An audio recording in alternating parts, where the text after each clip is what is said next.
Hello. Hi. Let's get this down here. What's up, guys? We're here.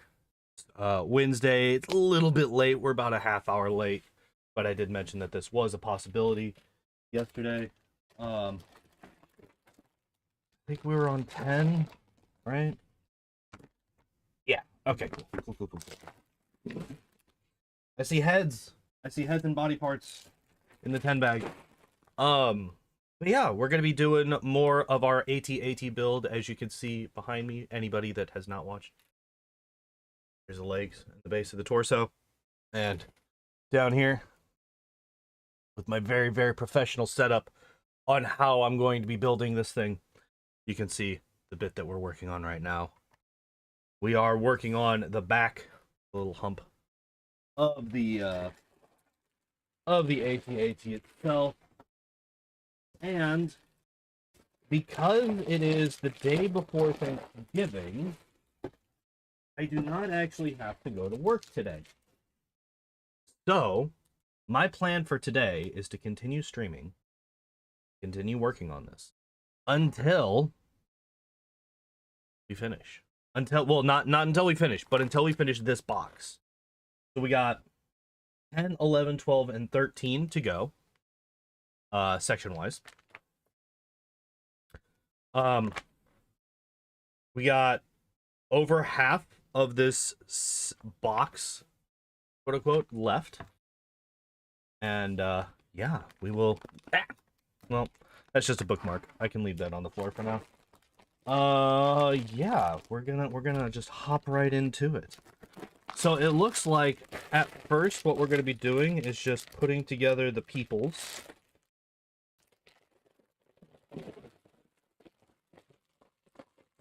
Works for me. We'll have little guys hanging out. That's just a tiny little bag of things. So for the moment, what I'm going to be doing is I'm going to be looking around, trying to find all the pieces of people. Pull them out. So there's some legs. We got some helmets. We got some legs. We got a head.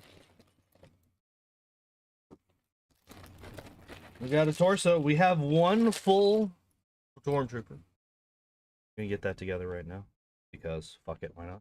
Right? Make sure we don't put his head on upside down. I actually don't think that that's possible, but you know, if there was a way, I would find it. All right, trooper number 1. Finish. It was very difficult. I almost died, but we made it through together. Oh, okay. So we got at least 3 different trooper sets in here, looks like. Yeah, okay, so 3 troopers. It only had the 2 on the little page here, but I can see 3 of them down here in the little diagram. So gotta find. The problem is that like this is a relatively large bag, and the pieces, like the head, is very, very small. I'm also just not seeing anymore. Wait, did they separate this out into different bags? I hate when they do that. All right, let me look through this one. See, yep, okay. Wow, wait, so, okay. All right, game. All right, fucking... Oh, what the hell? Wait, why are you like this? Refresh. There it is. Okay. That was weird. Alright, so got a head in here. At least one head in here. Oh, we killed that one. We killed him. Oh, we got a head in here. We got a torso here. What this tells me is that they intentionally separated out the pieces for these stormtroopers so that we had to open 4 separate bags for 3 full stormtroopers. I don't appreciate this. I don't appreciate this.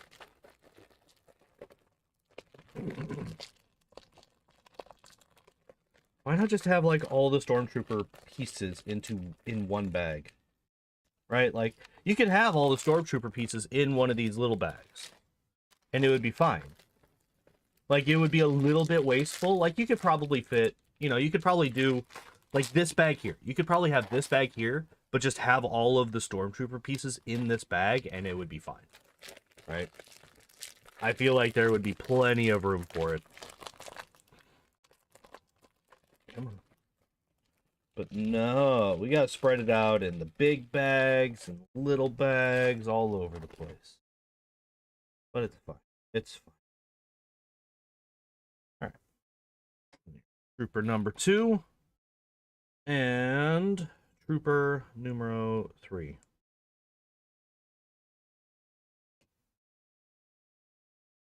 Alright, we did it.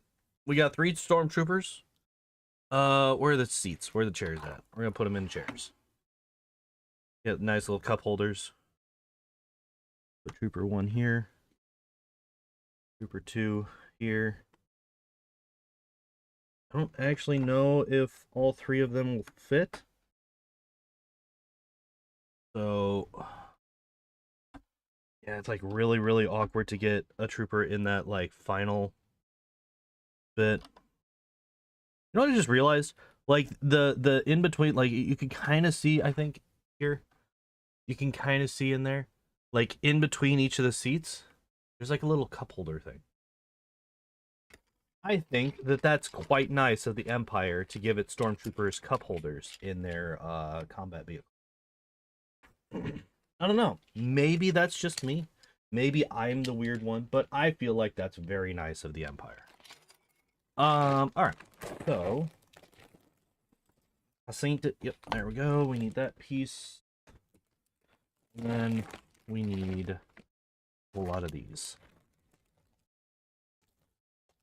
Need 4 of these blue guys. Oh, so last week we finished the main topic of kind of what this series was, which was going over the entirety of The Force Awakens and talking about how terrible a movie it is. Specifically talking about how contrived of a movie, right? So we did that. We finished it. We got done with that movie. Got through all of my notes. And, yeah, we were able to do it right at the end of the stream. It's very well timed. However, obviously I still have a lot more built. So, because of that, we have to come up with different things to talk about, right? And to that end, I watched Clone Wars this weekend. Or not the Clone Wars. Sorry. Attack of the Clones. Jesus Christ.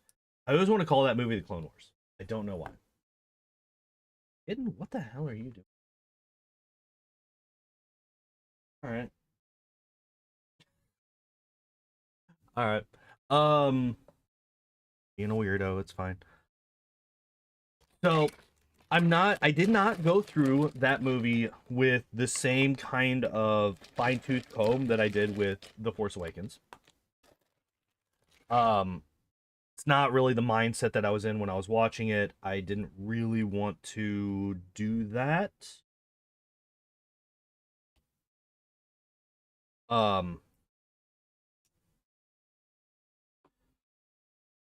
So it's not quite the same, but there were a couple of scenes that I noticed, a couple of scenes, well, not noticed, but like a couple of scenes that I wanted to deep dive. One of them being okay, I see how this one. They go in like one of them being this is a scene that I've mentioned multiple times. It's one of my favorite scenes in Star Wars. The conversation between Kenobi and Dooku when Kenobi is captured, right? So I want to talk about that. And I feel like that's not the right one. It seems not long enough. There we go. Here's the super long ones. This. All right. So we need 3 of the blue ones and 1 of the short black guys. All right. So the other scene that I went fairly in depth and like not like hyper in depth, but like I went through here. Let me actually pull up the Word document real quick. Okay, for a second, the list of documents did not happen.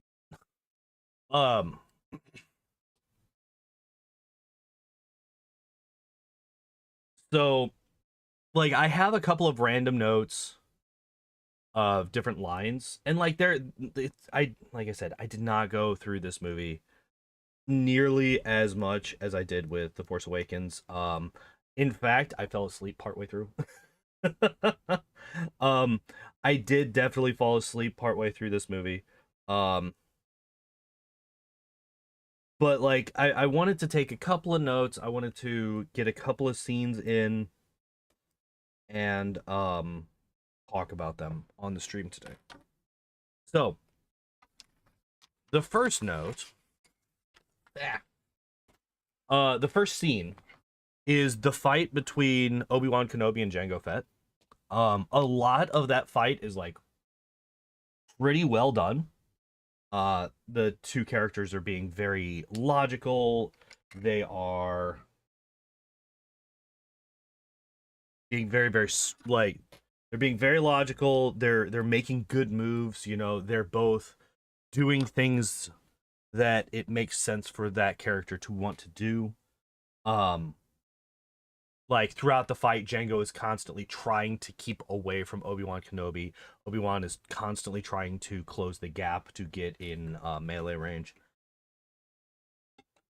So like, you know, the fight starts when Obi-Wan, because they're fighting on this little platform, right? Tiny little platform. There's not a whole lot of maneuverability here, right? There's the ship in the middle, and then there's some space on the outside. It's not like super cramped, but it's not like hyper like it's kind of in the middle. You know, there's some maneuverability, there's some room to move around, but there's not a ton, right? Ah, this is the one that I need. Okay. There we go. Slightly darker than the other pieces. That's how I knew. That's how I knew.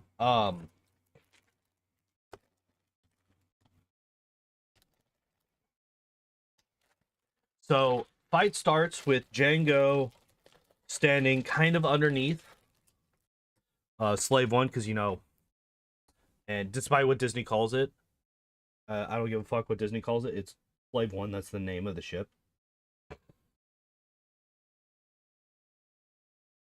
All right. I think it would be better for me to just do that. Yeah, now it's just called Boba Fett's ship because oh no, you can't use the word slave in Star Wars. But anyway, that's neither here nor there. That's just a slight annoyance. Um, I see how that is. I see how that works. So, you know, fight starts, Obi-Wan comes out of the doorway, Jango Fett sees him, Jango Fett is slightly underneath Slave One. But you know, he's not close enough that he could just get up the ramp and go, right? So the fight starts with Obi-Wan immediately running towards Jango. And Jango takes multiple steps to the side while firing constantly at Obi-Wan. So I like this part because you know, it wouldn't make sense for Jango to immediately well, A, what a lot of Star Wars does nowadays is the person with the gun will run towards the person with the fucking sword. Not a great idea. Usually don't want to do this. The vast majority of the time, actually, you want to avoid running towards people with swords. I don't know. Seems fairly, you know, it seems like that would make sense. You know, you want to avoid running towards the people with the sword, but this, you know, sometimes logic is just not. It's just not possible in Star Wars these days. Um, and yes, I will be sniping at the prequel, sequel trilogy and basically anything Disney Star Wars because I despise it. Um,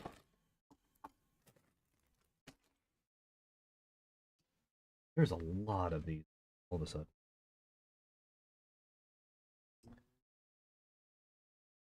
So let's. Oh, that's right. So this is just all right. That's fine. Um, but so Boba Fett, Jango Fett is. Oh, I see how this is set up. Okay, okay, I got it. Jango Fett sidesteps quickly, and then the instant that he clears Slave One, he's no longer underneath it. He lights up his jetpack and flies off. You know, he flies away. And while he's doing this, he's constantly shooting at Obi-Wan as well. Now, argument could be made. Why is Obi-Wan not immediately fucking blasting him with with the laser. Like, well, like, why is he not deflecting them back at him, right? Obi-Wan is a very skilled Jedi. Why is he not deflecting them back at Jango? That is a an argument to be made for sure, 100%. And it's not one that I can counter, really. That's like one of the big things about blaster versus lightsaber combat is the vast majority of the time the question to be answered is why are they not just deflecting it back and hitting the person with their own blaster bolts, right? Now, this is before Beskar steel was fucking invented. It does not exist yet. So, that's not a reason.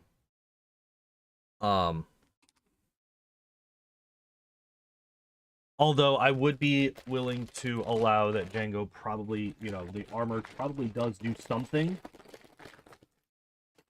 That is kind of a criticism that can be leveled at basically all of Star Wars at this point, which is the armor does nothing the vast majority of the time. Yo, Taco! What's up, my dude? How are you doing today? Oh, cool. Cool. And the chat is actually correct. It's not fucking upside down this time. Yay. I was hoping that would be the truth because of the chat is ready to display messages being at the bottom this time. But couldn't be sure until I actually got a message. But yeah, welcome in. How you doing? We're talking about Attack of the Clones and a pretty decent fight scene. The one between Jango and Mr. Obi-Wan's.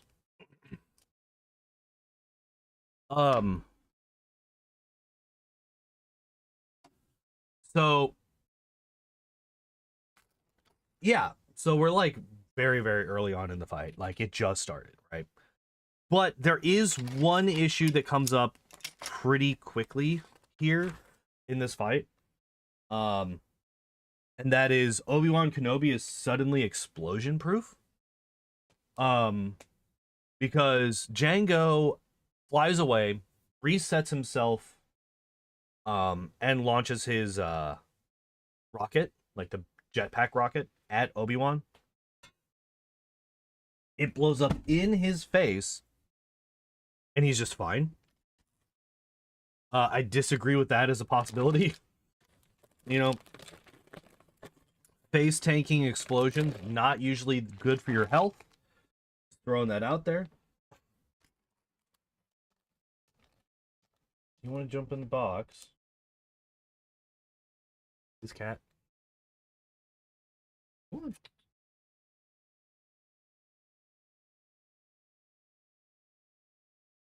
Jump in the box.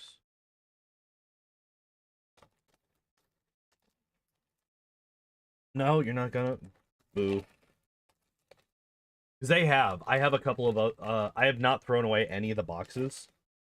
I almost never, I very rarely throw away boxes. I love playing in them.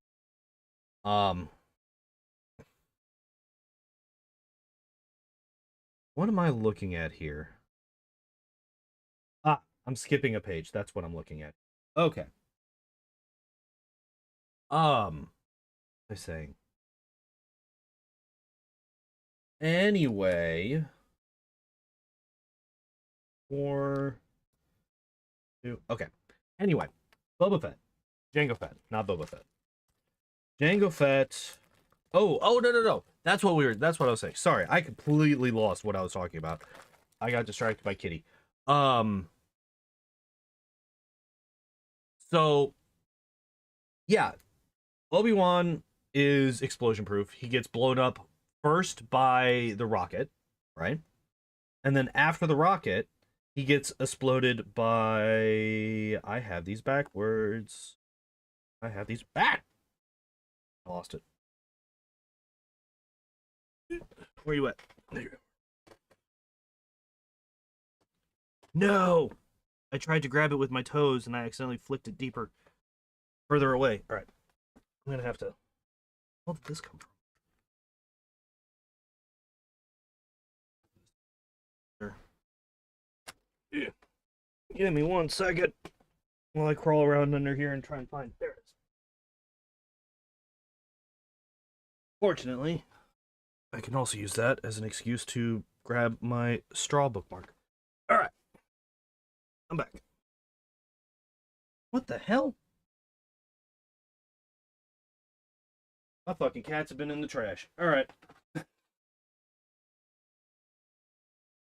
I found a Jack in the Box ranch cup and a Jack in the Box fry thing. Cats have been in the trash, which is unusual for my cats. That's not usually a thing that they do. Anyway, I'm gonna turn the fan on.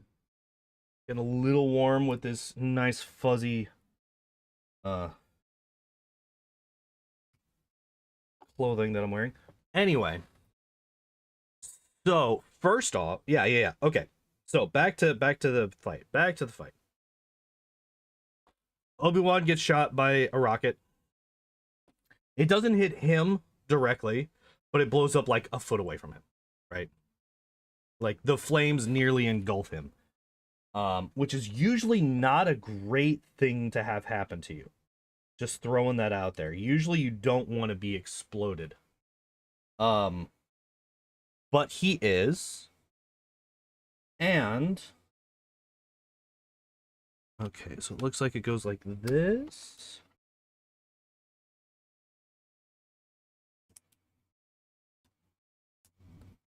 All right. Goes like that. Now the weird thing is that this section right here is still completely freeform, free to go wherever. All right, then we got another one of the super longs, and this one it looks like does not have any new pieces. It's just this one, so we could just slide this right in, and there we go. All right, now what this is, I have no fucking clue. I did not actually look at what it was that we were doing here. Looks like these two are next. And we got tiny little blue guys now. These are possibly my least favorite pieces. No, actually no. These little single round brown ones are my least favorites. Here they are. Okay. So yeah, after he gets exploded by the rocket, Boba Fett, who is in Slave One, turns the ship enough to be able to shoot at Obi-Wan and blow him up again.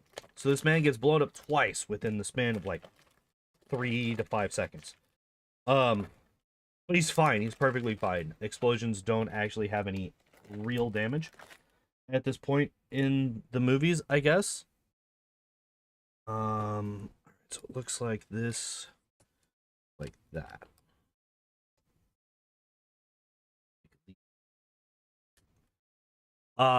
But also, this is one of the only times, if not the only time, that Slave One actually shoots. Throughout the entirety of this fight. Now, the reason for that, I actually like. I mentioned this before I got constantly distracted for the next half hour. Obi-Wan is constantly trying to close the distance. He is constantly up in Jango's face whenever he possibly can be. Which is smart for somebody who is almost exclusively a melee combatant. You do not want to give your ranged opponent any space. So, during the explosions, while these explosions are happening, wait. Oh, okay. I was like, hold the fuck up. How is this staying on? I gotcha. Hi. Gonna tear up the chair because you can't hang out with me? Is that what this is? Obi-Wan does lose his lightsaber. At this point, like one of the explosions knocks him down, and he flings his lightsaber away. You know, as you do in these movies. I'm going to Do these first. This. This.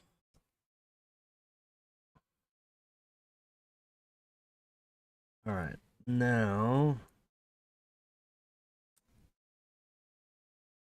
This. Then we get the little blue guys because we need 2 of each on these. All right. So Obi-Wan loses a lightsaber, right? After he loses a lightsaber, gets up, finds Jango. I don't remember why or if there even was a reason, but Jango does land on the platform again. He does not stay up in his advantageous position and just continue shooting at Obi-Wan, so that is a bit of an issue with the fight. Jango has no real reason to come back down, I would say. But he does. And Obi-Wan, like, fucking, like, Liu Kang jump. No. It's more like a Johnny Cage jump kick. Right? Does like a fucking Johnny Cage jump kick at Jango Fett, knocks him down, makes him lose both of his blasters. He doesn't have any blasters anymore.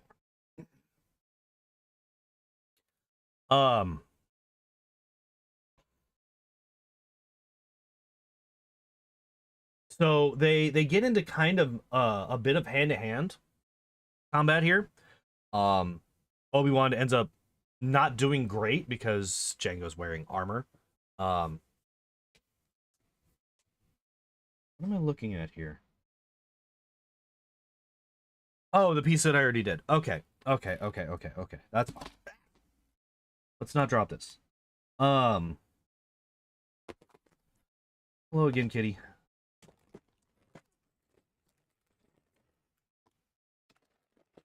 Would you, like, not tear my chair up, please? Thank you. Where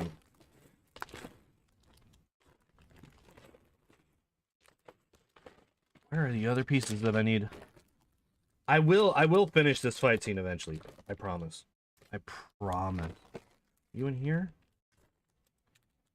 No? Where the fuck is... Alright, whatever. We'll deal with that later.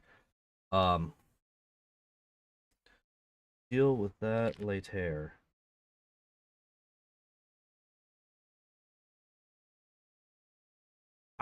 Okay.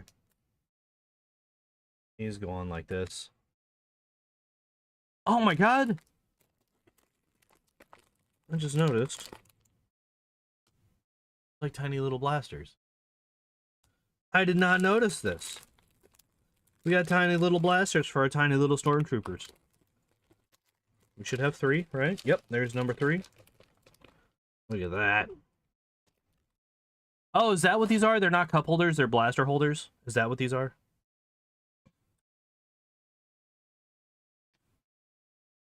Save these. Are you just being a sentinel?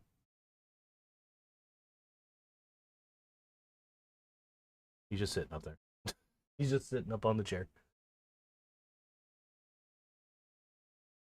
All right. There we go.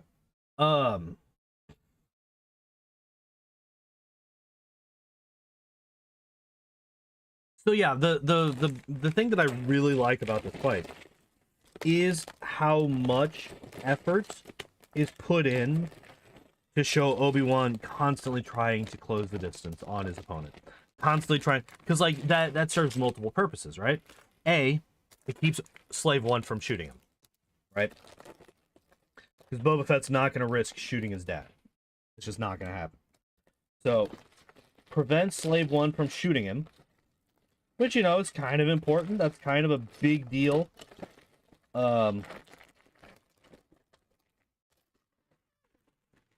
don't think that piece is in this particular bag. Are you in this bag? I don't think so. You're a little bit too large to be in one of these small bags, I think. Alright. Oh, there it is. God damn it. Spend 20 minutes looking for a piece, and then you find both of them immediately. Words.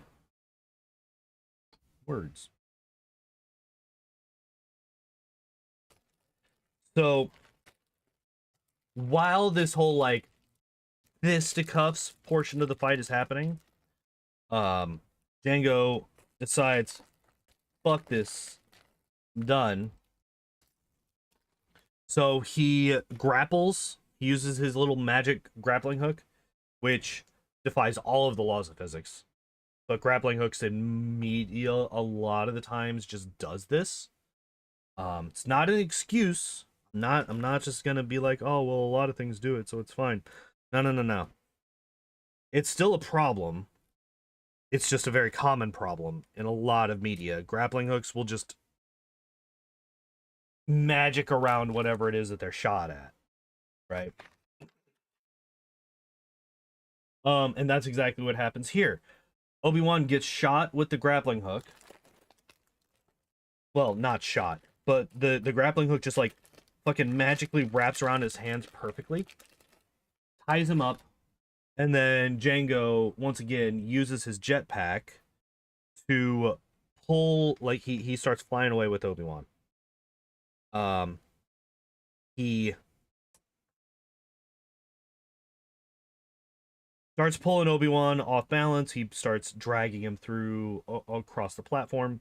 I don't know if he's trying to at this point like pull him off the platform or something like that. But while he's doing this, Obi-Wan, what am I looking at here?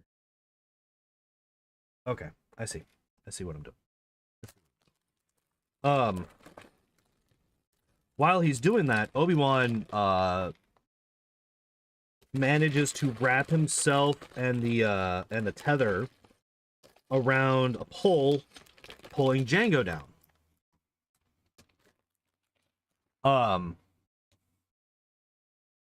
And messing with his jetpack, right?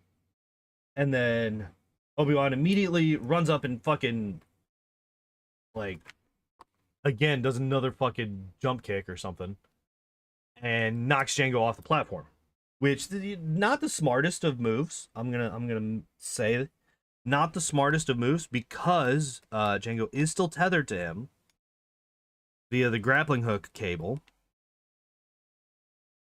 and he is also pulled off the side.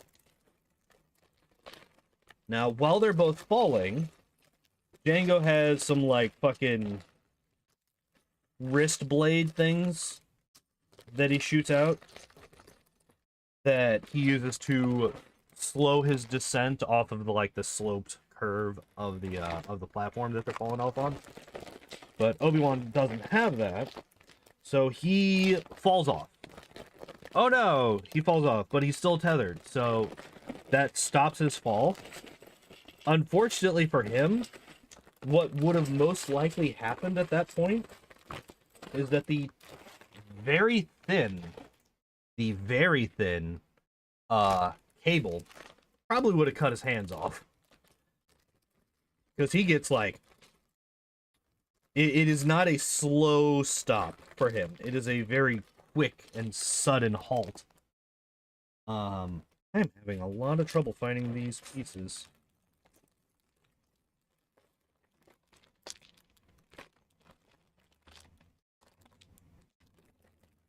I'm just missing something here. So yeah, it is a very sudden halt for Obi-Wan, unfortunately. Would not have had a good time.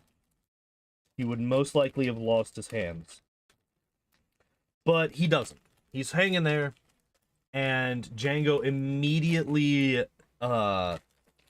starts trying to, like, he's got to, like, because he's got the full weight of a person on one hand, right? Can't really pull himself up. So he immediately releases Obi-Wan from the tether to him, drops Obi-Wan again. Fortunately for Obi-Wan, he is able to untangle his hands at precisely this moment. Couldn't do it before, but he can now. Because, whatever. Are you in here? Wait, I think I found it. I found it! Found one of them. I need to find the other one now. So... Aha! There's the other one. Okay, we found them. We got there. Took a minute, but we got there. And at this point, Django climbs up the rest of the way, back up to Slave 1, and runs in to take off. Now, the issue here is that Obi-Wan was a fair ways down, and he had to get back up to the platform to be able to do anything, and he manages to do it before Django can leave. Like, Django has to walk maybe 15 feet to get from the side of the platform that he's on as Obi-Wan enters a doorway multiple floors down. And by the time he gets like 2/3 of the way up the ramp to Slave 1, Obi-Wan is running back out the door on the same platform. So Obi-Wan teleports, basically, is what I'm getting at. There's no real way for him to have done what he did naturally. That is a large amount of space that he crossed almost instantaneously. And basically, I don't believe it. Basically, I just don't believe that. 2, 3, 4, 6. All right. 2, 4, 6, 8. Nope, these are 12s. Okay, so not these, not yet. Not those. So what we want is this one, I think.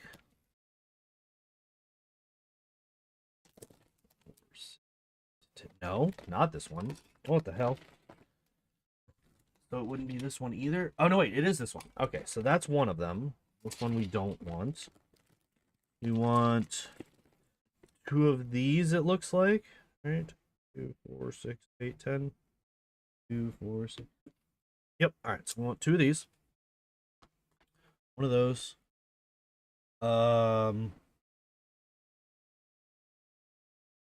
We need one that's just 8.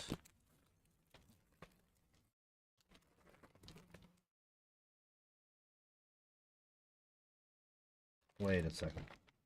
Wait, hold on just a second. Ah. 2, 4, 6. Yep. Okay, there it is. Okay. Whew. Had me scared for a second. And 1, 2 of those. So here's number 2. And then we need 2 very small vent pieces. All right. Which I believe... Well, I know they're in one of these small bags. Wouldn't be that one. This one? I mean, there's a lot of dark gray ones, but we want black ones. Are we finally opening up the final bag? No? Alright, where you at? Are they in here and I just didn't see?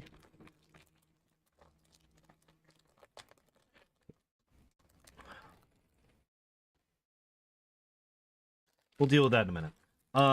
Let's just get the rest of these pieces on here for now. First off is this one. No. First off is this one. Here. One of the big ones. Here. Then we have this one. These.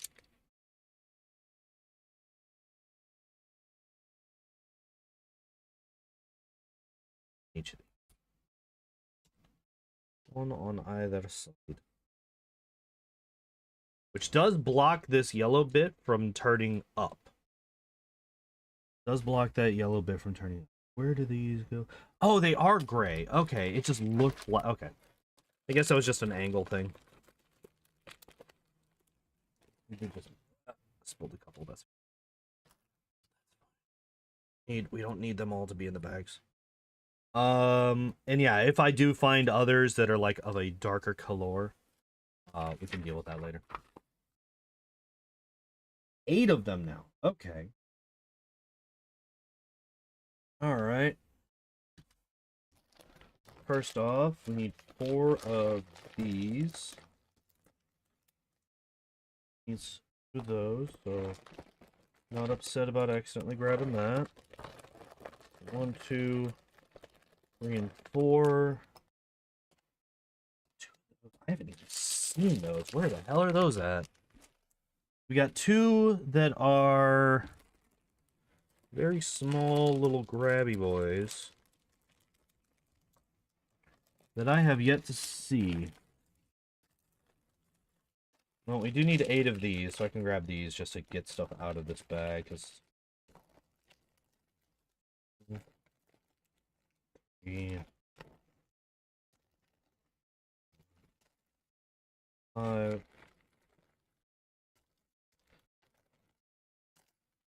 6, 7, and 8. Alright.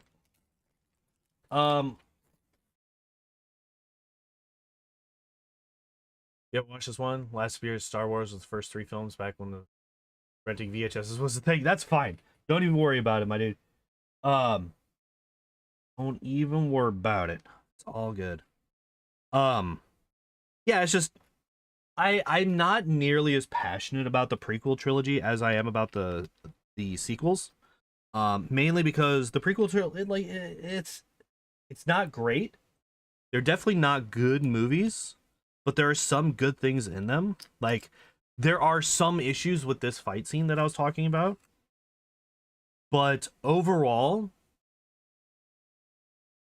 I would say it's pretty decent. There's like I said, a couple of dumb things, you know, the teleport at the end, you know, the width of the cable. Like, if you just made the cable thicker, because like it's like super thin, like it's like super thin, like to the point where like Obi-Wan lassos it around something and then falls and then just stops. Like that kind of thing is like one of those things where it's like, oh, you are hurt. You are hurt very badly, sir. But he's just not, because it's a movie. But like, if I don't know, like you probably would have had to have him be wearing gloves of some kind to make that not an issue, which obviously he doesn't do basically ever. I don't think I've ever seen Obi-Wan wearing gloves. So it would be hard to justify him doing that. Ah, here's the grabby boys. They were in this bag. Grabby boy number 1. Need them to be facing that way. And grabby boy number 2. So yeah, that's like, so when I started watching that fight scene, I didn't actually expect to take any notes on it, because I like, basically the one scene that I really wanted to get down really well was the conversation between Dooku and Obi-Wan whenever he's captured, right? I've talked about that multiple times on stream. I love that fucking scene. It's one of my favorites in Star Wars. Unfortunately, they don't do anything with it. Which is like one of the biggest issues that I have with the prequel trilogy, is I feel like they kind of waste Dooku in the prequels. They set him up, you know, they introduce him as kind of a pragmatist and a realist. He's not entirely a good guy per se, but because he is behind the assassination attempts on Padme, but he's doing that to secure allegiances. Like, he's doing that because the Trade Federation guy wants her dead. He's not doing it because he wants her dead.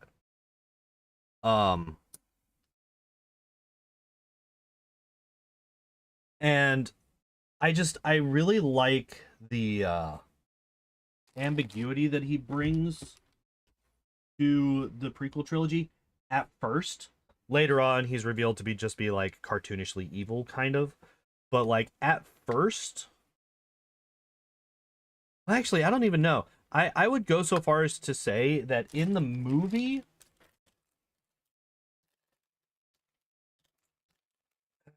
I don't know. Now that I've seen it, I used to say that in the movies he doesn't do anything overtly like bad or evil. Like everything that he does can be argued as being like neutral at worst. Um, but after watching it again, I don't think I can say that anymore. Like he does, like he does some shisty stuff. He does some shisty stuffs. Um,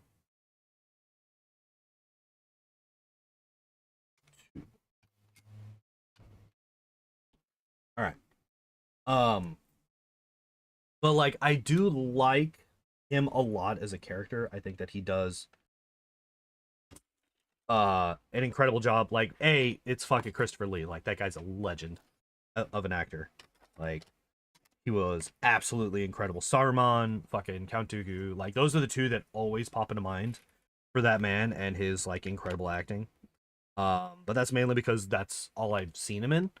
Um, so I've seen him in two things. Both of those things were incredible. Therefore, I have a very good, a very favorable impression of him as an actor. Um,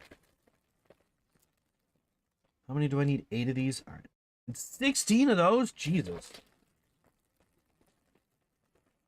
All right. 2, 3, 4, 5, 6, 7. What the hell are 16 of those other ones? Even are they? Like slightly elongated.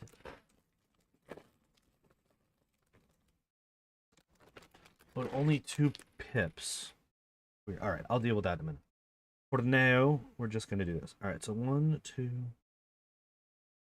It looks like it's like this. Okay. So it's just okay. Yeah. All right. I see. Okay. Um. Anyway, so yeah, this conversation between Dooku and Kenobi, it's one that even as a kid, I fucking absolutely adored. Um, I love the idea of the separatists not being fucking evil because, people tend not to be just flat out evil. They tend to, have logical reasoning behind their actions. You just might disagree with their reasoning. But they tend not to be just flat out, oh, is this when we finally break into this? Yes, okay. So this is when we finally pop open this last bag.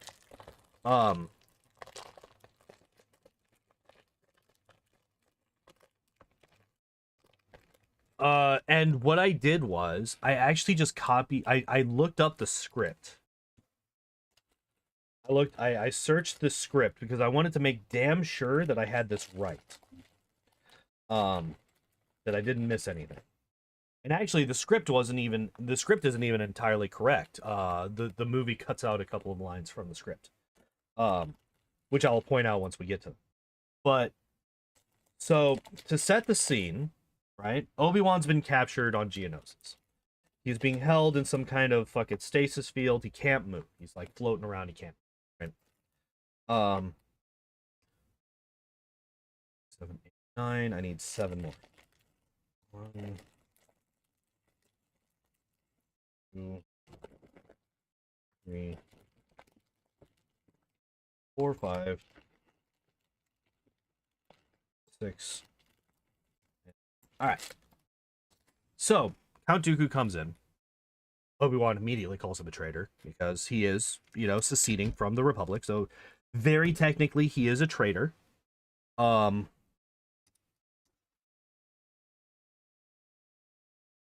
Dooku immediately starts being like, no, this was a mistake. Like, this should not have happened. Yeah. Hello, my friend. This is a mistake, a terrible mistake. They've gone too far. This is madness. Which, maybe a little bit excessive. But it works, I think. I would say that it works. To which Obi-Wan replies, I thought you were the leader here. This had nothing to do with me, I assure you, Count Dooku replied. I promise you I will petition immediately to have you set free. So, immediately, Dooku is trying to get on Obi-Wan's good side, and he's not antagonistic. And I love the fact that he's not antagonistic. He doesn't come in here gloating, you know, he's not a mustache twirling fucking cartoon villain. He's he's very personable. He's a very charismatic guy. Obi-Wan, I hope it doesn't take too long. I have work to do. And then, so this part right here, you could say is a bit of a non sequitur. And it kind of is and it kind of isn't, right? Because he says, I hope it doesn't take too long. I have work to do. And then Count Dooku just goes, may I ask why a Jedi Knight is all the way out here on Geonosis? Which is kind of referring to him talking about that he has work to do, but also, also questioning him and trying to gather information, right? Because he is an enemy combatant. He is here. It is good to try to figure out what the fuck, how he got here, why he's here, what he's doing here. And there's a couple of lines right there where, well, here, we'll get to the next one.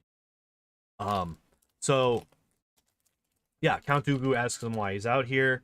Obi-Wan, I've been tracking a bounty hunter named Jango Fett. Do you know him?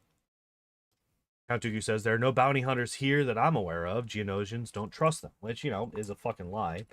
But yeah, that's just a lie. There's no buts to that one. What do we got? 4, I need 8.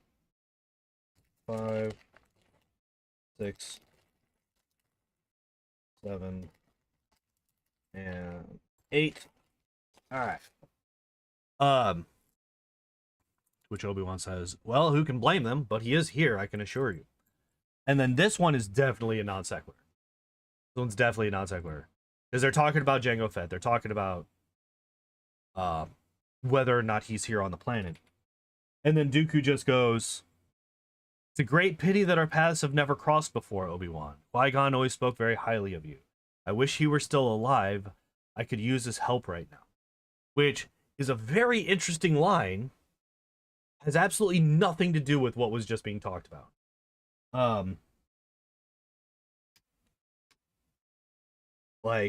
Because as we find out in this scene, Qui-Gon was Dooku's Padawan, who was Yoda's Padawan.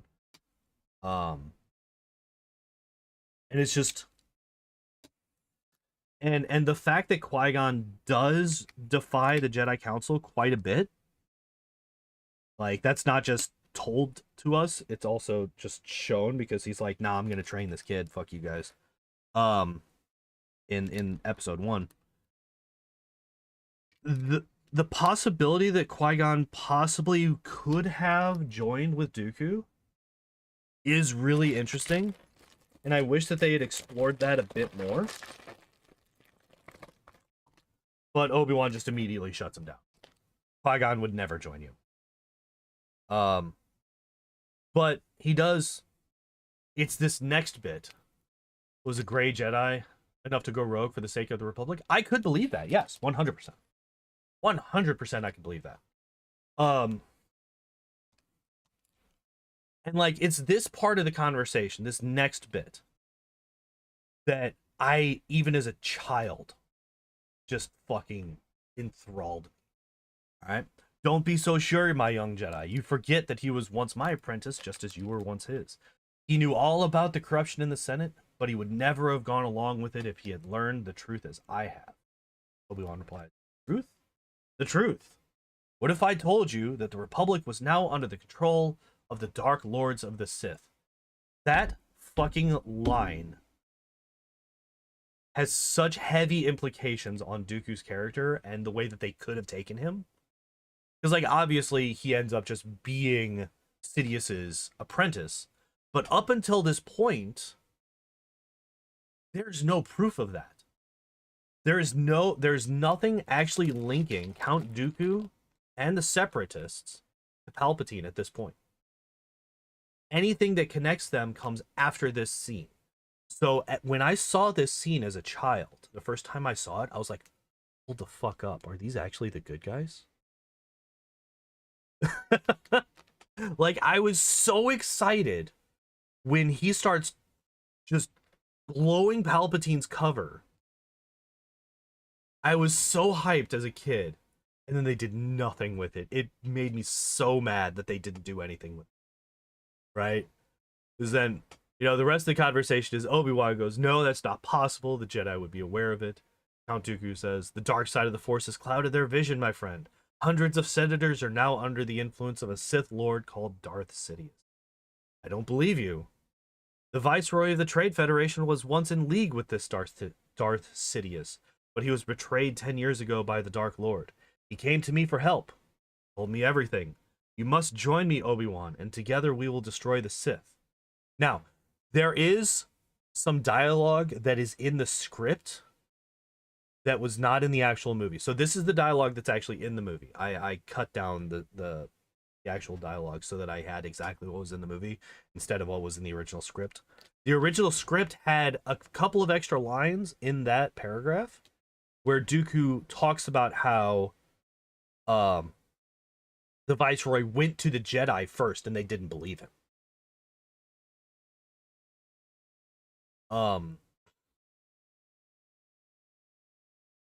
So that was cut out, unfortunately.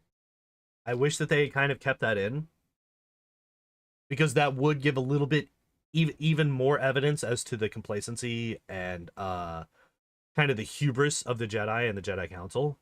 No, this is not possible. We would have seen this. There's no way, right? Despite them constantly saying that the dark side of the Force clouds their vision. But they cut that from the final version, so that's not in here. But yeah, you must join me, Obi-Wan, and together we will destroy the Sith. I will never join you, Dooku. And then he turns to leave. It may be difficult to secure release. I so fucking wish that they had actually gone with the Separatists are actually on the right side of things. I fucking wish that they had done that so much. Why I fucking love this scene. In a vacuum, in isolation, I absolutely adore this scene. It just breaks my heart that they didn't do anything with it. With the potential of Dooku being on the right side, Dooku actually being the good guy, and but then, there's the execution scene and all that stuff. And that's just, I grabbed one too many.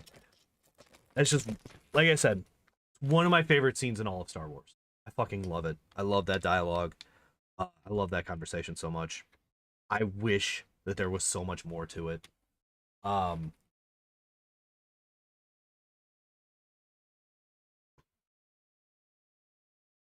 yeah, that's kind of where we're at coming into this. Hey, what the hell? So then we flip this up, and then he just has a hanging yellow penis. But yeah, like, I fucking, yeah. Well, like, here's the thing. He's not shown, he hasn't been shown with a red lightsaber yet. He hasn't been shown to use any dark side powers yet. Like, he's just a guy who's very pragmatic, who's willing to do what's necessary to get to gain the allies that he needs. It's like everything up to this point you can explain.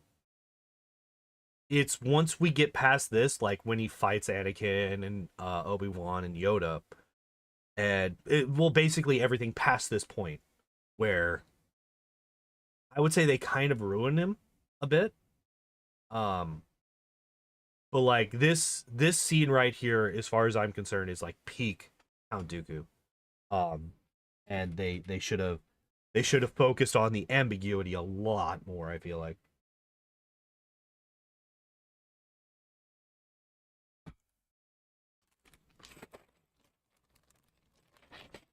All right. So, after all of that, I basically did no building that entire time. I just wanted to talk about that scene.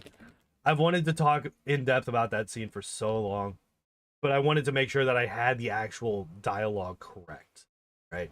I didn't want to just speak from memory. I wanted to have it in front of me. Um, yeah, hero. Yeah, yeah, yeah.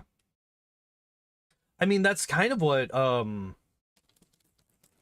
god, what was it? Dark Empire? Isn't that the one in the Legends series where Luke trains under a Palpatine clone and like kind of sort of falls to the dark side or something? I haven't read it, so I can't say for sure exactly what happens, but I remember hearing something about that.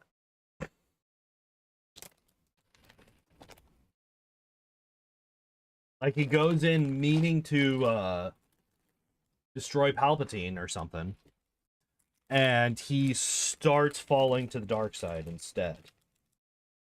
Neat. 8 of these. I hate this. All right, we're gonna toss this up here. Toss that up there for now. Get me a little bit of extra room. I hate this because we need 24 of these. You know what?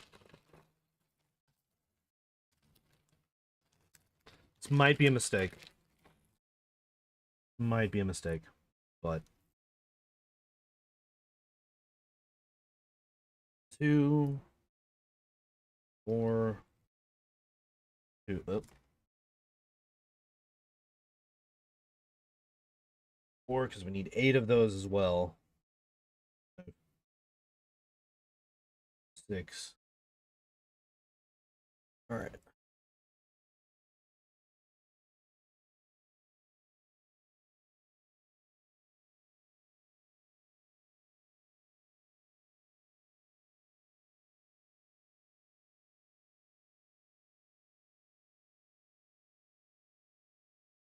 Eh, 14. What do we got? 1, 2, 3, 4, 5, 6, 7.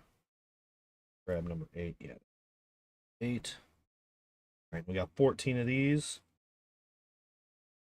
16, 18,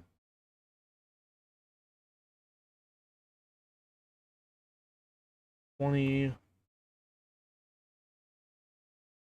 2, and all right, there we go.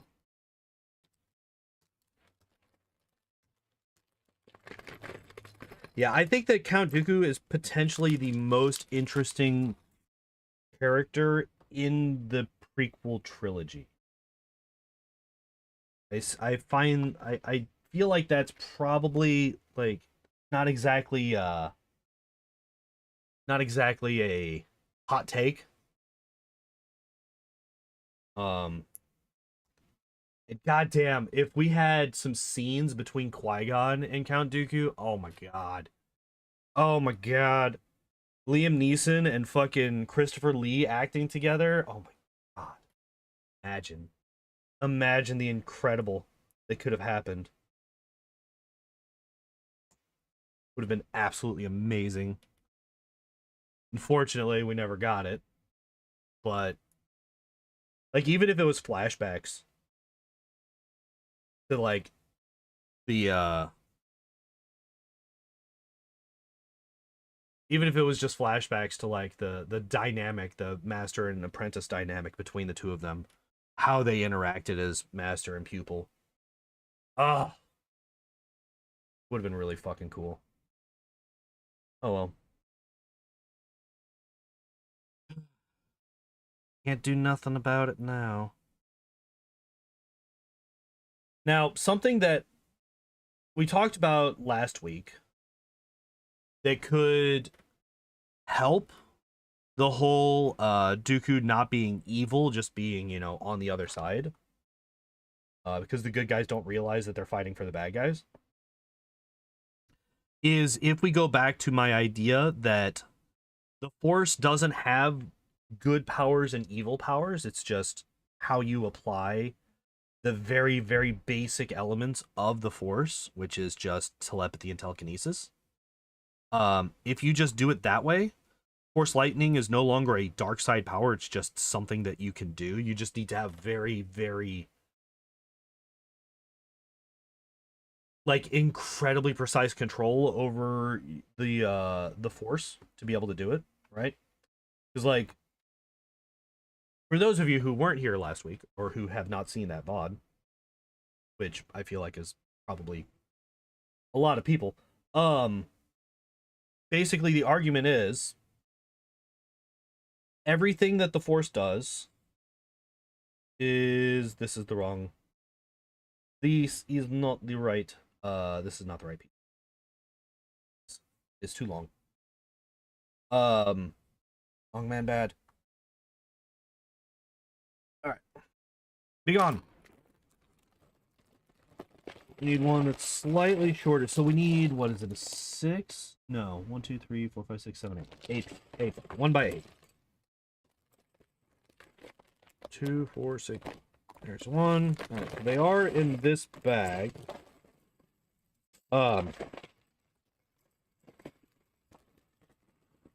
So yeah, basically my idea for the Force would be simply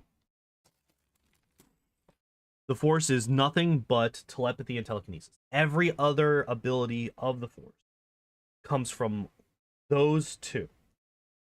Now, this would allow for things like Force Heal, Force Lightning, all that stuff, by intense training and very specific applications of the Force. And, you know, just your ability to focus. Your clearness of mind, because like electricity, basically what it is, it's ionized particles, right? Ionized particles going from one location to another. How you make electricity work, right? So if you are focused enough, powerful enough, you could ionize the particles in the air and then pew, shoot those particles at your enemies, right? Therefore, Force Lightning. And like for Force Heal, you would need to know, like, because basically what we were talking about last week and the reason that this came up was like, well, I can't remember exactly what brought up this conversation. We went down some tangents last week. I'm surprised I actually got anything done.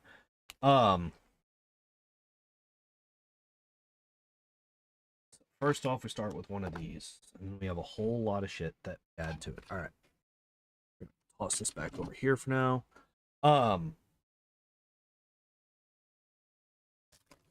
Over here. Oops, sorry, bumped the microphone.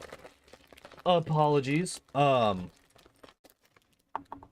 Yeah, I really like the idea of the Force being just like a general, just like mental, allowing you to use your mind to manipulate things around you, right? Which basically allows for telepathy, telekinesis, and then from those very, very basic applications, you get everything else that the Jedi can do, right? Oh, is this another one where the no. This is correct. Okay. We need 2 of the big ones. No, wait, those came from here, right? Yeah. 1 and 2. I think those might be the last 2 of those. Which is nice. We're getting close to finishing off these bags. And just, yeah, just basically the Force then becoming something that you can learn, train with, and specialize in,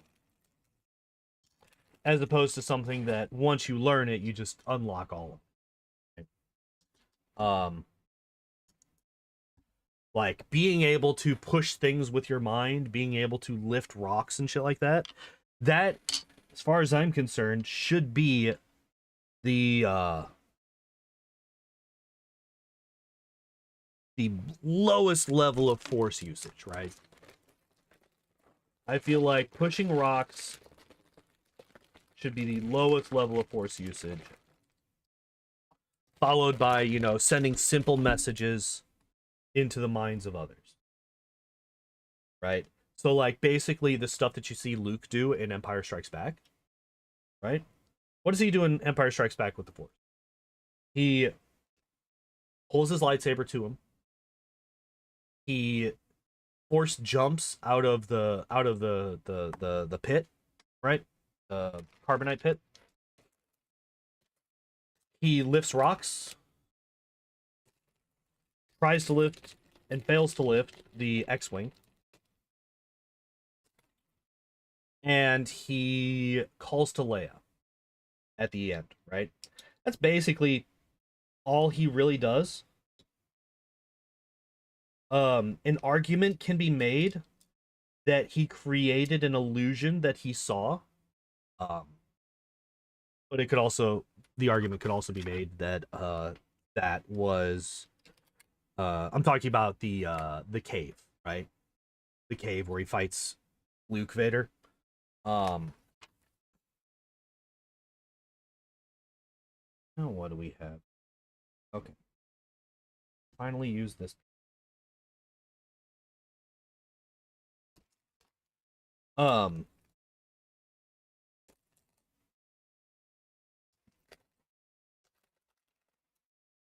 You could argue that that is an illusion that he created himself.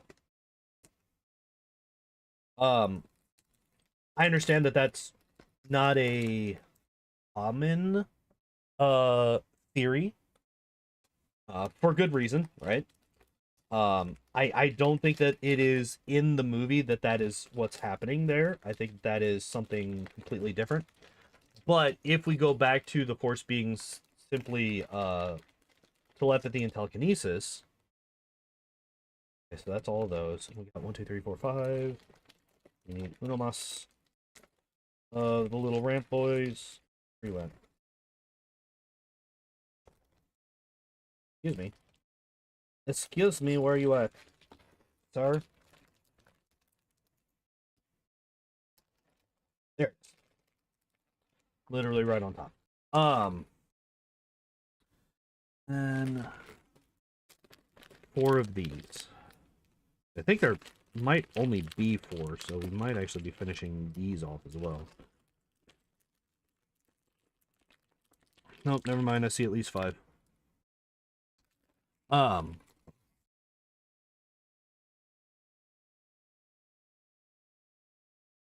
the hell was I talking about? What was I talking about? I don't remember. Son of a bitch. Alright, so these are all that. So that edge is like the edge piece. Alright.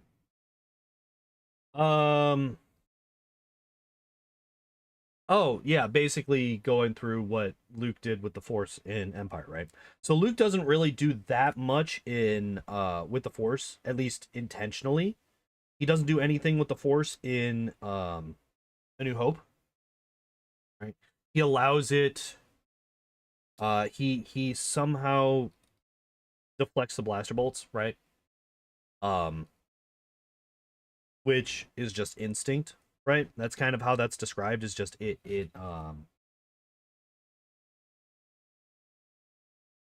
swamp acid trip Vader. Yeah, basically. Like I could that could technically be argued as Luke creating an illusion, or even Yoda creating an illusion for Luke to combat in that scenario. To teach him a lesson, right? Because up till this point, Luke is very headstrong. He's very determined. He doesn't really listen to Yoda a whole lot, right? Like he listens, but he doesn't understand. And I could definitely see Yoda at this point being like, all right, this kid's gonna have to learn today. So I could definitely see Yoda creating a Vader illusion that's much weaker than the real Vader, obviously, because he doesn't want to kill Luke. Um, okay, so it goes this way, right here.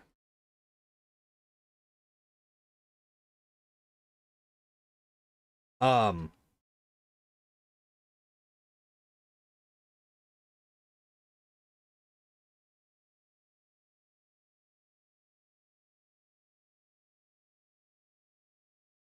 oh shit. Okay, hold up. Let's see how this goes. Oh shit. Wait, let's get this.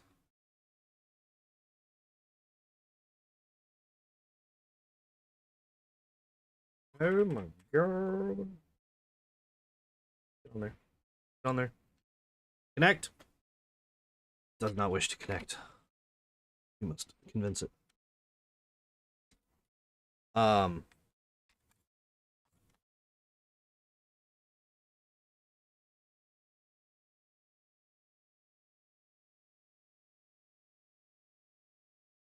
Uh.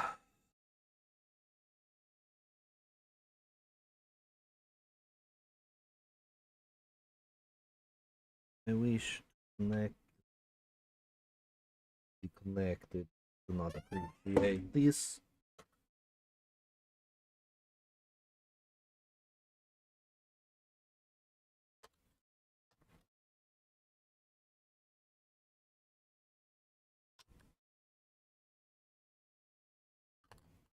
No, wait, no, no, no, no. Okay, that's something that I can easily fix. That's something that I can easily fix.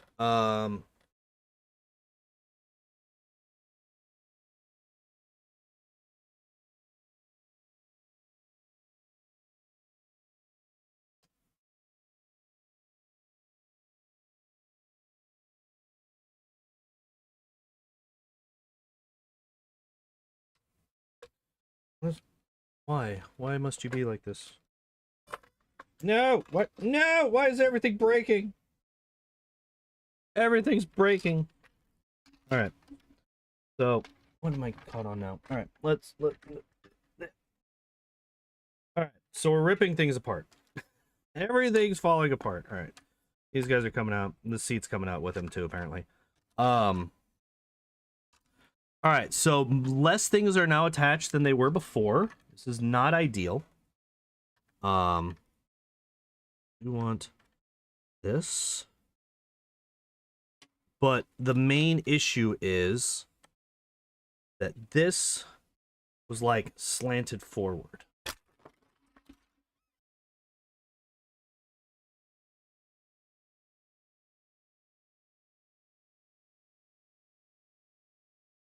Guys, I don't appreciate what just happened.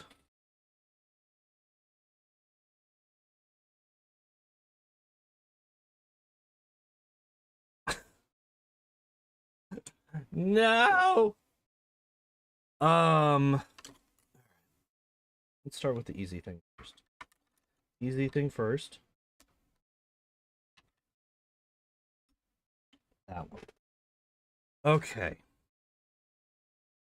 Now, what all just fucking exploded?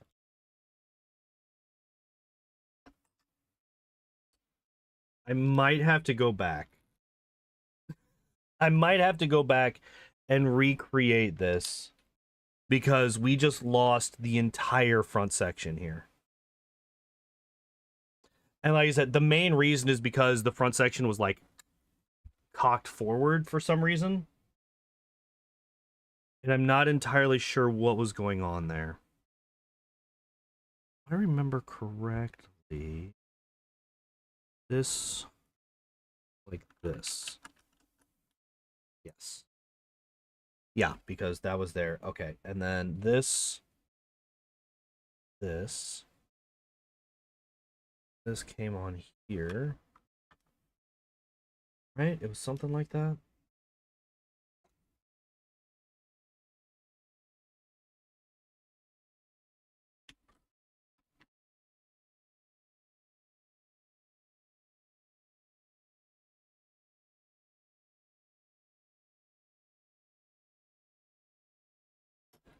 Okay. Now, stop falling apart. It's not allowed. No more falling apart allowed.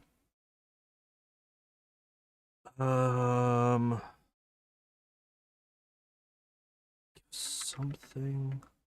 I don't remember where all this stuff goes. Remember, this was here. This was here. I remember that this was like this. And then was like, maybe not.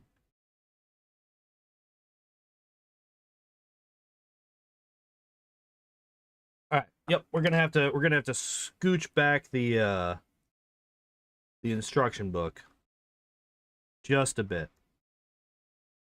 Gonna have to scooch back the instruction book just a bit so that I can see exactly what the last setup is supposed to look like.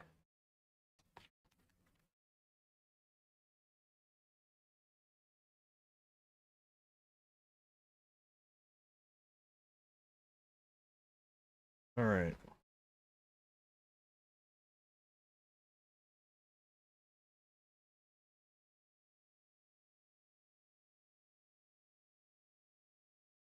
I also just realized that I have like half of the back end also pulled off. It's just attached to this now. So I got to figure that out as well. All right.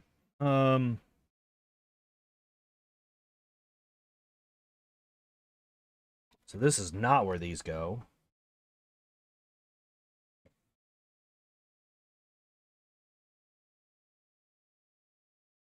These go here. Okay.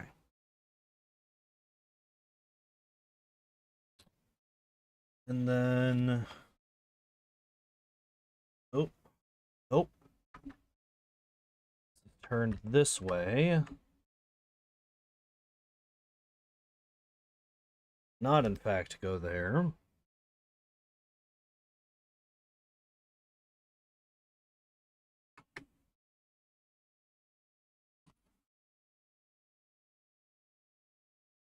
It goes there. Okay. And then this.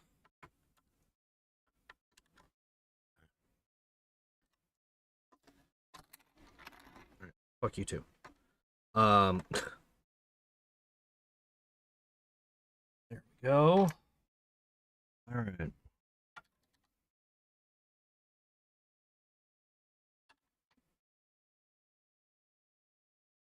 And then this goes here. Okay. All right. There's that. And then this I can put back on at any time. I'll do it now just in case it becomes an issue later. All right. Now. Sorry kittens, didn't mean to scare you both. I apologize.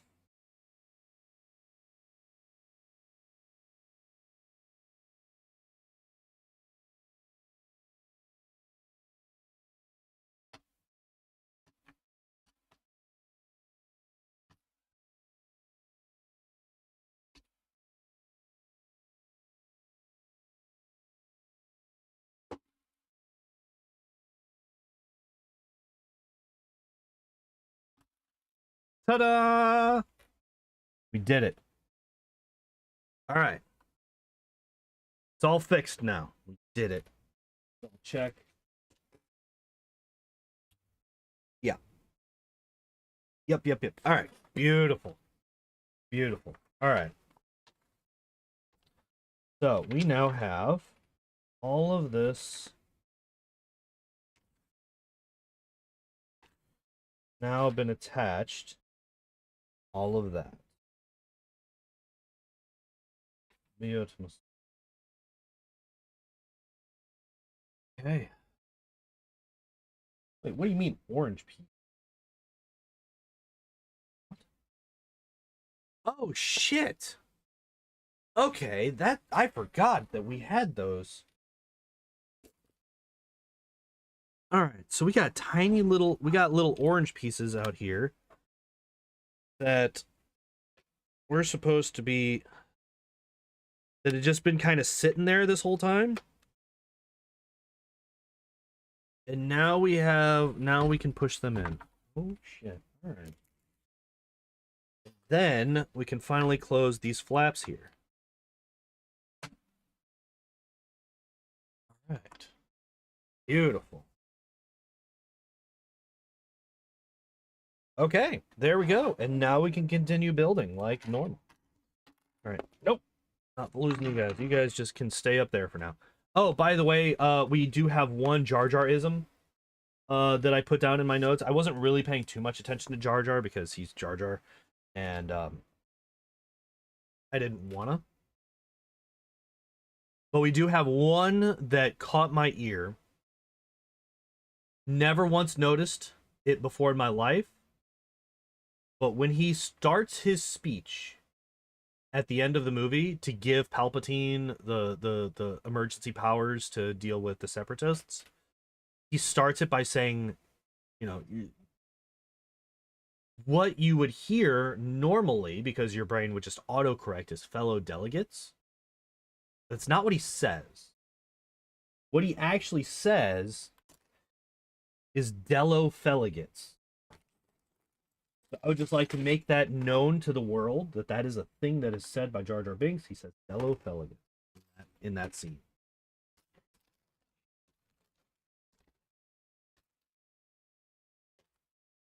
I have nothing else to add there. There's not really any commentary. It's just, you know, that's a thing that happened. Um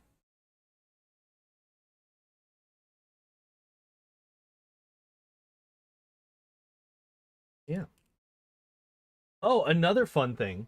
So, this is something that I found out yesterday. And I was watching it before the stream yesterday. I watched it after the stream yesterday and I finished it on my lunch break. I learned that the entirety of Tropic Thunder movie is on YouTube, like officially, like not bootleg, not some fucking like, you know, DVD rip from 2006 or whenever the fuck. Ah, Jesus. Didn't mean to do that. I know the movie came out way after 2000. But actually, maybe it didn't. When did that movie come out? When did that movie come out? Tropic 2008. Oh, it actually was relatively close to 2006. Okay. Yeah, because it came out. Was it the same year that Iron Man came out? Iron Man 1?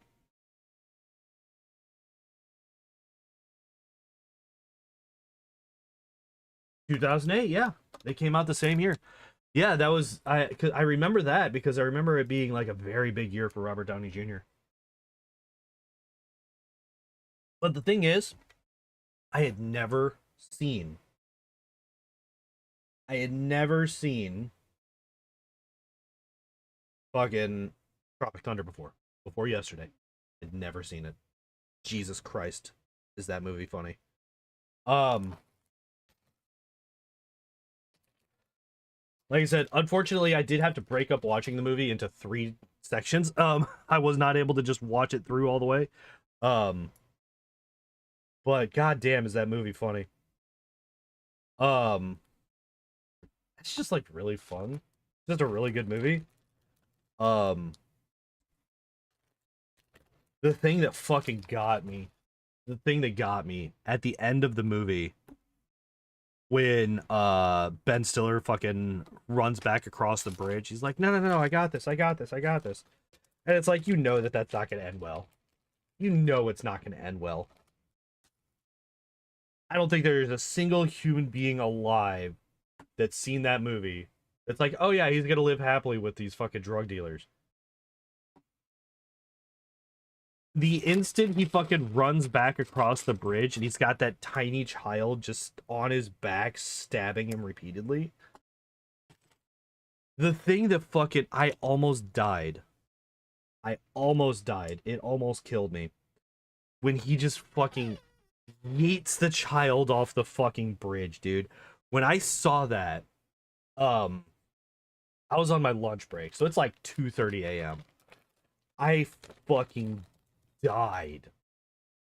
I fucking died. And it's like, I don't know why it hit me so fucking hard. Cause it's just a fucking doll. Like you could see that it's just a fucking doll that he chucks off. They didn't try to hide it very hard. But like for whatever reason, that scene just fucking had me in stitches. It might have just been I was just like delirious at that point because I had been at work for half of my shift already. But it fucking got me, dude. That movie is great. So happy that I've seen it now. It's like free. I was scrolling down and I'm like, holy shit, they got some good stuff here. Fucking Fifth Element is free on YouTube. Fucking Ghostbusters is on YouTube. Fucking Tropic Thunder, obviously. Oh, here's the other bag. I'm like missing a whole bag over here, not realizing that I got it still. I'm so fucking happy that I've seen that movie now. The movie's so good. What's next? Where's the 3-piece? Oh, I see. Okay. Wait, where are 3-piece? Oh, they're right here. Literally staring at them as we speak. Oh, okay, I see. I got it. I understand what's going on here.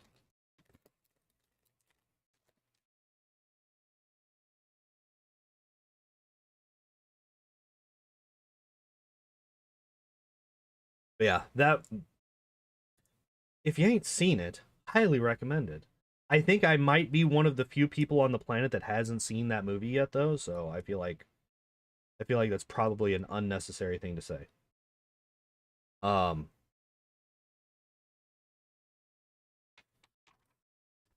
yeah, that's one of those. I've been meaning to watch that movie for like a year and a half now, and I just never got around to it. And it popped up, I think, in my recommended, which is really weird because suddenly YouTube just started recommending me just flat out movies to watch. Um, like I think I clicked on.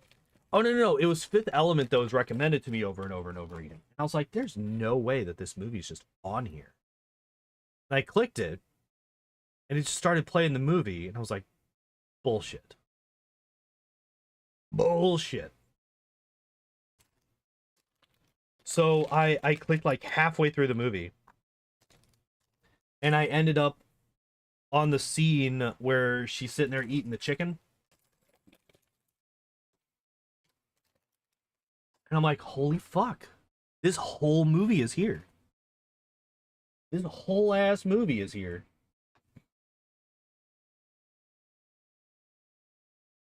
And then I saw Tropic Thunder on the recommendeds from that one.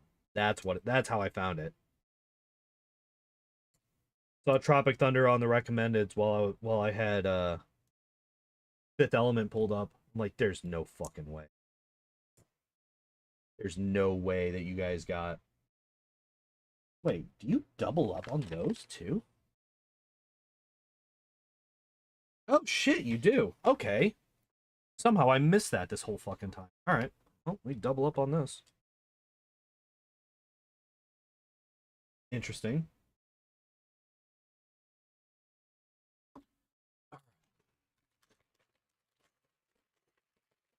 Grab this again.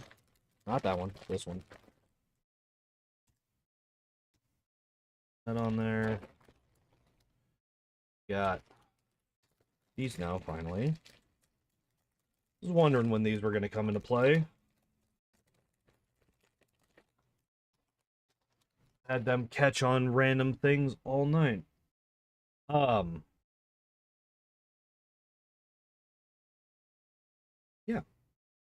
I don't know, I kind of forgot what the point that I was having at. Basically, I was just very, very surprised that that kind of stuff is actually just available on YouTube at this point. Oh, is this the seats now? Are we doing the chairs? I probably should have been paying attention because I would have seen that already. All right.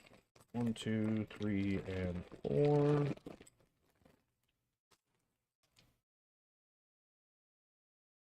Yeah, and it does go this way. Wait, are these swing out chairs? Is this swing out seating? Because we've got this hinge piece here.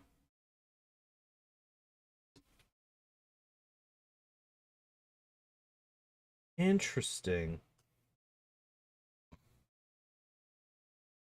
Because this ends up like right here.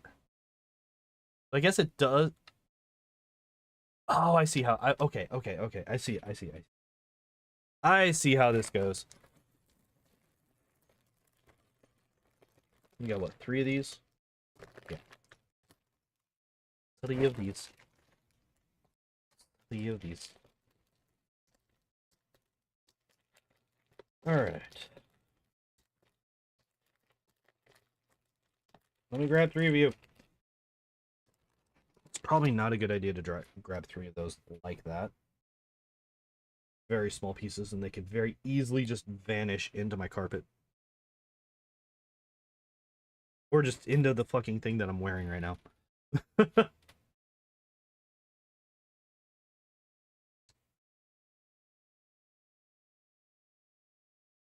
All right. Here we are.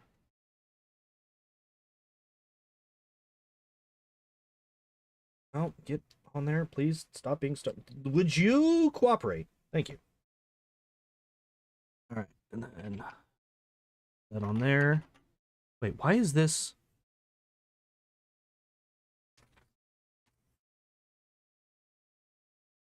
So it seems like it should be able to pop it because, like, okay, so we got this little connector here. Oop, this one right here, and then we got this little connector here. It looks like they should just pop in. As I break it. But if we put this on here, it's not quite the right height. It's a little bit too high. It just kind of like goes straight over. Which makes me think that I might have missed something when building this. But no.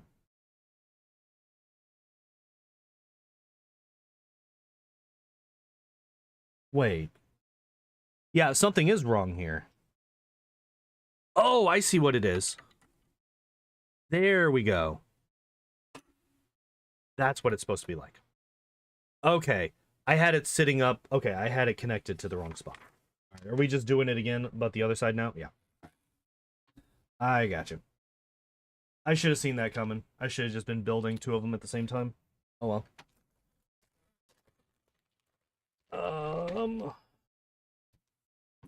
Where is... Oh, it's still in the bag. Still in the bag. Alright.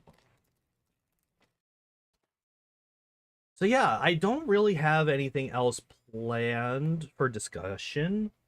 Unfortunately. As I said, I have absolutely no plans to go back through and watch the rest of the sequel trilogy.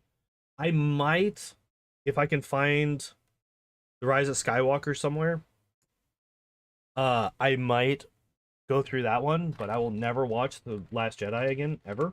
I refuse. I despise that movie. It just makes me upset. But I guess we could talk about some of the reasons that it makes me upset.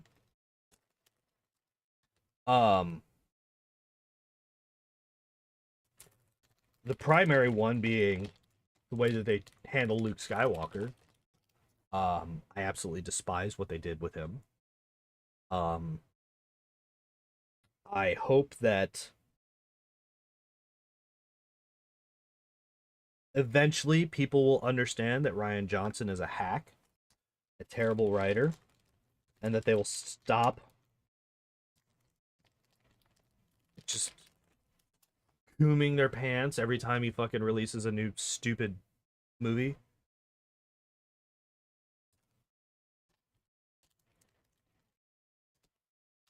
Um, the fact that he straight up put his critics, like he fucking strawmanned his critics and put them into one of his Knives Out movies, or both of them, I can't remember. Um, is just hilarious and childish. Oops, hilarious and childish. Um, the fact that he basically he got to the point where just him saying fuck you wasn't enough. Um, he literally destroyed like the whole burning of the Mona Lisa in the fucking second Knives Out movie. If that's not him making fun of people who say that he was ruining art, I don't know what is. Like the man is entirely reactionary and incredibly childish. Um, the fact that he said that there was not a single valid criticism of The Last Jedi, not a single one. Like, I can understand if you don't want to, especially since, the movie just came out, there's still people talking about it. Um, there's still there are reasons not to be like, yeah, the movie sucks, or I made a lot of mistakes. But to say that there's no valid criticism is just that's insanity.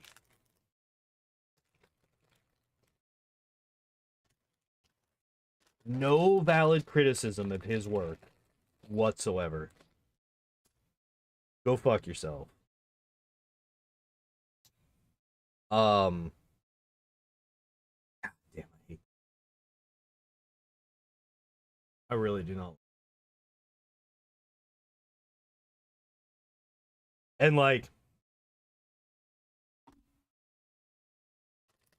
God, I'm I'm not going to be entirely eloquent about these points because I have not actually like because like with all of my TFA stuff, I literally had I had fucking I watched the movie, and as I watched the movie, I fucking put down points. This, right? I don't have that for what I'm talking about now. I'm just kind of going off the cuff, so it's definitely not going to be the same kind of quality of commentary. A lot of it is basically just gonna be like, I fucking hate this man. I hope that he never makes another movie again. Like, I feel like his movies and the fact that people flock to his movies is actually detrimental to the craft of movie making. And I wish he would stop. Um, but I feel that way for a lot of recent things in general. Of the Marvel movies, I would say the fact that they can, well, actually, I can't even say the fact that they are constantly making money because they're not at all. Speaking of, holy shit, the numbers for the Marvels. Oh my god, that movie, that movie is not doing well at all. Um,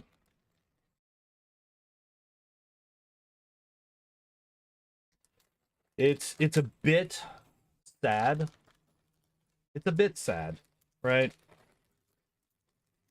Like I kind of went into it last week or the week before. about why I love, why I talk about the MCU, and why I talk about Star Wars so much. Why I've spent $800 on a Lego set, right? Because Star Wars is like incredibly fundamental to my childhood. The MCU is incredibly fundamental to basically the entirety of my adult life, or at least the vast majority of it, entertainment wise, right? Um, I talked about this a little bit, but it's just like I would not be the same person had it not been for those two franchises. Um, they were such an integral part of me growing up and becoming the man that I am today. Um, that I legitimately don't think that I'd be the same person without them. I mentioned that, you know, Return of the Jedi, yeah, Return of the Jedi. I don't know why I was getting the fucking name up. Yeah, I'm a good Star Wars fan. I get the names mixed up. Um, Return of the Jedi is like some of the earliest memories that I have is of seeing that movie. Um, and of seeing like everywhere. It was everywhere when I was a kid. I remember it being on the TVs in stores. I remember it, being on TV at home. It would just be on, right? Um, and I fucking loved that movie. Um, to this day, I love that movie, despite the fact that it's the one OT movie that I haven't watched as of recently. But I think I'm probably gonna watch it today when I end the stream. Probably pop it in, watch it for a bit. Where is?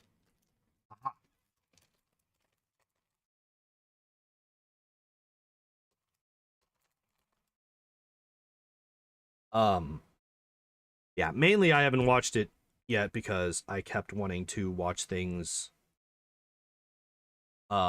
Hey, I just don't have that much time to watch movies.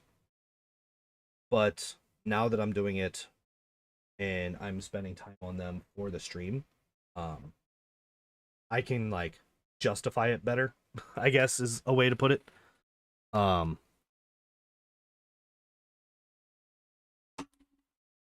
Goodness. All right.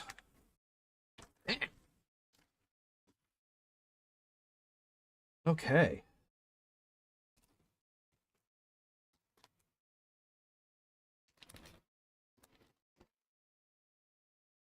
That.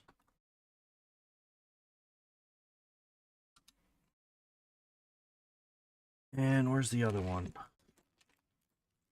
Where is the other one? There's a couple of bigger ones over there. Small baby one. There you are. Hello, Red. How you doing? Red, the ginger bearded fool. How you doing? How's life treating you today? All right. What are we doing next? Okay.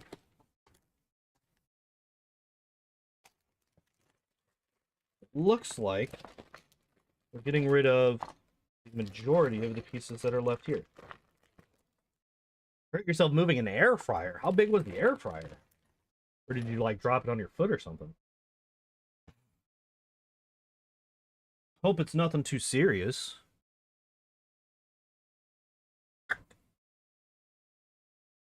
Okay, I see. I see what we're doing here.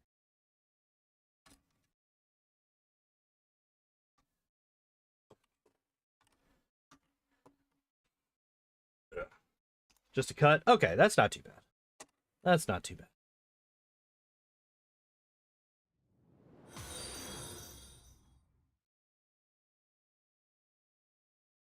Whatever. Fine. Just weird noises that I'm hearing that are very faint and definitely not just hallucinations. Fine. Everything's fine. Um, we're just having a good time. Sitting here talking about the Star Wars a bit, bitching and moaning about how bad some of the Star Wars is while reminiscing fondly about other bits. And I'm surprised I actually caught that. And just kind of talking about just things in general.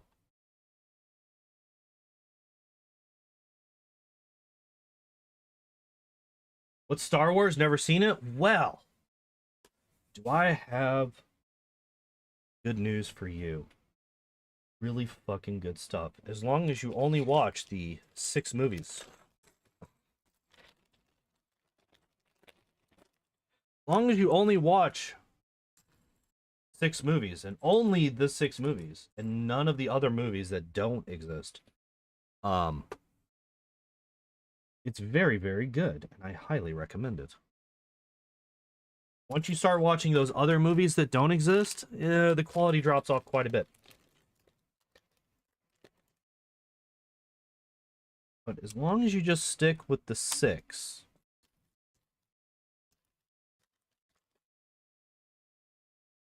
very good science fantasy, space opera, some very good characters. Like anime, does that count? Anime is not exactly Star Wars. I'm gonna have to go out on that particular limb and just mention that. Not exactly Star Wars. I mean, I'm not saying that that's necessarily a bad thing, it's just different. I like me the occasional anime as well. My favorite being Yu Yu Hakusho from way back in the whatever the fuck. Also, I haven't watched season 6 because I kind of fell off before season 6 came out, but I was also a fan of My Hero Academia. That was also a good time. Okay, so do this.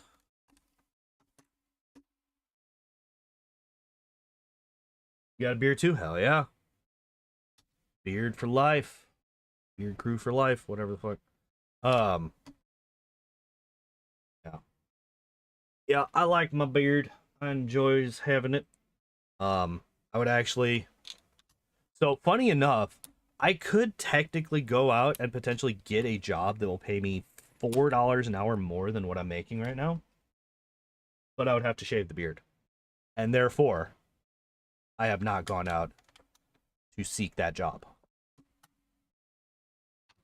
Because yeah, I learned recently that Bank of America, I don't know if this is like nationwide or if it's just like in my area, has bumped their minimum pay to $23 an hour. Which is quite nice for my area. And hold up now, something's wrong. Something's wrong.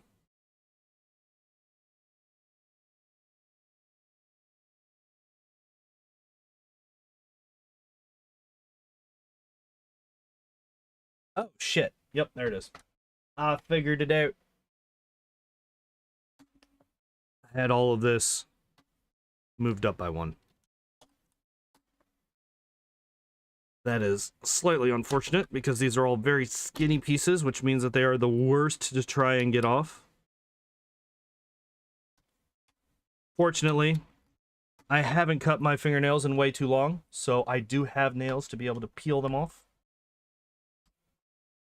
But yeah. So, what kind of anime are you into, sir? What is your favorite?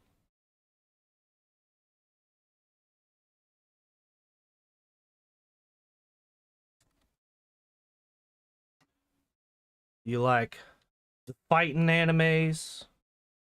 You like the slice of life animes?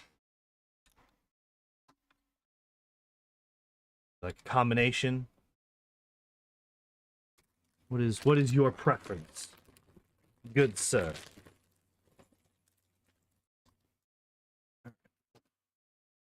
This will be the end of that. That particular bag. I can't imagine that we have more than 8 of these. 2, 4, 6. Yeah. Exactly enough to get this done, and then we are done with the... That bag is finished. What time is it? 8:30?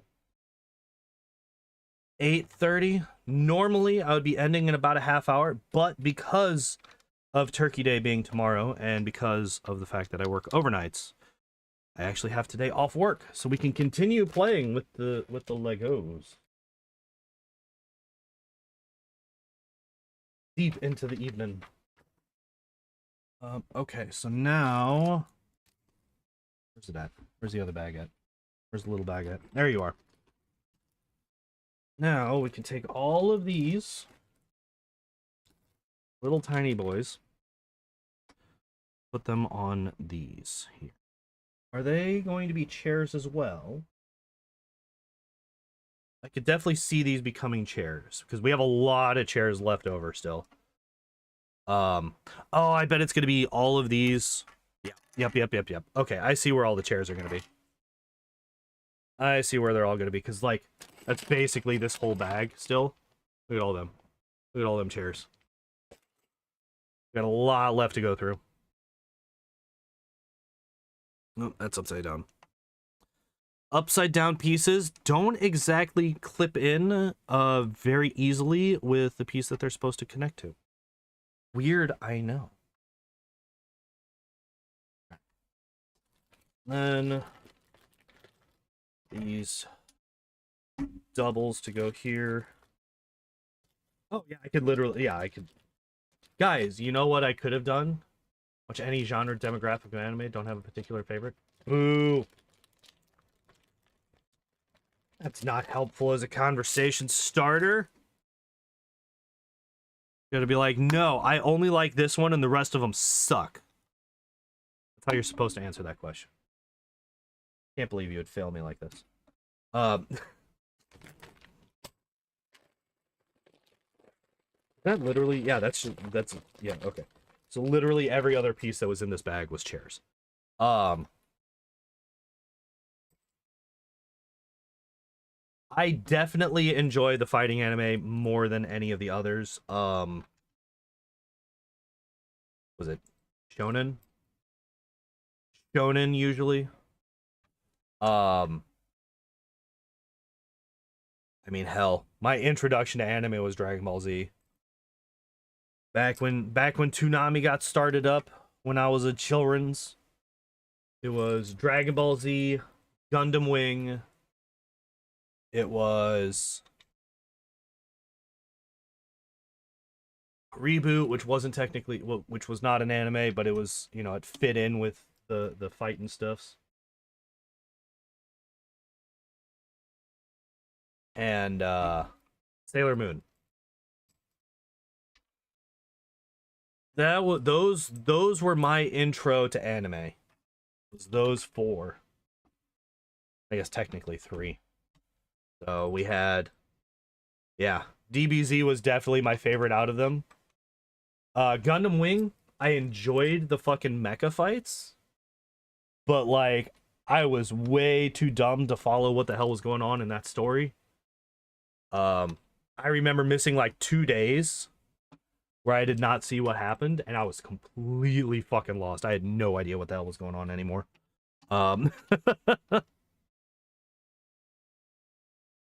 So I kind of fell off. Like, I really enjoyed it. I loved the fights. But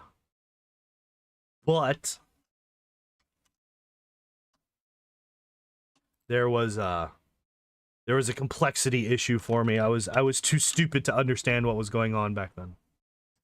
Kind of hate mecha anime besides Attack on Titan. Is Attack on Titan a mecha anime? I don't think that would be considered a mecha. I would say it's more of a kaiju anime than a mecha anime, right?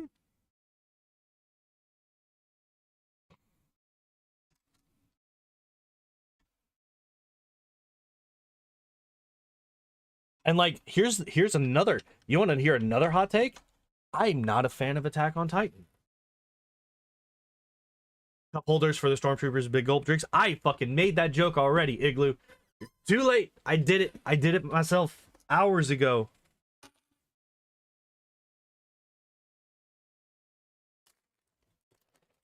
You're gonna have to be faster to keep up with me. What's up, my dude? How you doing? How you doing? It's been a while.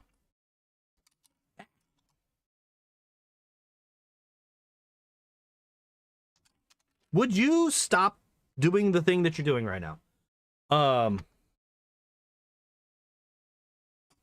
So if we're not joking, I'm fairly certain that what they're actually supposed to be is they're supposed to be holders for the little guns, because they do have little guns to go with them. Find them where they at. Here. Yeah, see? We got little guns that can just, and I think that's what these are supposed to be.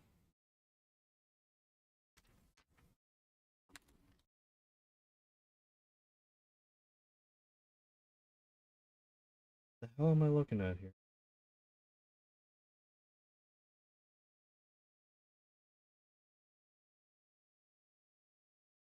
Like, this would make sense for this to be what they are, right? I feel like.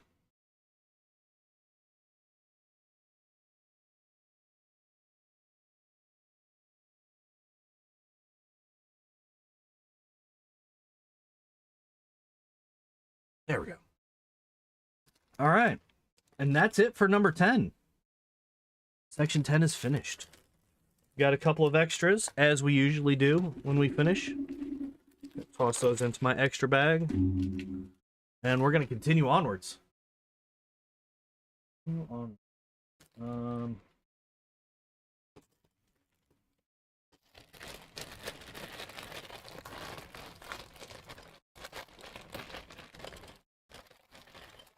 right. So apparently this is supposed to be part of bag 11 or set 11. But the bag just didn't have a number on it, so I had no idea where it was actually going to be coming in from. Yeah, there we go. We did it. We finished bag 10. And let's get started on bag 11. But yeah, I'm not a huge fan of Attack on Titan. I enjoyed it at first when it was just humans versus Manstas. But then when it started focusing more on human v human, I was like, fuck, man. Y'all got enough problems. You don't need this other shit. And then, like, the fucking twist and the time skip and all that stuff, I was out at that point. Not a huge fan of it after that point in time. Okay, so apparently these come in later. We're gonna just set these off to the side over here while we do stuff. All right. Set that. God damn. All right. There's still so much to go through today. Holy shit. Oh, thank you very much. Oh, that's what that sound was. So, if y'all, for those of you who are here, about roughly 14 minutes ago, I like looked off to the side and I was like, what the fuck are these weird ass sounds? I would like to point out, thank you very much, Red the Ginger Bearded Fool, for the follow 14 minutes ago. I did not recognize the alert sound. I need to change that, because that's the second time that's happened, both yesterday and today.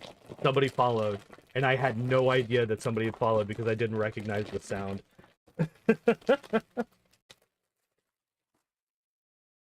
I need to fix that. Alright, what are we looking for? We are looking for something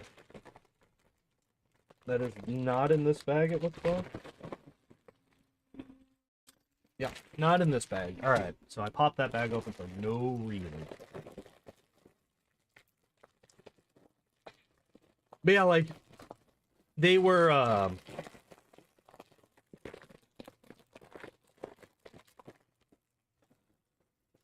once they started, yeah, it was basically once they started introducing all the human-based intrigue into Attack on Titan, I was kind of out at that point. I was like, nah, this is not why I'm here. I couldn't care less about y'all fighting each other. I want to see you fight the big monsters.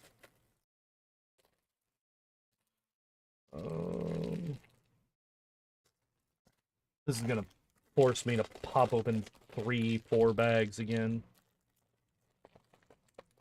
Just to get the pieces that I need for this first step. Alright. We got 2.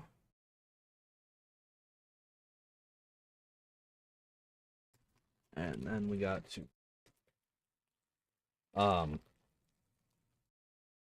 Yeah, like that is definitely one thing that I've noticed a lot in anime.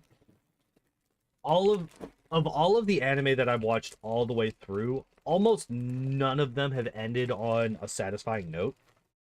Almost every single one of them has ended poorly, in a way where I was just like, are you really? That's what you decided to go for? That's what you decided to do? Just fucking weird. This like some of the most egregious offenders are Soul Eater and Fairy Tail. Fairy Tail and Soul Eater are some of the biggest offenders of the I'm going to end with some bullshit. Because they do Bleach as well. Bleach did it, Soul Eater did it, and Fairy Tail did it. They all do the we've made the final bad guy too fucking strong and we don't know how to actually deal with it. They all did the same thing. Bleach had Bach, who, if I remember, now it's been a long time, so if I'm incorrect about this, please correct me. But if I am not mistaken, they made it so that the final boss of Bleach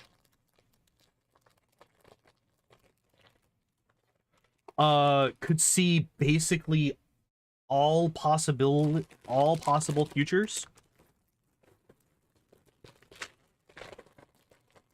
And so he just could not be surprised. You could never surprise this man. Because he could see anything coming. Period. End of story. No room for negotiation. Anything that you do, he knows you're going to do it before you do.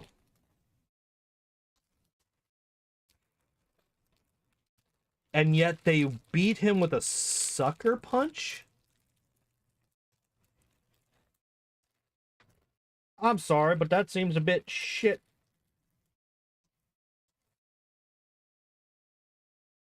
Just don't give your fucking antagonist that ability.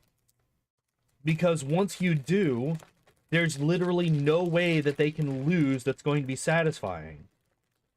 Because you're gonna have to ass pull to beat him. You can't beat him in any way that would make sense logically. You have to find some really dumb way. So common. Think it's on purpose? Dude, it's insane. It's insane. It drives me crazy when they do that shit. Also, I think I just need to have this over on. Yeah, because I keep looking at one chat instead of the combined chat. So I keep missing chat messages for a couple minutes. But like if we look at oh nope, not that one. Apparently there's another kind in here that I want to find. Or is it not in here? Ah, it's over here.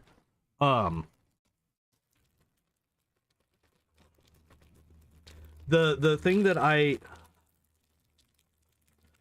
and then like let's talk about the fairy tale, or not the fairy tale, the Soul Eater ending. Soul Eater ending. Again, they make the final boss too goddamn powerful. How do they beat him?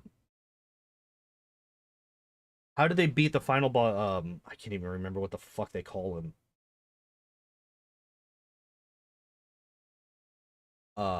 In that show. It's been so long since I've seen it. I just like, after I saw that ending, I had absolutely no investment in that story anymore, so I just kind of fucking forgot it all. Except for the end. Like, that's the only part that I kind of even sort of remember.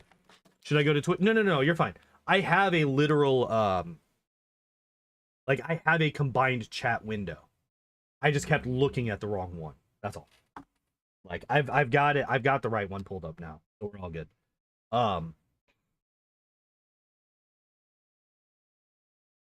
It's all good.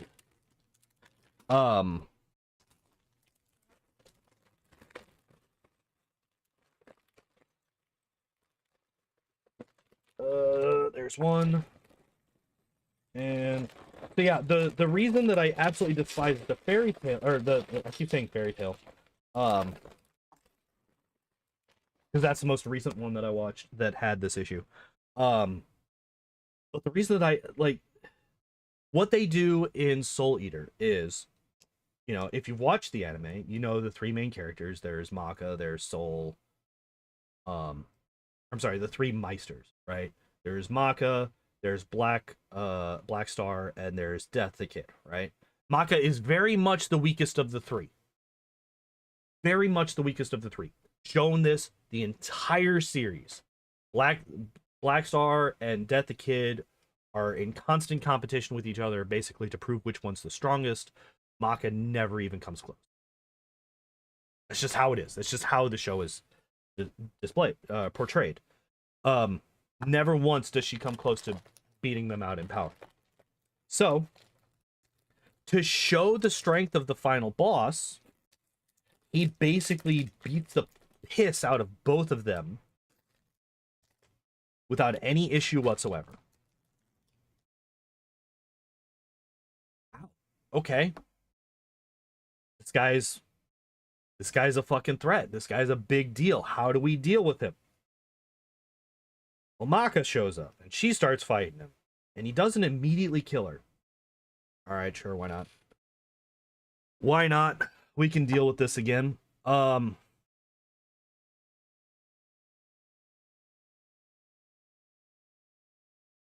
She, for whatever reason, can't hurt him with her weapon. I can't remember why. I don't know if, like, she lost her weapon, which is kind of hilarious because he can turn into his human form and then just run the fuck back to her and then turn back into a weapon. I can't remember what happened. But for whatever reason, she's unarmed against the strongest enemy that they've ever faced. Somebody that beat the two people that are far stronger than her very easily. Or maybe it wasn't even very easily. I don't know. Even if it's not very easily, he still beat them, and they are still far stronger than she is. What happens next? She punches him, and he explodes. Literally because, they explain it, because the power of friendship.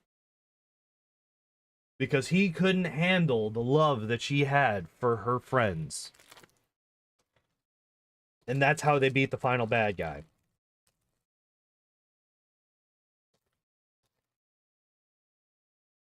I never went from fully invested to not giving a fuck faster.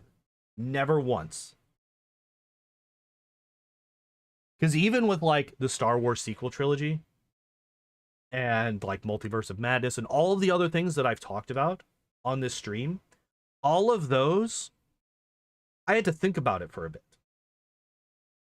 I had to think about it for a bit before I was like, oh, this is absolute trash.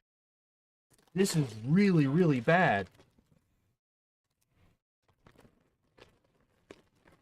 Soul Eater, I was instantly out. There was zero delay. I went from being full in to being completely out in an instant.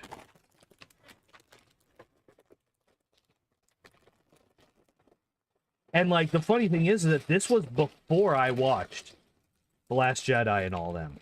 This is before I watched all that stuff. This was before I started thinking far more critically about the media that I consume. And despite that, oh, this is just a fight. Okay. Yep, that one. Goodness. Despite being something that I was not at all like looking to be critical of. I was not in there thinking about every tiny little detail, trying to figure out what the hell was going, like, does this make sense? How does this fit in with everything else that I've seen? Like, I wasn't doing that. I had not yet awoken that part of my mind. I didn't give a fuck, basically. I was just watching it and I was enjoying the fights and the pretty colors and all this other stuff. But despite all of that, that final fight still managed to kill my investment entirely. It was impressive. It was impressive how well, how incredibly thoroughly they fucked up. I mean, like, hell, this goes back. I mentioned that one of the first ones that I ever watched was Dragon Ball Z. And they did that in that show. Yeah, in that show, too. With Majin Buu. Shown being blown the fuck up. Pieces everywhere, and they're sitting there disintegrating each of the pieces. Still comes back. Everything they do to this guy. Can't beat him. Can't touch him. Can't hurt him. So what the fuck are you supposed to do then? Right? Can't hurt the enemy permanently. What are you supposed to do? We're going to spirit bomb him. That's literally never worked. Never once has that ever worked. Last time he used a spirit bomb was on Frieza. He took energy from multiple planets. Still didn't do shit.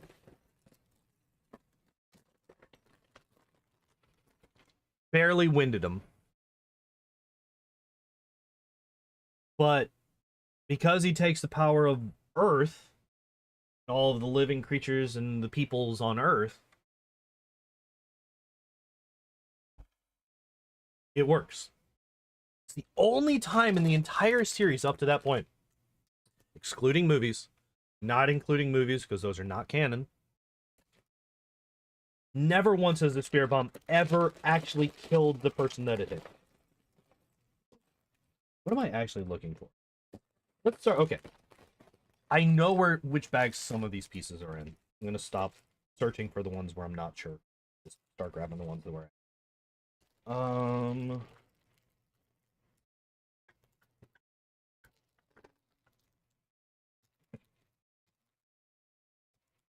God, there's a lot of weird pieces in that bag. All right, we're going to just walk away from that one for now.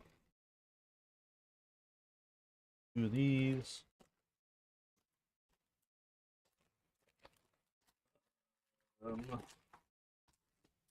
Yep. 4 of these. All right. Was not expecting that. But yeah, like I said, that's like the one thing.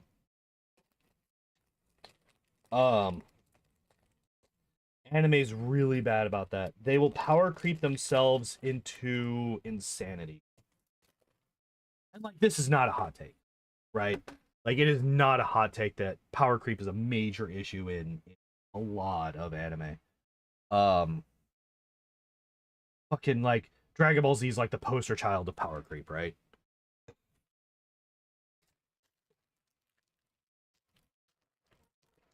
Like, y'all remember who the original antagonist of Dragon Ball was? You guys remember who the original antagonist was? It was fucking Emperor Pilaf. You remember who that is? Do you know who Emperor Pilaf is? He's an actual joke person. Now, granted, a lot of Dragon Ball was jokes and gags. It was like half fighting anime, half comedy anime. And they kind of dropped the comedy aspect as they progressed through. Like, there was always comedic aspects in Dragon Ball, Dragon Ball Z, and GT, and all of them, but Dragon Ball was very much a gag anime, more so than anything else. There is only supposed to be one. Okay, I thought everything on here was doubled up.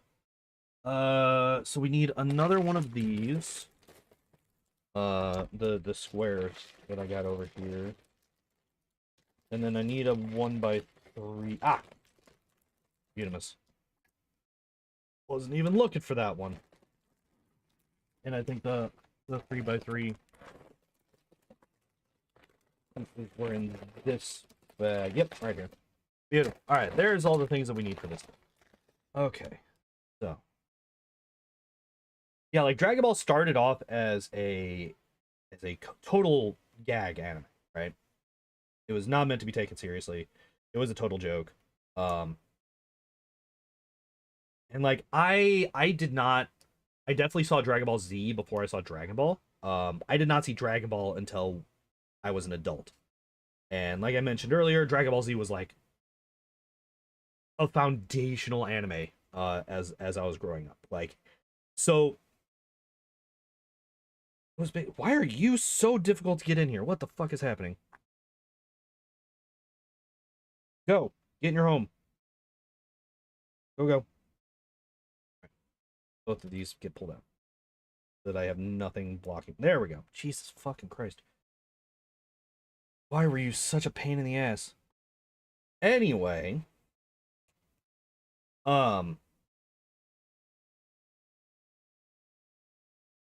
Like so like basically the timeline of my life of media was Star Wars when I was a very young child, Dragon Ball, Naruto, Bleach, Piece to a lesser extent. When I was like young teens into young adult, right? And then after that, it was MCU basically.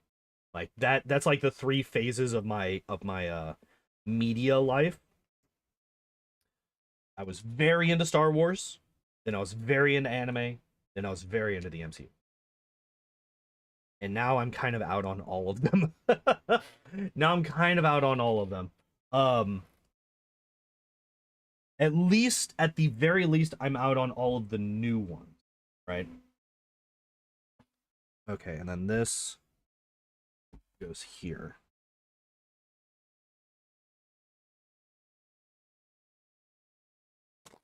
Where the hell are those? I haven't even seen those yet.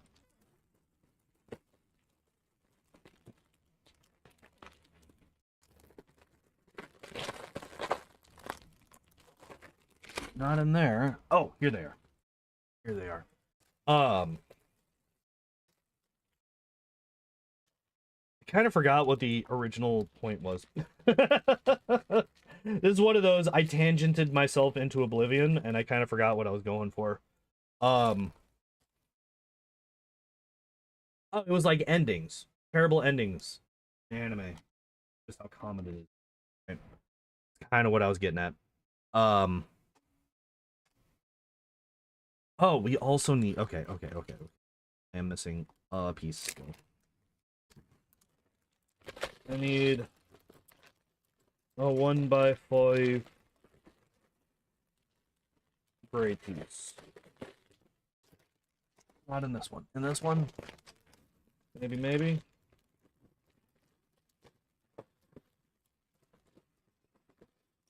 Yep, there you are. I see you, you zombie. Animes, count them with one hand. Yeah, like, that's the problem. Like, I understand ending something satisfactorily is, like, fucking hard. I get that. But I feel like a lot of it is simply due to the fact that a lot of the times they don't have an ending in mind when they get started.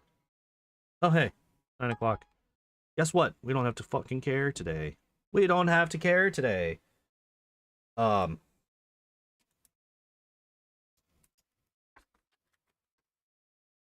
Um, like that's I keep coming back to this. The book that I want to write, right? I don't have an ending in mind yet. I have a couple of ideas of how I would like it to end.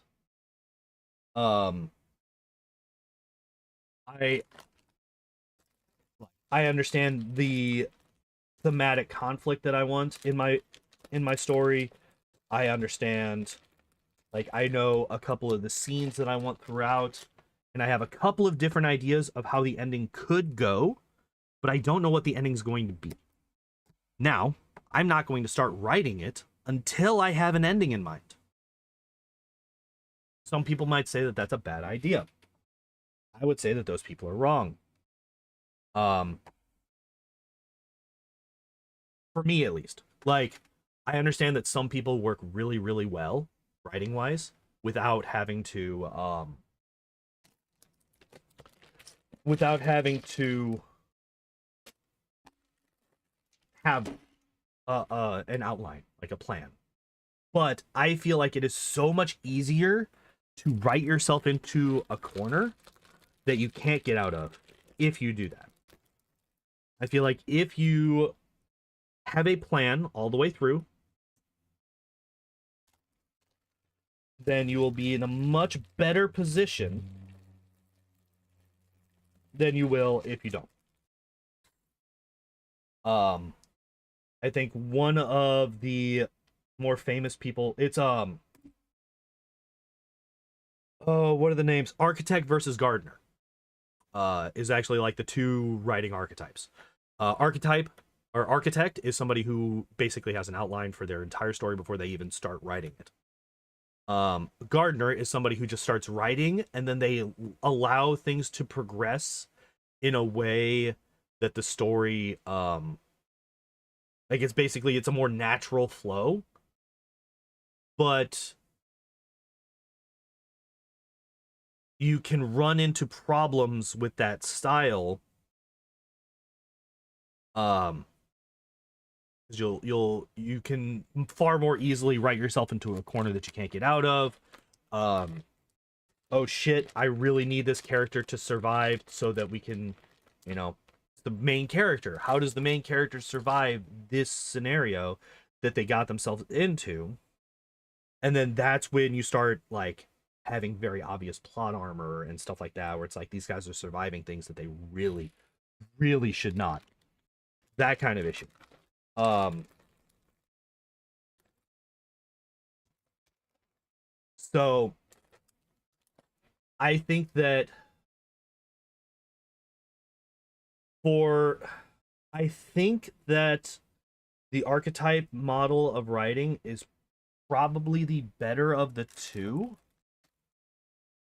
Um, but it's also a hell of a lot more daunting.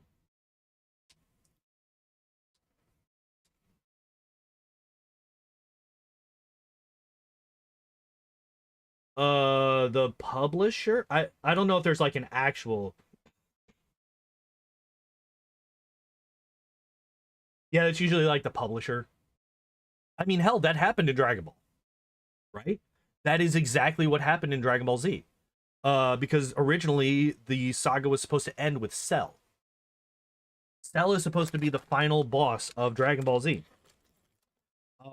But they were making a lot of money, and they wanted to keep making a lot of money because it was the most popular anime at the time. Um, so they made another saga after the Cell saga, and it just it undid a lot of the thematic through lines. It undid a lot of character arcs, and it just kind of fucked with everything, right? Because like if you end at Cell, that's a really good ending, right? It's kind of bittersweet because Goku dies, he moves on, he refuses to come back. But Gohan has now taken up the mantle of Earth's mightiest protector. The torch has been passed, and like that's a whole huge thing. Oh, I see how this is. Okay, I have this incorrect. Okay. Um, but yeah, that's definitely a thing that can happen. Um, Publisher realizes just how much money they can be making. They don't want it to end. I mean, fuck, that's why the Star Wars sequel trilogy exists, right? They exist because Disney bought Star Wars. They needed to make money off of it so that it would make financial sense to have bought Star Wars. Therefore, they need the sequel trilogy. Therefore, they write a trilogy. However, unfortunately, they don't have a plan. The fact that that happened, by the way, the fact that they went into the fucking sequel trilogy without a plan, just fucking, that blows my mind. I can't imagine. Imagine spending, how much did they buy fucking Lucasfilm for? Give me 1 second. I'm gonna take one. Disney purchases Lucasfilm. $4 billion.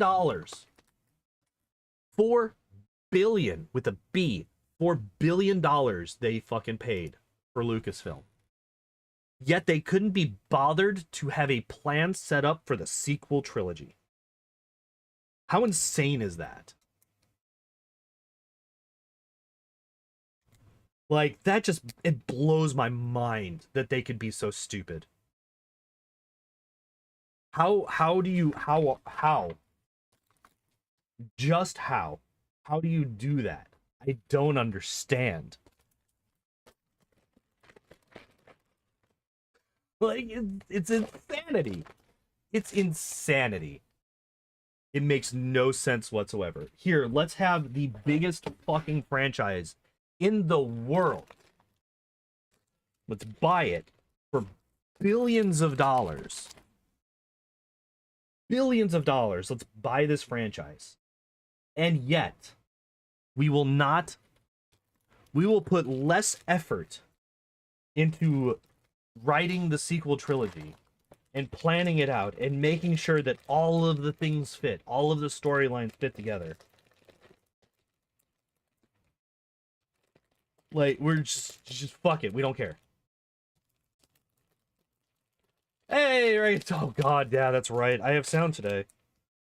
Oh man. That fucking hurt my soul last week when I did that.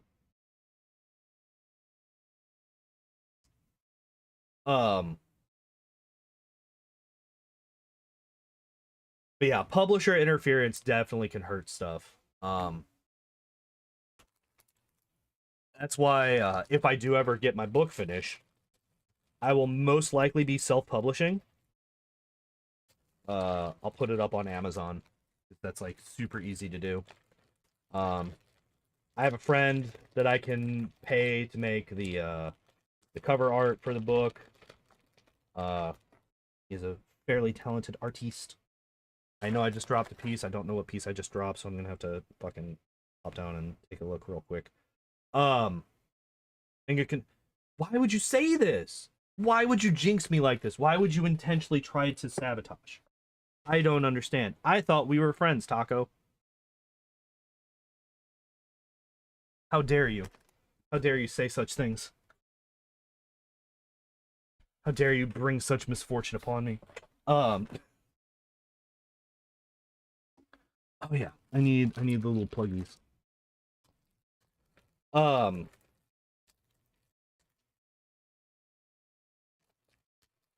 I love how basically all of these conversations eventually meander their way back to Star Wars. By the way, like we're sitting here, we're talking about anime, we're talking about all of the things that happen there, power creep, and all this stuff, and then so it's fine. It's fine. Uh, and then boom, back to Star Wars because of publisher interference and lack of planning and stuff.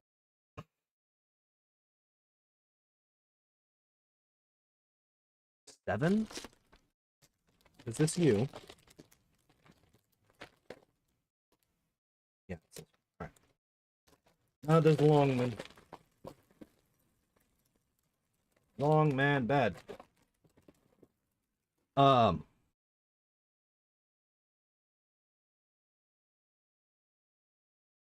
Oh shit! Wait, not this one. Interesting. Look at this. So we got this piece right here. This is the piece that we need. Right? Right here. Right here. Right here. Now, look at this one. See how it's the same size, right? Fucking half the width. I'm like really bad at this. Half the width. This Star Wars based stream. It is a Star Wars based stream. This is true. I just find it amusing that we just constantly come back to this.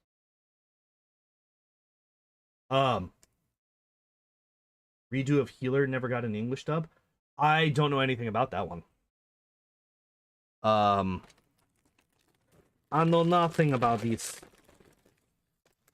There's the other one that I needed. Here it is. I found it.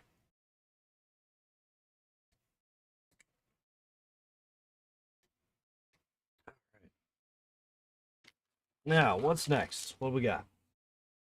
I am amazed at how much is going into building this bit here.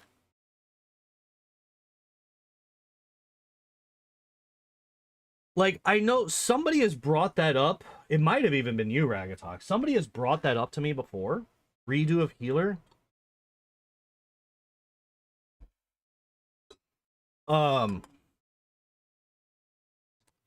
So, like, I've heard of it. I just don't really know anything about it.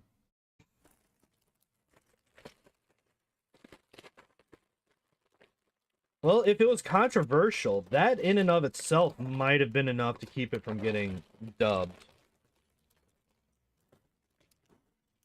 You don't think it was you? I don't know. It's been a while since I've heard it, so I am unsure as to who it might have been. Yeah, we were talking about really bad endings. We were talking about power creep. The reasoning for those things. Like I said, I really think that if Dragon Ball Z had ended at the Cell Saga, it would have been a really, really like probably one of the strongest endings of like a fighting shonen style anime. I feel like that's probably one of the strongest endings if it had ended at Cell.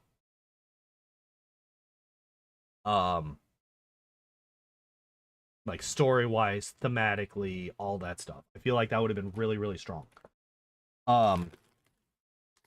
Unfortunately, they didn't. They kept going because the publisher pushed them to. Or somebody pushed them to. Maybe it wasn't anybody up any corporate ladder. Maybe fucking oh god. Why can't I think of his name? The guy who writes it. Can't think of his name. The guy who writes it. Maybe he wanted extra money. Maybe he got greedy and he wanted it. Always possible. Nope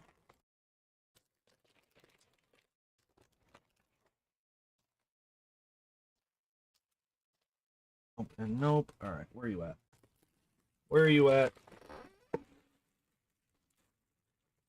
Ah, you are in this bag. Yeah, we were talking about Fairy Tail. Kiratori, thank you. I was like, I should know his fucking name. Because I have watched every episode of DBZ Abridged. And they fucking say his name at the beginning of every fucking episode of DBZ Abridged. Like I should know this man's name. I've also watched every episode of Dragon Ball Z. Most episodes of Dragon Ball Super, although he had nothing to do with that, and I did not watch Super. Or did I say Super? I meant Dragon Ball GT. I watched all of Dragon Ball, all of Dragon Ball Z. I watched most of GT, and I only YouTubed the fights for Dragon Ball Super. I did not actually care about Super. Sorry. I just couldn't bring myself to give a fuck. Sorry, any Dragon Ball Super fans. Learns a lot from other sources. Oh, I'm sure he does. Fucking, marketing and merch rights and all that shit. Like I'm sure that man makes bank on so many things. But you can always make a bit more by writing another story. And like I don't mind writing another story. Like you could write other stories in the Dragon Ball universe. Like there's so many, like that's the thing, like there's so many hell, that's a thing with Star Wars. Imagine all of the stories that you could write about in the Star Wars universe. Can't do stuff with excessive amounts of what I would classify as filter. Yeah, well that's what what was it? What was it? Um Dragon Ball, not abridged. The official, oh god, what was it? Kai. Dragon Ball Z Kai, I think it was called. Where they actually cut all of the filler from the anime. There was that. Um I personally never watched it, but that's because I had already seen all of Dragon Ball. I didn't need to watch it. Um and the voice acting was different. Like the voices were different, which threw me. And made me like, I'll pass. I'll skip this. So I can't speak on how good or bad it was. I just know that it was different. And it got rid of all the filler. Um, but yeah, like a lack of filler. That's actually one of the reasons that I really, really like I mentioned at the very beginning of this conversation. Yu Yu Hakusho is my favorite anime. Period, hands down. My favorite anime, Yu Yu Hakusho. Um, it's short. There's 4 arcs, and then it's done. Right? There's the items are the Spirit Thieves arc, there's the Saint Beast arc, there's the Dark Tournament arc. Oh, I guess there's the 2, 3. Dark Tournament is 4. Before the Dark Tournament, I forgot one. There's the one where they have to go and get Yukina. So that's 5. Um the Evil Spirit Detective arc is 6, and then the Demon World Tournament is 7. Right? So 7 arcs, but I don't remember there being basically any filler whatsoever. It's just like bam, bam, bam, bam, bam, like plot, plot, plot. Like it's constantly progressing. Things are always happening, constantly happening. The fights were really well animated, I believe. Now this is coming off of fairly distant memory. Um,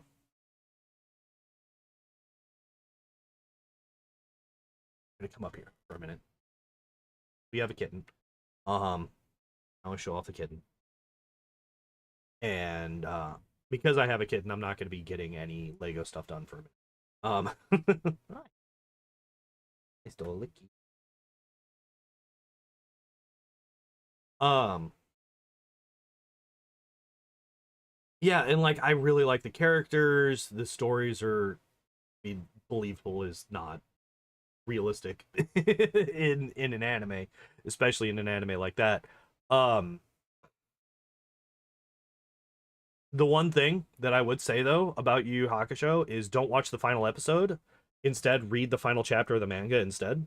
Because the manga and the anime are very, very close, almost all the way through. Almost the entire way through, the manga and the anime are like basically one for one, except for the ending. The ending for the anime is super sappy, and I'm just not a huge fan of it. Whereas the ending to the manga, I think, is a lot closer and more accurate to the actual characters. Um, and I think the manga ending works a lot more. Um, Neither is necessarily bad, but I prefer the manga ending.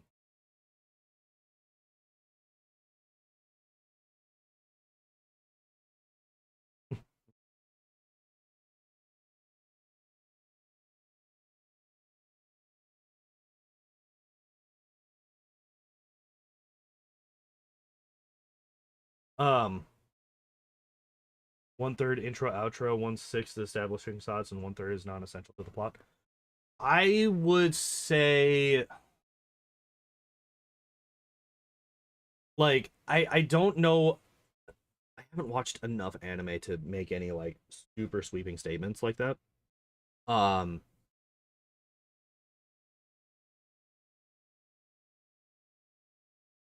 Rehashing things with flashbacks and stuff. Yeah,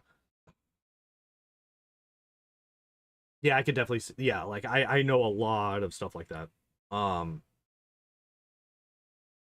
and there are flashbacks in Yu Hakusho, but they are relatively rare. Um, yeah, I would recommend it. If you want to see an anime that um has very little filler, has some pretty damn good fights, um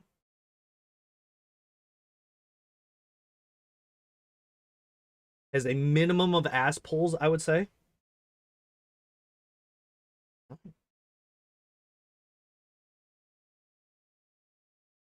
Has a minimum of ass pulls. And I just like I think it's like one of the better fighting anime, period, out there. Um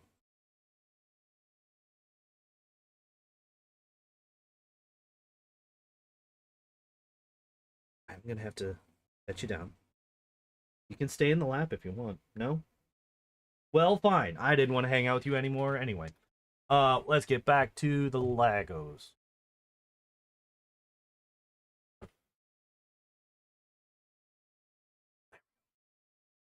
Okay, there we go.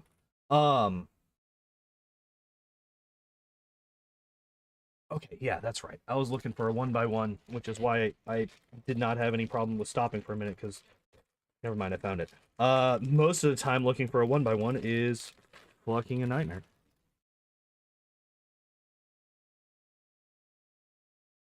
Okay. Oop. All right, there we go. There's that. What's an ass pull? An ass pull is where they pull something out of their ass uh to get what they want to happen. Basically, it's the writers putting themselves in a corner and then being like, "Well, fuck. This happens because we need it to," right? Um Basically 90% of The Force Awakens was ass pulls. Um Even parts of it that didn't need to be.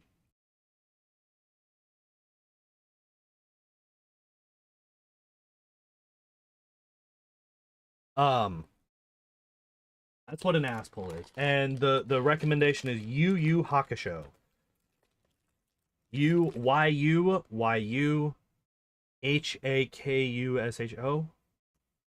I believe.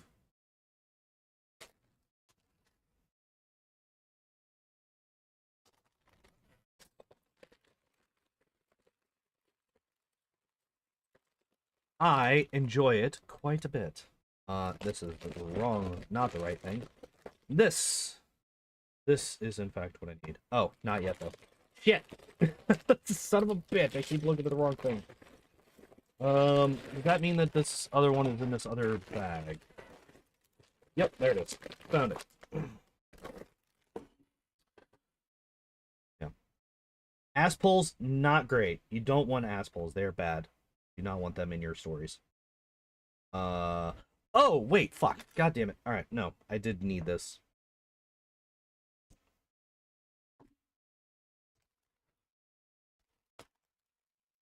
Uh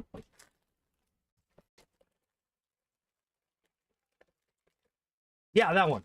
Yep. Tis my favorite.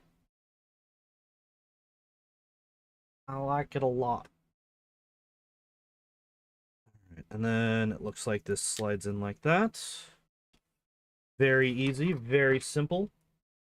And then, yeah, we do it again. All right. Do it again.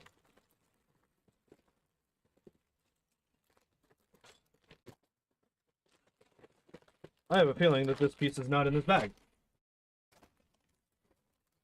Yeah, I don't want to go into super detail because I don't want to spoil a whole lot. But yeah, I will say, like I said, I will say there are a couple of ass pulls.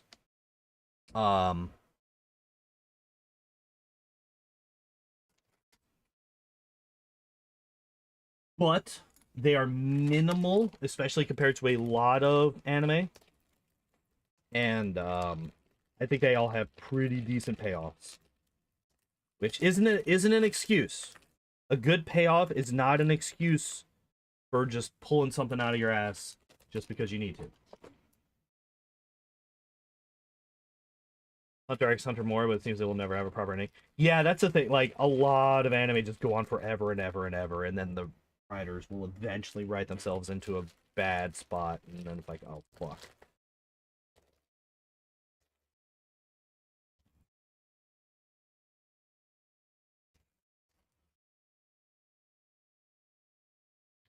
I mean, like, another one of my favorites is Hellsing Ultimate, the OVA. Um, doesn't really it's like one season, you know, so it doesn't really have time to fuck itself over too terribly much. It ends at in a decent way.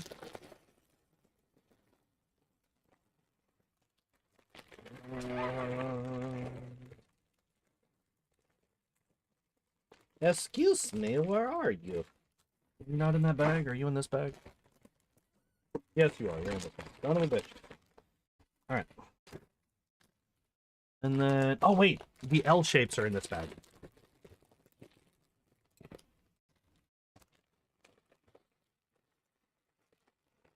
Una mas. One more L shape.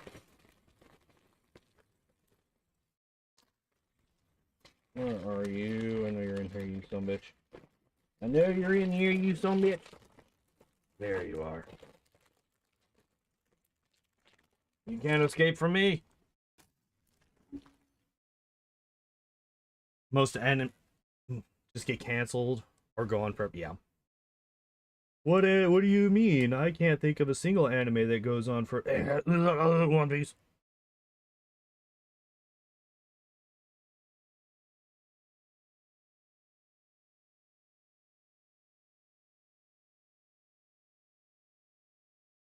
I like One Piece a lot. I did. I haven't watched One Piece in a very, very long time. I kind of fell off after the time skip in One Piece. Um,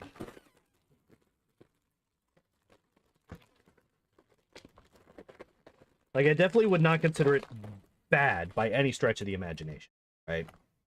I feel like to say that it's bad, well, I would need to know more about it to say that it's bad for one. But I remember like a lot of the fights were really well done, well animated, they were creative. And like the main character for the vast majority of his fights is very underpowered, so he has to be creative, right? He can't just overpower his opponent a lot of the time, at least in the early seasons. And I feel like it should get even harder for him to just brute force his opponents as things go on. But apparently that's not entirely the case. I've seen clips of him versus Kaido, which you would consider One Piece terrible. Interesting. Why would you say that? And I'm not saying that you're wrong. Obviously, I don't know that much about it, but why would you say that it's terrible?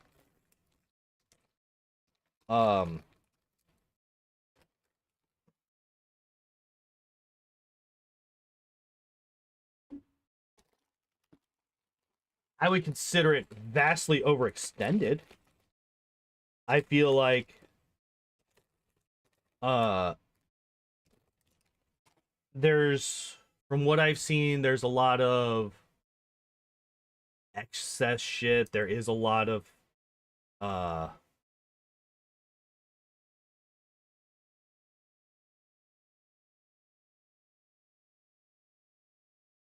Oh, wait, no, backwards. A lot of flashbacks, a lot of filler, um, all that stuff. I will admit to that. Like, yeah, 100%. I will not fight you on that one. Um, but and like I can only speak on up through, like I said, up through basically the time skip. Look dumb and the plot was silly. I mean, it is not a hyper serious anime, right? The vast majority of the time, it is not a hyper serious anime. However, there are some payoffs that are very serious, and I would say are very well done. Um, the watch like 5 episodes, fair enough. Um, I would say that up through, was it Marineford, where they're trying to rescue Ace. Up through that, I watched for sure, and that arc right there, the Marineford arc, is really fucking good. I would say. Um, and the payoffs are really fucking good too.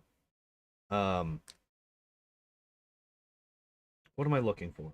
Oh wait, did I miss that piece in the last piece? Well, I did. Okay, so this one over here, it's missing something that I need to find. That's fine. I can find that soon-ish. I might be able to look for it. Well, I can look for it now while I'm looking for the other pieces as well. Oh, already have them out. Shit.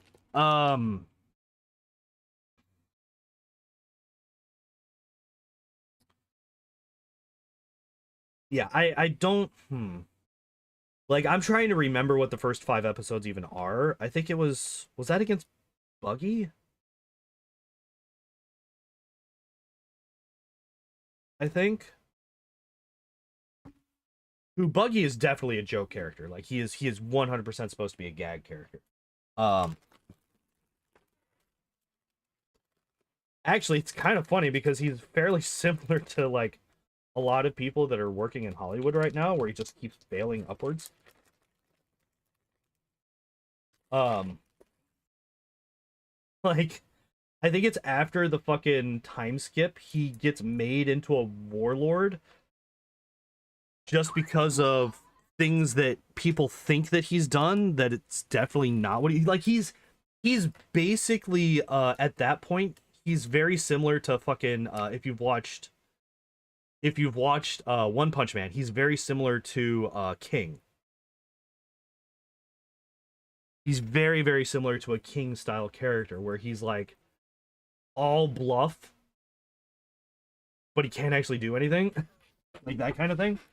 Um, which I find really fucking entertaining. I really like that kind of character a lot. I just find it really fucking funny. Um, oh, speaking of things that I would recommend anime wise, fucking One Punch Man is incredible. Um, like unironically one of the best manga slash anime to come out in a long time. Uh, Despite season two's animation issues, which I have not watched season two in a long time of the anime. Um, I've definitely been more of a manga reader on that one than I have been a an anime watcher. But there are definitely some fights that I can't wait to see animated. Um, the Garo versus Saitama fight. I'm fucking looking forward to seeing that one. Decent, sir. You need to fucking calm yourself with these fucking shenanigans. Love me some One Punch Man.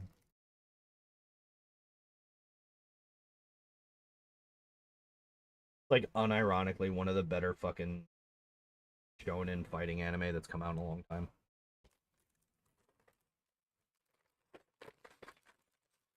Fight me.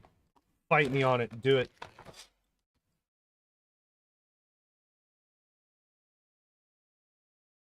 Do it.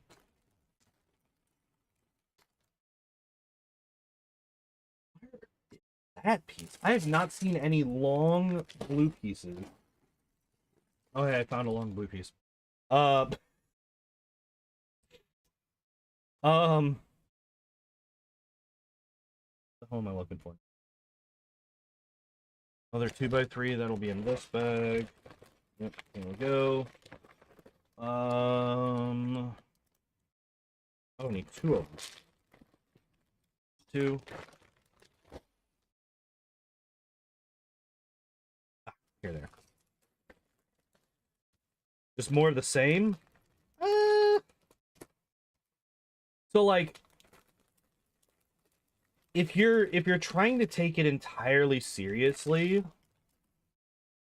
I can understand kind of, but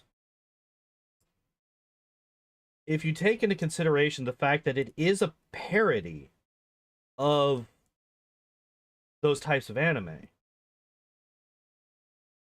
like, let me think about the different arcs. I mean, like, there's the season one is basically just like season one is almost entirely just introducing characters.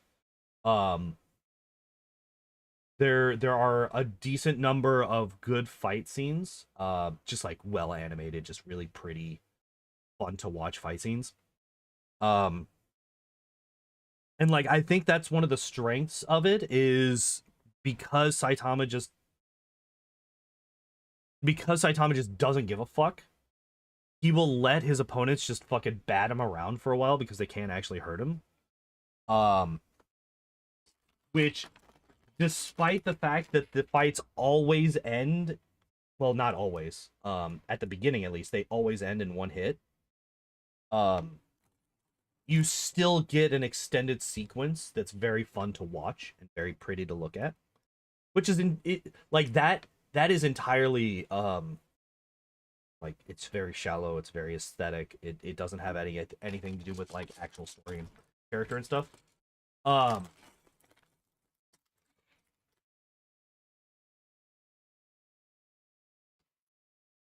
but like it's also like it is also just like a good example of that style of anime. Um, because like I would say that some of the best like one of the things that's most important to an anime like One Punch Man, like Dragon Ball, like Naruto or anything like that is having very good, well choreographed fight scenes. And I think the One Punch Man does that very well. Um I would be very comfortable in saying that One Punch Man has some of the best choreographed fight scenes um in recent anime. At least from all of the because like while I don't watch a ton of anime in their entireties, I do watch a lot of anime fight clips on YouTube. Um and of the ones that I've seen, very few of them come close to One Punch Man. And a lot of them are far worse. A lot of them are a lot worse. Um, so I would say that it does very well in that aspect. It actually does pretty decently in character development as well. Like it introduces its characters, it shows them growing and doing other things, like changing as time goes on. I mean, hell, even Tatsumaki, right? In the more recent now, these are not ones that I've read entirely yet, but like there's a fight between Saitama and Tatsumaki. And like she starts developing as a character because of that fight that she has with him that she starts simply because of her pride, which is well established at that point, right? She's one of the most prideful characters in basically anything ever. Um but because of this interaction with Saitama, much for the plot. Well, that's kind of what I'm getting at this point. You watch for the plot, right? Yes. And I read Playboy for the article. Um, but no, jokes aside. Um, but I do like the characters in One Punch Man. Like, yeah, the pretty fight scenes, that's entirely shallow and aesthetic, and but it's important. It's important for that style of anime to have well choreographed fight scenes. And I don't want to downplay the importance of that. Where is? I swear to God, I had one of these fucking laying out here on the table this whole time, and now that I need it, I can't find the damn thing. Did it fall? I think so.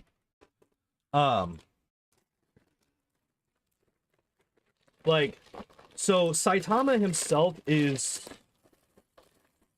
almost entirely static as a character. Like, he does not change personality-wise through the series, really.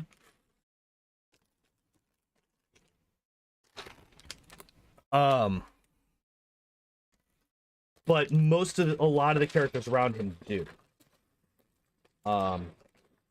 Fubuki does, Tatsumaki does, King kind of does. And like it's more just the story of more and more and more people coming to recognize just how powerful he is. And their reactions to it. Why can I not find fucking piece?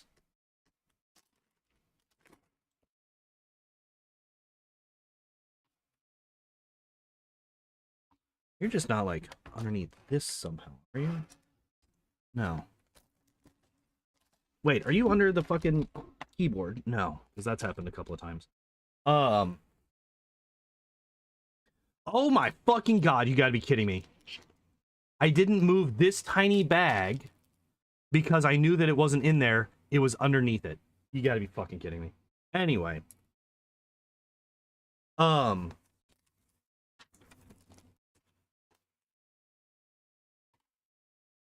right. Wait.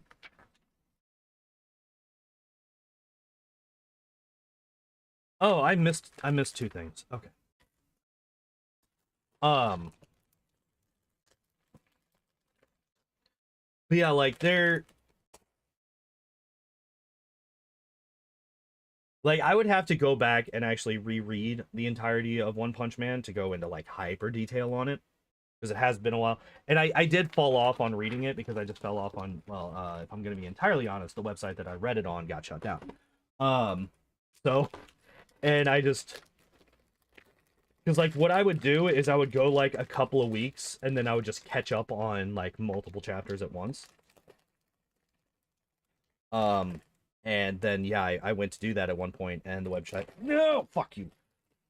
The website that I did that on had been shut down, so couldn't do that. And then I just couldn't be fucking bothered to go and find another one, I guess. Please go on here. And we have the little triangle pieces. Yeah, I would, if I were to really, really, really argue my points well right now, I would have to go back and find it. Find a new way to read it and go in depth and analyticalize it. You know what I mean? Which I was also not doing that when I read it. Right? I was not going in to be hypercritical and do all of the criticisms things. I was going in to just kind of chill and relax and read something that's goofy but has really good fights. Why did you buy movies the other week when you were fine with privacy? Also, were they good? So I will, so like the thing, part of it is the ease of access. I work at Walmart, right? And literally the reason that I bought those movies was because I was walking past the electronics section coming back from the bathroom to go back to work, I saw it. I was like, fuck it. That was the entirety of my thought process.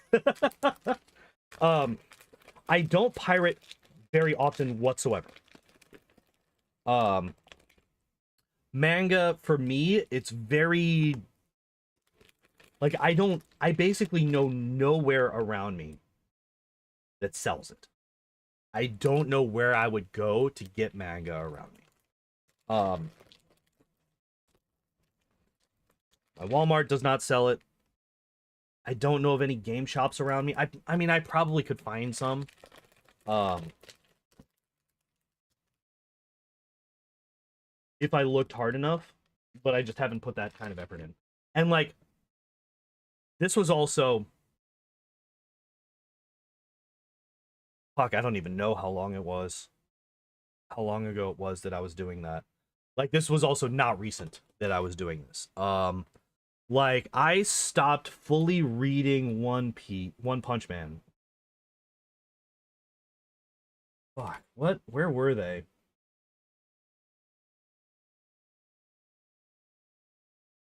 It was in the middle of the Monster Association fighting, but I think they were still in the tunnels.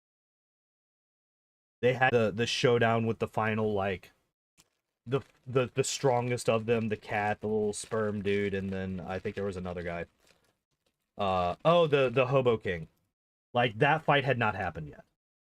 Um, so I don't know exactly when all that stuff happened was, but it's been a while since I did it as well. Um, and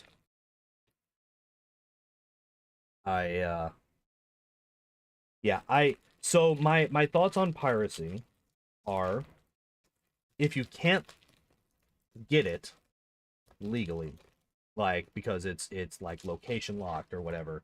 It's like that happens with video games sometimes, right? Like a video game is just not available in your area. You just can't buy it. Well, if you can't buy it, what's the problem? Like, yeah, if you can't buy I got distracted on trying to get the restream stuff set up. And I spent a long time teaching myself how to make animated GIFs on GIMP. It took me way longer than I expected to try and make even one. I have a lot more let's just say my respect for animators jumped drastically over the past 3 days. uh just having to go through that once was, oh man. And it was like, at one point it was like an 18 frame GIF. Um that I ended up cutting back down to 6 because I couldn't figure out how to make the 18 frames work correctly. Um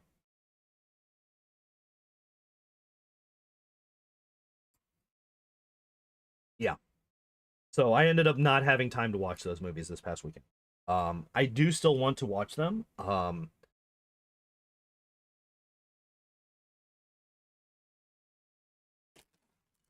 yeah, I will definitely, and like a lot of times if I, so like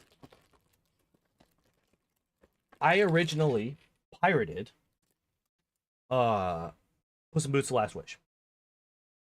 I originally pirated that movie. I then watched it and I liked it so much that I went out and I bought it. I have absolutely no problem going out and buying something that I have already pirated if I'm not sure that I'm going to like it or if I want to support it at first, and then I find out that it's actually really fucking good afterward. I have absolutely no problems with doing it. Actually, I think that that's a very good way to go about it. Um, do we need 3 of these? All right. Um, like if you're like unsure about a thing, you're like, all right, let me check this out, and then you're surprised by how good the thing actually is. And yeah, you should support the people that made it, right? That's kind of how I look at it.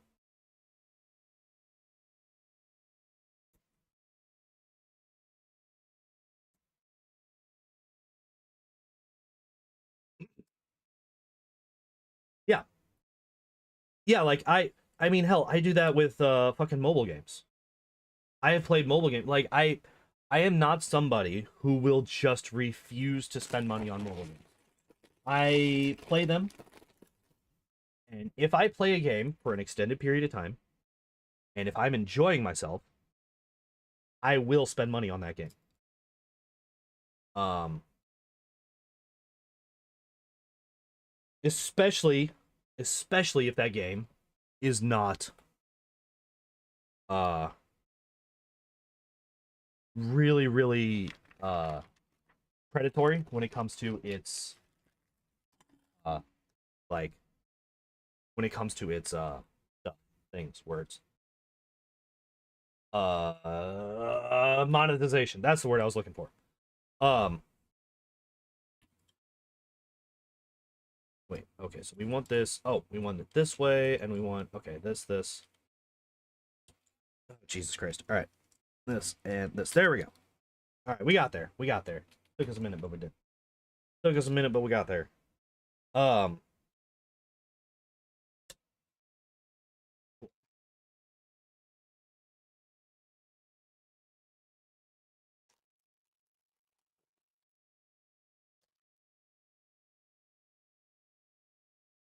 really predatory is fine. Look, if you're hungry and you need some meat, then I can't really blame you. I love me some meat as well. I am but if you're taking advantage of your customer base, and that's something else entirely. One is based around survival, or potentially just flavor preferences. The other one is fucking over people.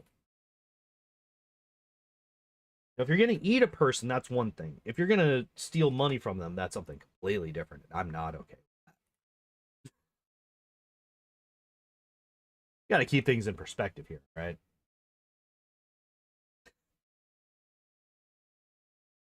All right.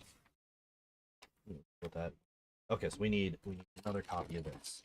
Oh, hey. Oh, never mind. I was gonna say, oh my god, that was so easy to find this time around. It was not. I lied. There we go.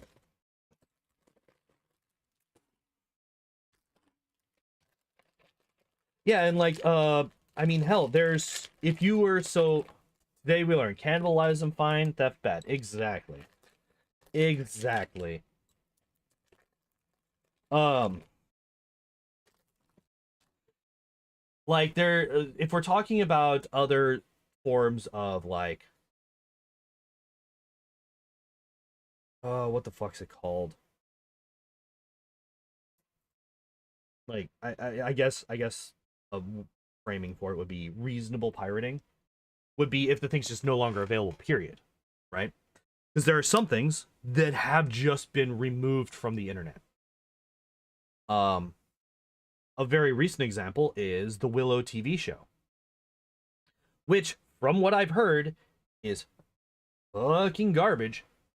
But if for whatever reason you want to watch that TV show, you no longer can.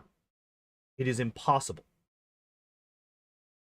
The show does not exist in an official capacity anymore. So the only way that you can watch that show now is by pirating it. You do not have a choice if you wish to see it. So it's stuff like that where I'm like, yeah, okay, yeah, that's fine. Go for it.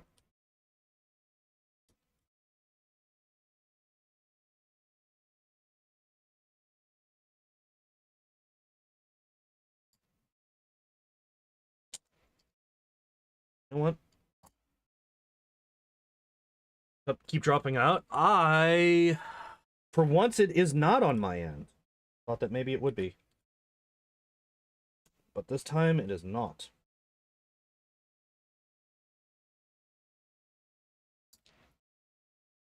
All right. You've got to be kidding me! Where you at? There you are.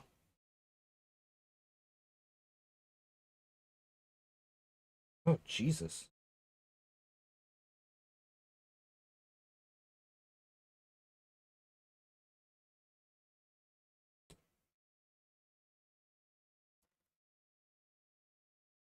There we go. That was your fault. Hey, it wasn't on my end this time. It was on Regs. It was on Regs this time. Okay. So it looks like this does not have any actual connectors to the other one outside of this red fucking line here.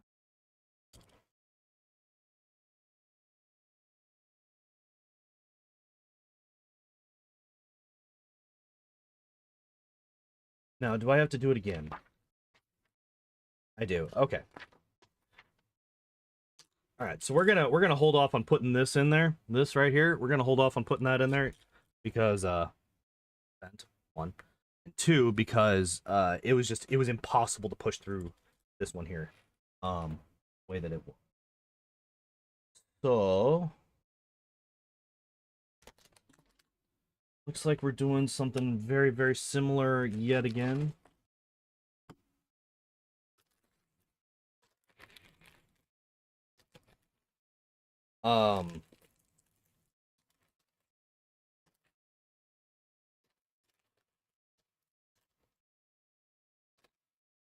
Yeah. Wait. No, we need 4 of them, right?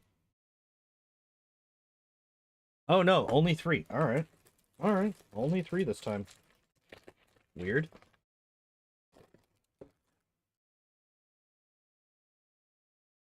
Only 3 this time.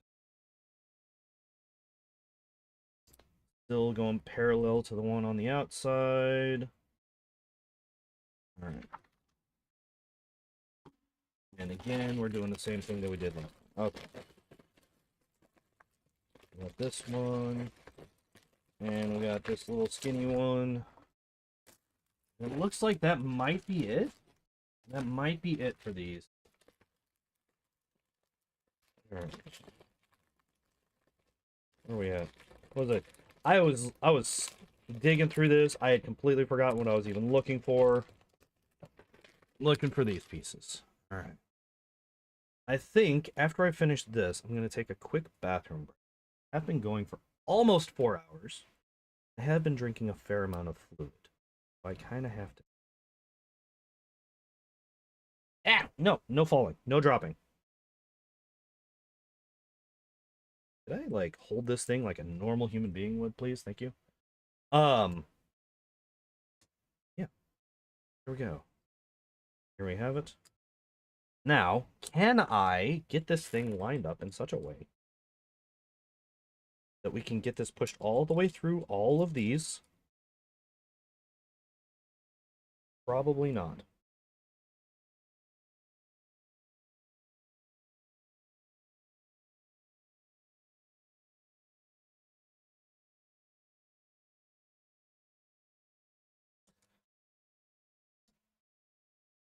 This.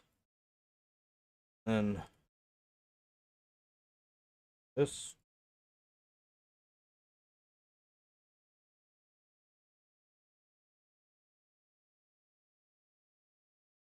And we're gonna do. Ah! We did it!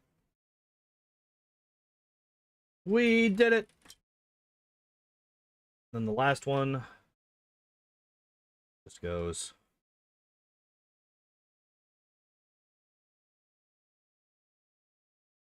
And nothing else is done.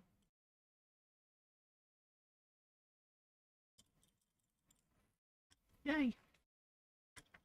All right. Yeah, we got all of these all the way through like this. Beautiful.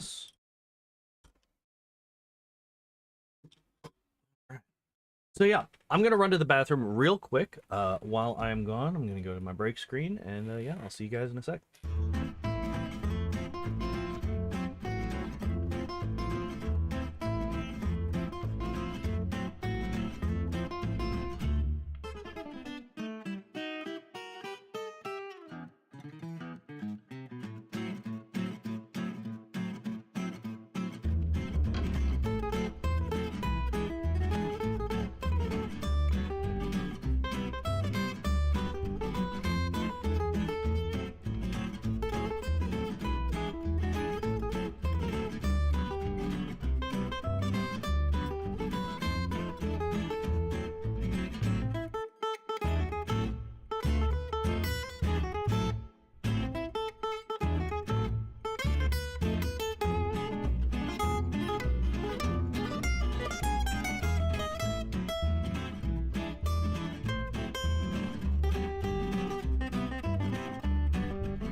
I'm back. I'm back. While I was out, I also changed shirts because that big old fluffy shirt was getting a bit warm. And by a bit warm, I mean, oh my god, I was melting. Alright, so we need a 2x4.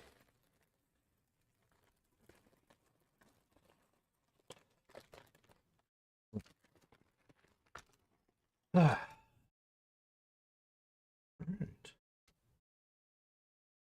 Wait, why would it start with the... Everything's fine.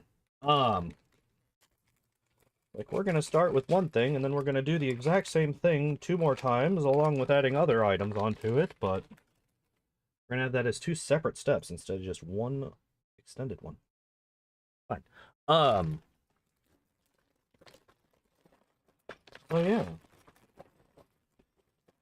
Should we talk about now? We talk about now. Ooh, I could share a dumb Walmart story real quick. Something that happened at the end of my shift last night. Or I guess, technically this morning. That I have found to be somewhat frustrating and very, very dumb. So, at the end of our shift, once we have finished stocking everything, once all of the freight is done for the night, usually happens around the 5 o'clock mark. Right around the time for our final break at 5 is when this happens. All right? Oh, hiccup suddenly.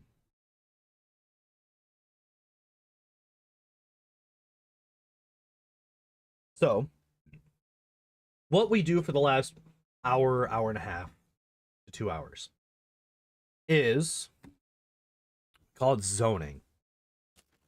Could be called zoning, could be called facing. There's a few different ways to name it, but basically what it is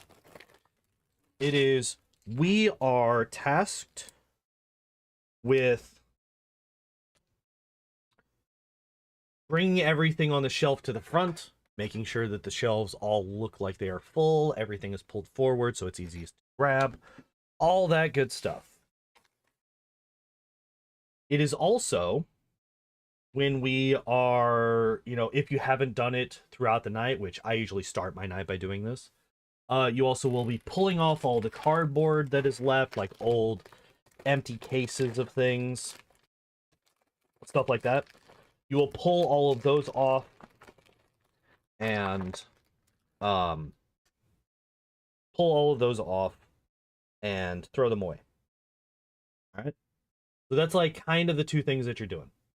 Getting rid of old cardboard if you haven't already, pulling everything to the front so that the customers can grab it easily. And so that they can easily see what we have and find it more quickly. All that good stuff. Well, one place where I have never, before yesterday, seen anybody zone, because it's never really been necessary, is the grab and go, which is all of the items that are up by the cashiers and the self-checkouts and all that stuff, all the like the chips and the snacks and the gum and all that stuff. Never before yesterday have I ever seen anybody tasked with zoning that. For a couple of reasons. A, that's like part of the cashier's job throughout the day shift is to make sure that that is dealt with consistently, because cashiers, a lot, especially now with self-checkout, there's a lot of downtime for them. They're not constantly ringing people out. A lot of times, most people these days want to do self-checkout. They don't want to go through the cashier. So, I know I don't. I don't want to deal with people at the end of my shift. I fucking go straight for that self-checkout and run. So, but for whatever reason, yesterday, I got assigned to zoning the grab and go. And I'm like, okay, that's fucking weird, but whatever, weird things have happened. It's not the biggest deal. I just got to go up there and do it, right? So I'm doing that, and there is a lot of excess cardboard up there. Um, I had never done it before. Like I said, I had never even seen them assign this before. Um, nope, nope, this way. I don't know if it matters, but we're gonna do.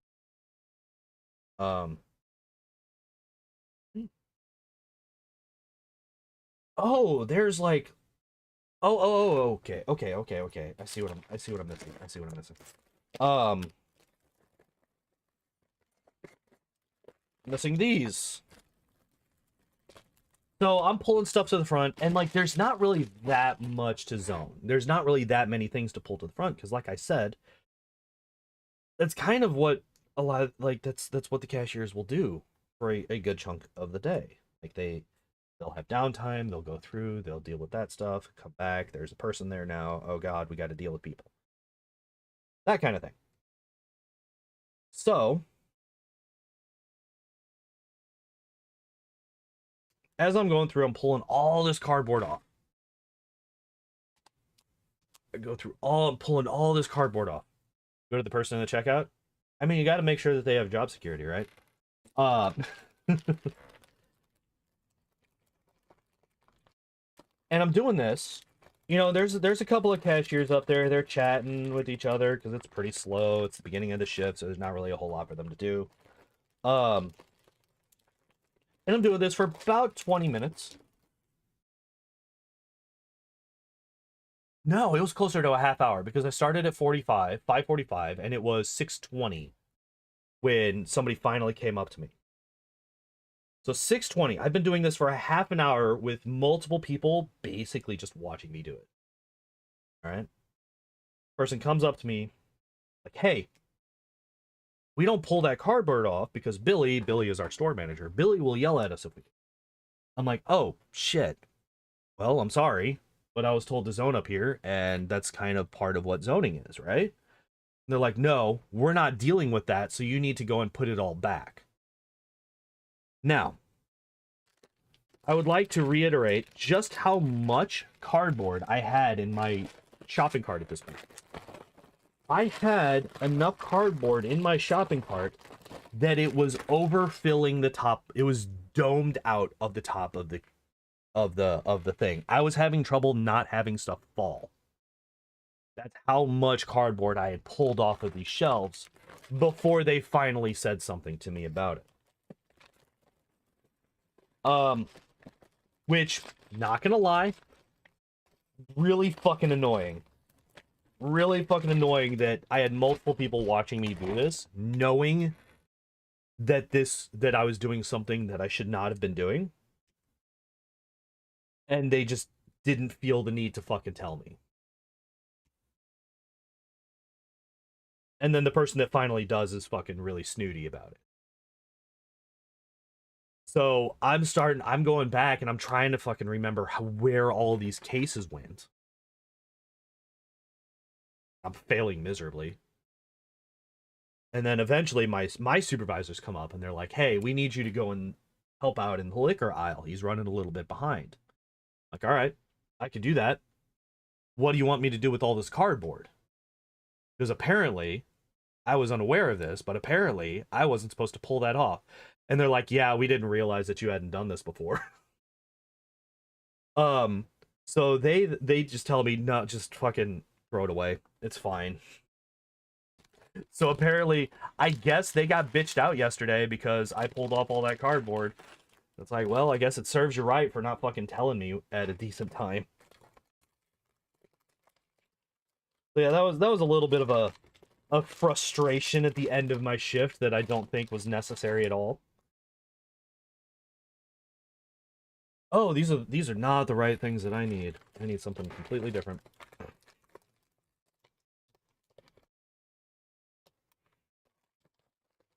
Yeah, when I'm checking out, the only time I ever interact with the cashier when I'm checking out is when I'm getting alcohol.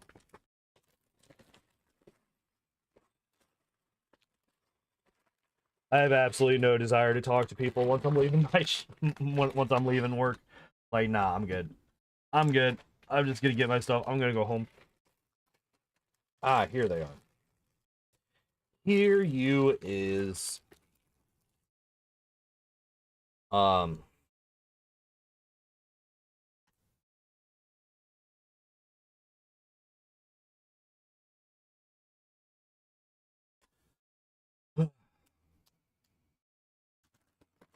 yeah. I was like, man, I'm glad I don't have to come back here for 2 days, because fuck you guys.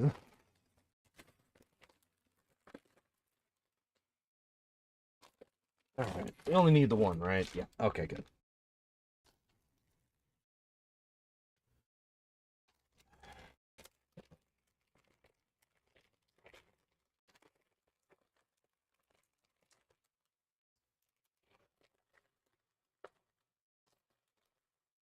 Um...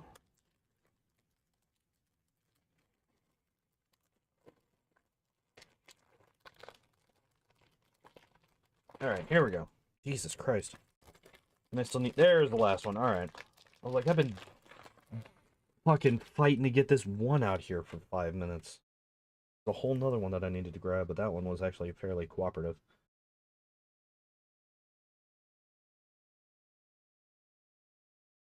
I just can't wait until they get all robots and we're all fired because they got a whole bunch of robots. Wait, what the fuck?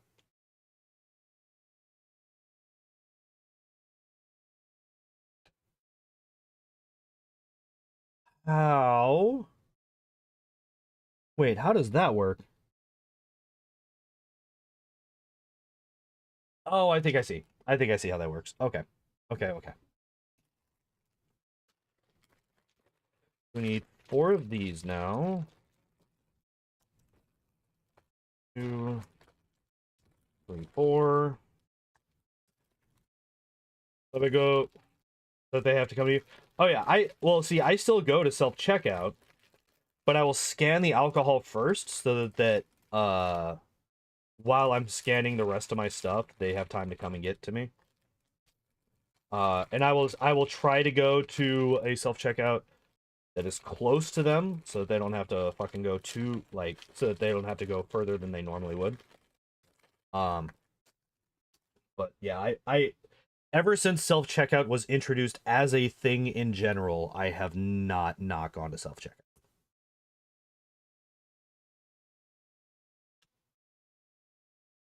I have always gone to self-checkout. As a but I also don't buy alcohol very often. Like maybe once every 2 or 3 weeks I'll get a fucking 6-pack. And then maybe once every couple of months I'll buy a bottle of vodka.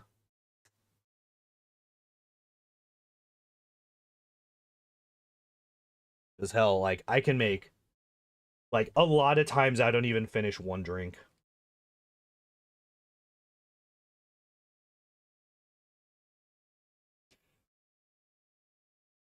All right, there's that.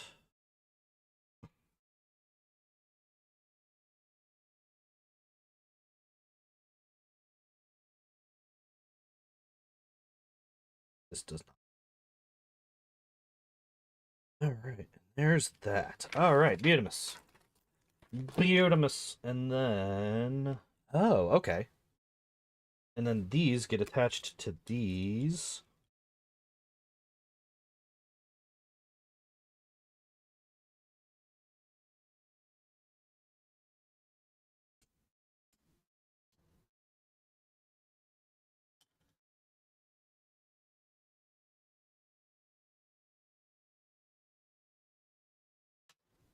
There we go. Look at that. Look at that. It's like a nice little engine block or something, I guess. Alright, so we need a connector piece, which doesn't seem... Ah, there they are. We need 2 of them, right? 3 of them. Okay. Why 3 of them?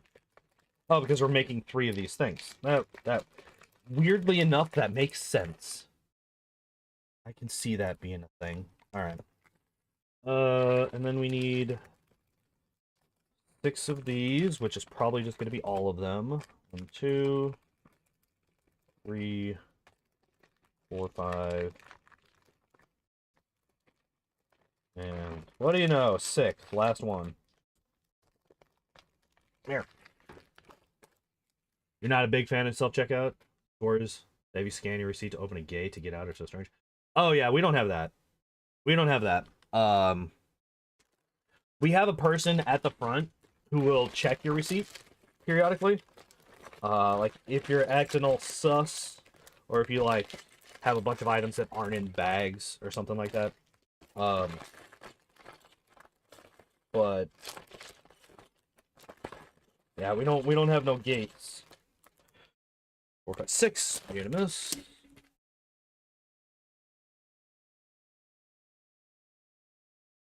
Ooh, these are nice and bendy.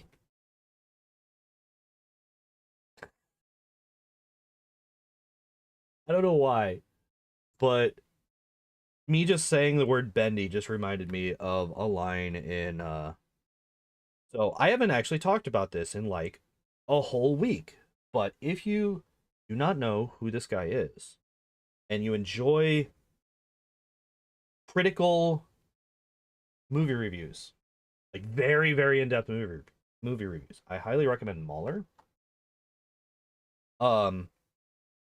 His last 2 videos on his channel, last 2 main videos on his channel.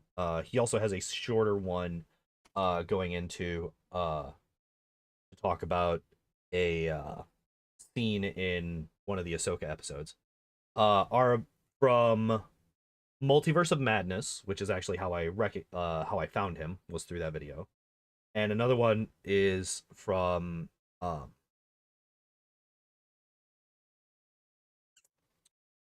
what's it called? The fucking Quantumania, that one. Couldn't think of it for a minute because it's such a fucking terrible, forgettable movie. No, I need to get this one out of here. No, I need to get this one out of here because it goes to the other side. Um, but literally just one of the things that always fucking made me laugh is every time he says Benedict Cumberbatch, he says it he fucking says it in a different way. And one of them was Bendy Shit's Cumbertwat, which just makes me giggle. Don't judge me. But yeah, that one always fucking got me for whatever reason. I can't not laugh whenever I fucking think of that one. And like a lot of the like it gets more vulgar as the video goes on. I can't get this one out.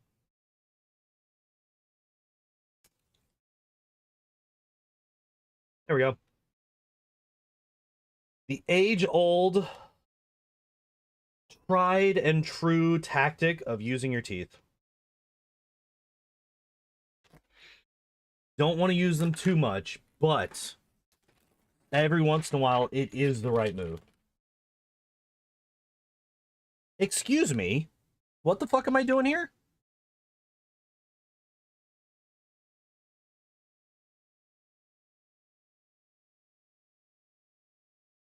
Oh my god.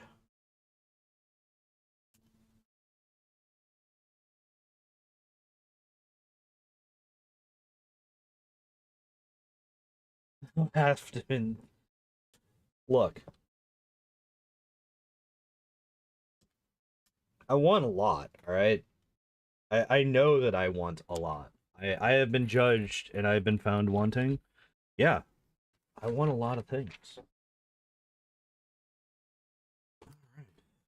Really? That's everything? That's all that we do here. Alright.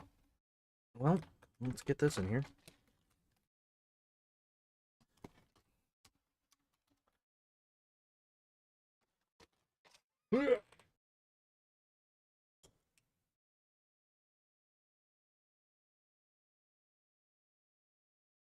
Alright. So, top part needs to not go in first. Okay. Can't see the bottom part once it's pushed in.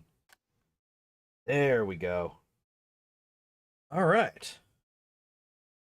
That is this next part. Well, not done, but we have added yet another piece onto the main section. Hell yeah. Hell yeah. I have no idea where these things are gonna go. This little flicky thing. No idea. Alright, so now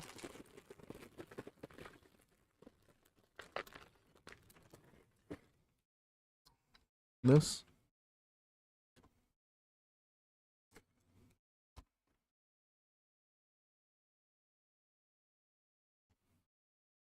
Stab that through there.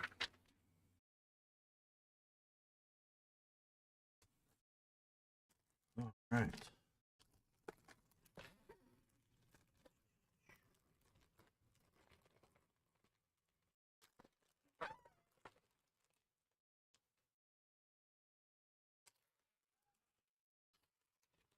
Where do you go? What is the item that I'm looking for? Where are you? Oh, god damn it, this fell off again. Alright, we'll deal with that later. I know where that is. I know what it does. I know what I'm looking for there. Aha! I found you, you son of a bitch. I knew you were in this bag.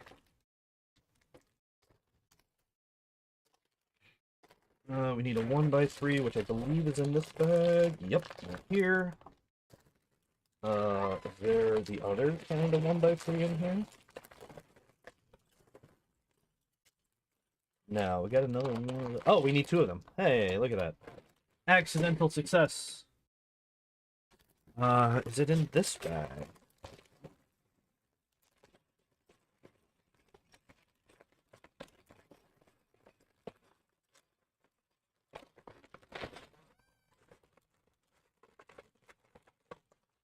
No, doesn't look like it is. Are you in here? No.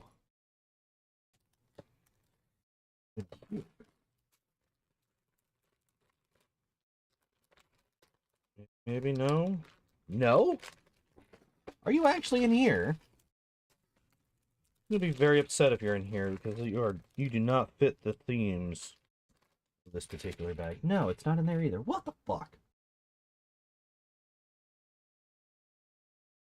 Alright, I can at least grab the things out that I need, which is these little blue guys. I can at least grab these real quick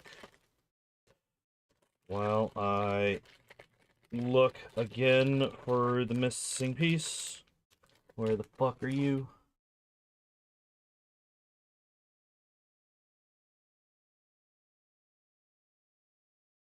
Oh, good night, Rag. Ragatalk. Have a good evening. Sleep well. Hope to see you soon. Hey, I found the piece that I was looking for. It's staring me right in the face. Yeah, it was good talking to you.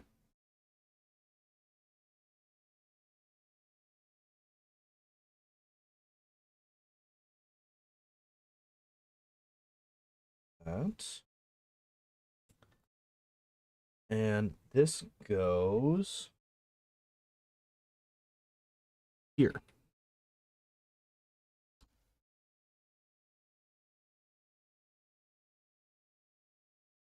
And it leans in like that, and... What? Oh. Okay, there's 2 chairs that we put in now. Odd.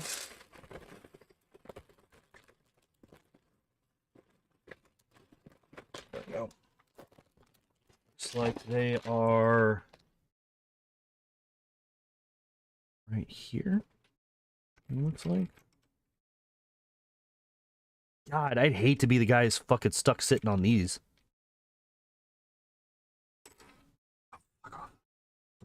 Come on, work with me here. Wait a second. I'm missing a piece. I'm missing 2 pieces. I forgot to do a thing last time. And I discovered it. So there were two pieces that I tossed into my extras that I was like, that's weird that I have a pair of these. Because they go right here. Right here. Turn this so I can actually what I'm doing. All right, you know what? You're in the way. I said you're in the way. Get out. Be gone with you. For the moment, at least. You can come back in just a second.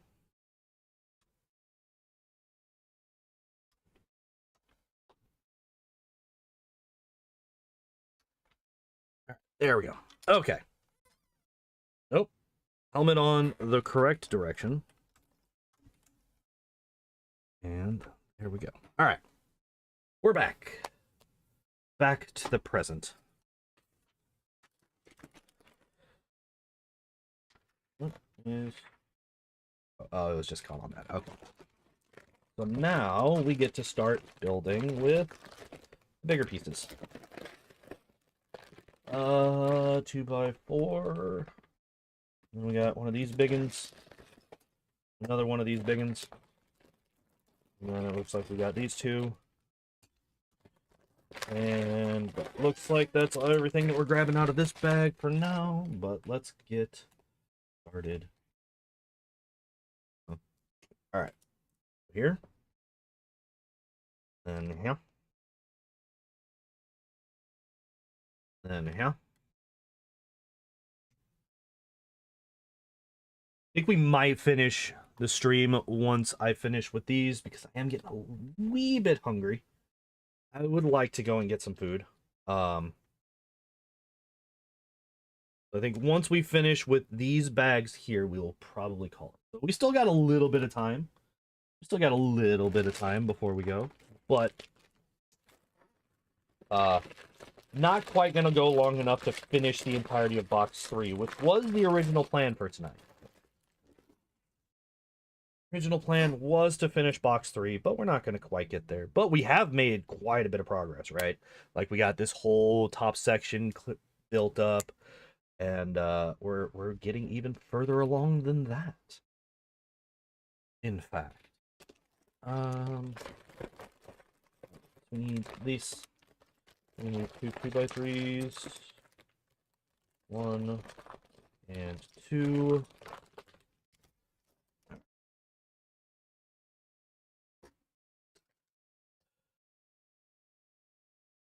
Then, yeah, just a little bit on the outside.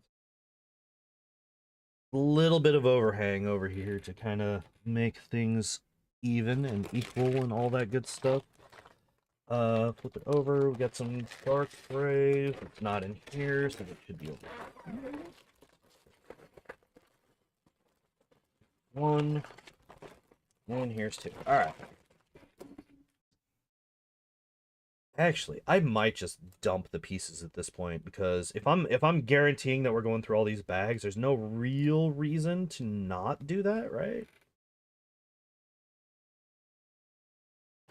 Fuck it. Let's do it. Let's commit. We're gonna commit. We're gonna do it. We're gonna do it. We're gonna make a mess. Maybe not with that bag. Maybe not with that bag. That bag has a lot of things that would like to roll away and disappear forever, right? So we're not going to do that with that bag. But the rest of these, yeah, these I can trust. I can trust these. I have faith that those will not run away from me. Bam. All right, cool. There we go. What was I looking for? These.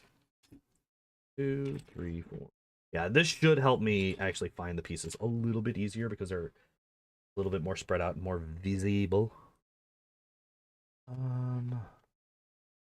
you're like right here? Something like that? Yeah. Yeah.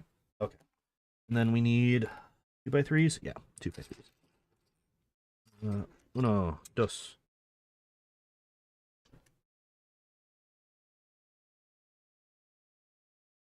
All right, there we go. And then these are facing the opposite. Should be good. All right, we got two of one and two. These go here and here. Nice and secure. All right, then we finally grab this one. I've been waiting because usually we grab these fairly early, right? Usually we grab these fairly early on, but for this one, it's been holding off for most of this particular set.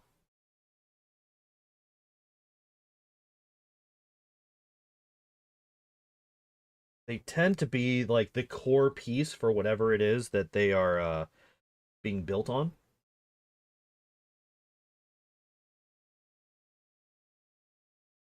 Ah, okay. No, no, no. I goofed. I goofed. All right.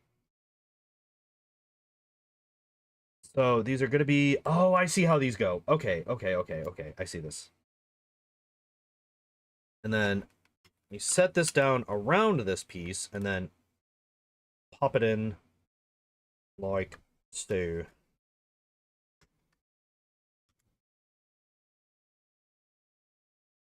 Come on. You can do it. I have faith. There we go.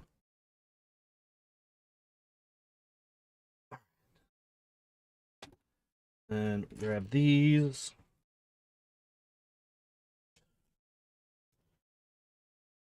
These in like so. Come on. You can do it. There we go.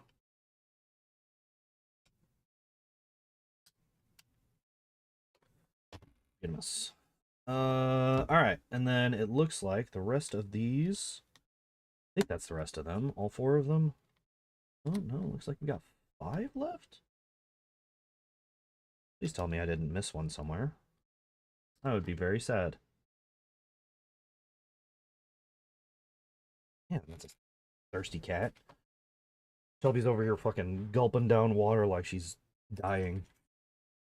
Lady, you have had water available to you all day, every day, basically your entire life at this point. All right, so these we do have to go into this. Yeah, there are way too many tiny round pieces that would love to just vanish on me. There's no way I'm ever gonna be dumping that one out. All right, we got need a couple of 3x3s, a couple of 2x4s, and a couple of these right here. All right, 3x3, 2x4, 2x4, 3x. All right, there we go.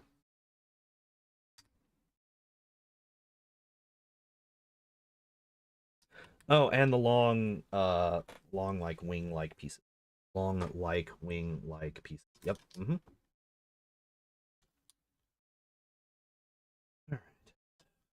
Here and here.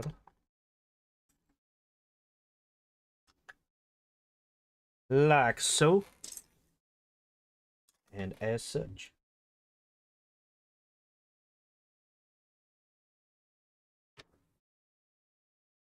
All right. This one goes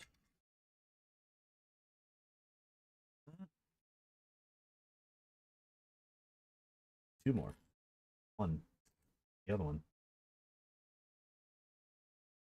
Never a good sign. Ah, there it is. Literally right in front of me. I would rather be blind than be missing a piece. I would rather just be standing there staring. I'm like, where is it?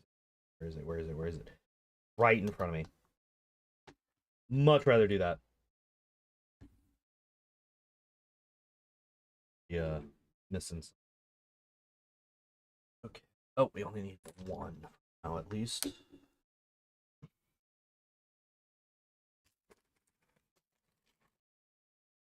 Need 2 of these.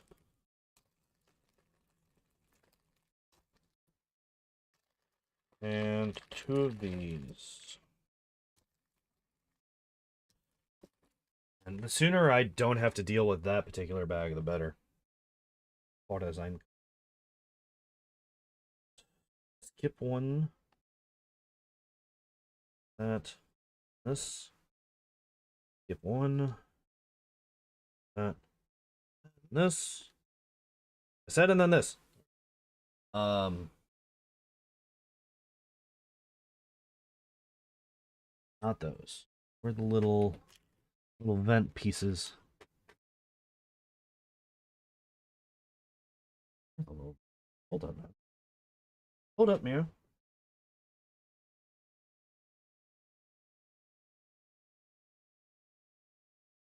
We do need 4 of these, which is all of them, it looks like. So that's something that I can.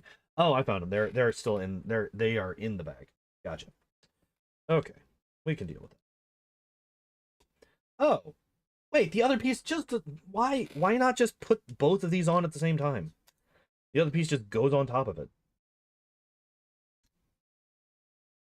Because I had grabbed both of them because I was like, oh, at this point, if you're grabbing one of these, you probably want both of them. No, we're just gonna ignore that. Fine. 2 of those, 4 of those, I mean, and then 2 of these. Yep, here we are. And that looks like that's the end of the little vent ones.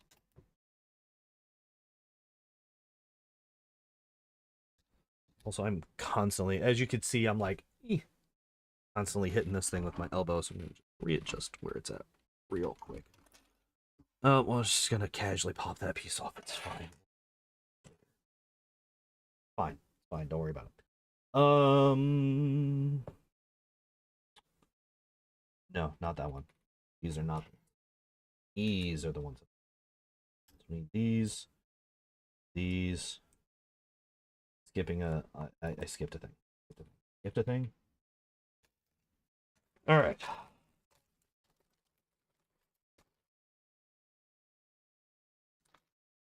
Two, three, four. There's fireworks going off outside my house right now. Sir, I don't think this is the holiday that you think it is. Thanksgiving is not really a holiday that people set off fireworks for. Nope, nope, nope, nope, nope. Bad. Bad, tiny, very easily losable Lego piece. Bad. Get out of here with your nonsense. Fuck you. This is why I didn't dump this particular bag out. Because I fucking knew that those little shits were going to try that. I'd rather have to chase one down than like 6.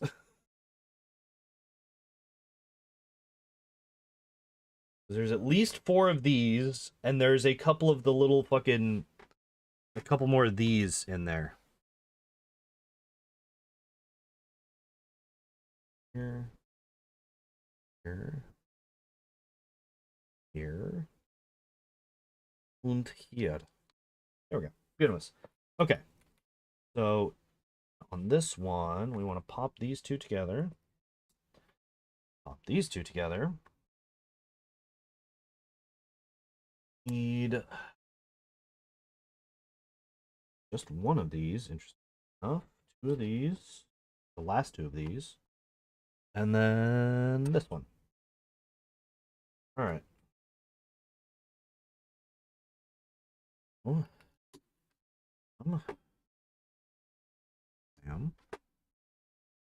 These 2. These fun. And these fun. Alright. Now, what the hell goes in here?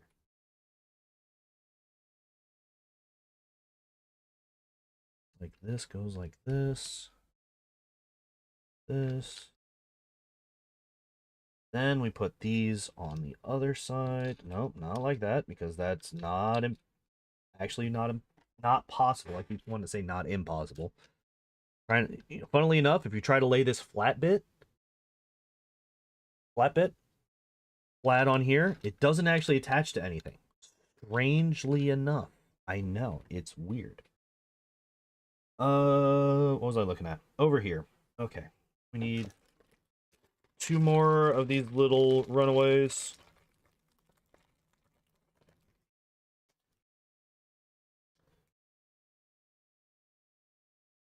They just go. So now we get this one, and there's a bench piece. I'm not seeing you. Where you at? Well, we could do this piece first. We can do this piece at the right. Looks like this is exactly like that. And then, yeah, there's supposed to be like a bit. Ah, way the hell over here. I found it. There we are. Okay, now we have a whole lot of tiny pieces. Yay! All right, so first off, we're going to grab these because these don't run away. I also don't have enough of them. Excuse me? Ow. No, no, no. I disagree. Let go.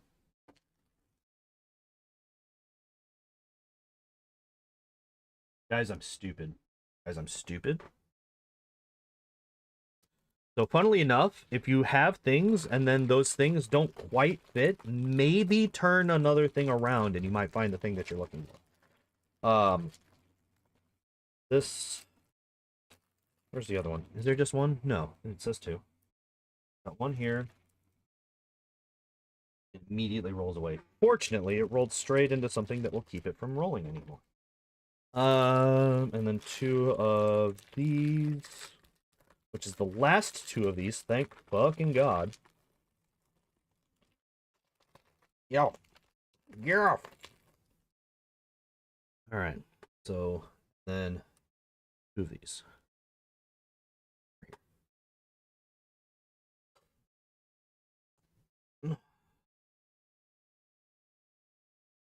Ooh.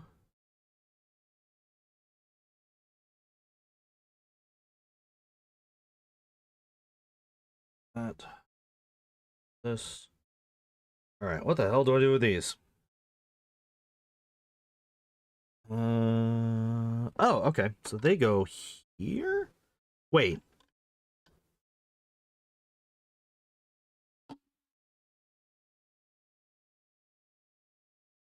Oh, okay. I see. I see. I see. I see. I see. Okay. And then this, this, this, and this. All right. Okay. I thought that these were gonna like attach to these clips back here. I thought that's how they were gonna be stabilized, but as of right now, they're literally being held on by 1 point of contact. Not great. Usually you don't want just 1 point of contact. Usually you want like 70. Like as many as possible. Alright. So we need 2 of these. 2 of these. Oh, 2 of these. We basically just gutted this tiny bag. That's what we just did. And 1 of these. All right. So, first off, these go like this.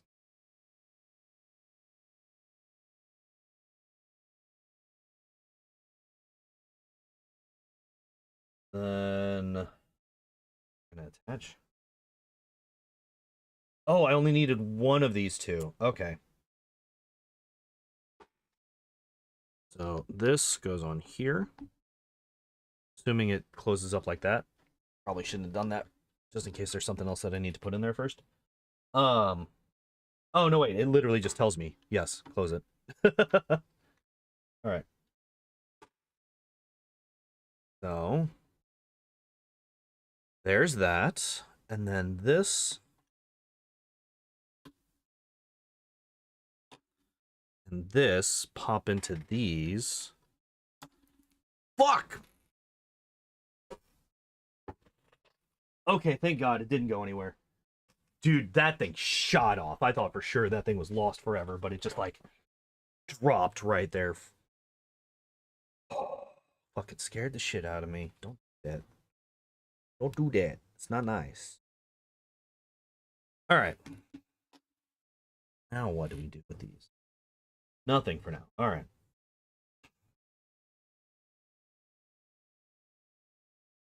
Okay, so it looks like we are just making two of the same thing, just mirrored. Okay. We need four, so we're just going to double up everything that we're doing right now. This two, we need four. One, we need two. This two. Let's not launch this across the fucking room. Thank you very much. All right, so we got four of these, two of those, two of those, two of those, four of those. Okay, cool. Cool, cool, cool, cool, cool. So first off, we're going to... Yeah, it's literally just the same thing but mirrored.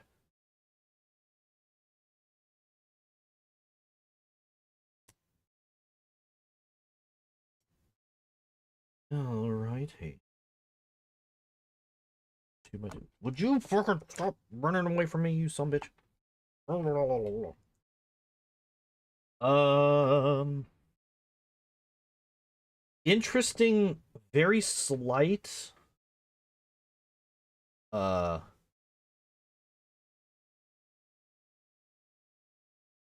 Interesting, very slight. Difference in. Yeah, like look at this. It's like very slightly offset.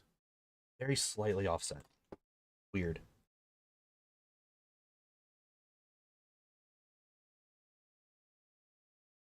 But I guess.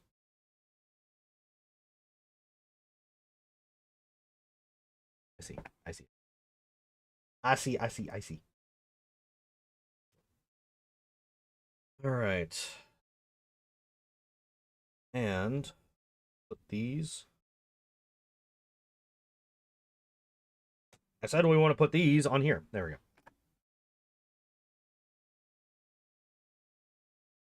Just like really close with these to the piece that only has one point of contact. So I'm like really worried about accidentally popping that off. All right. You. Are we doubling up on this one? No, this is just a thing it looks like. No, we are. We are. Okay. And it just kind of like admits it this time. Like it's weird because sometimes they will fully admit that they're doing that, and then other times they're just like, no, no, no, no, no, no, no, don't worry about it. All right, gotcha. This one goes over here.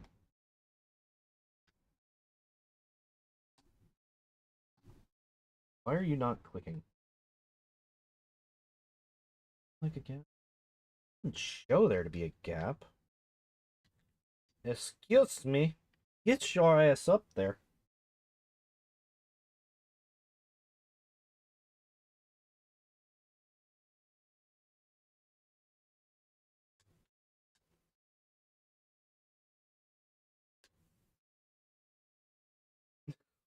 Actually, not right now. Not yet.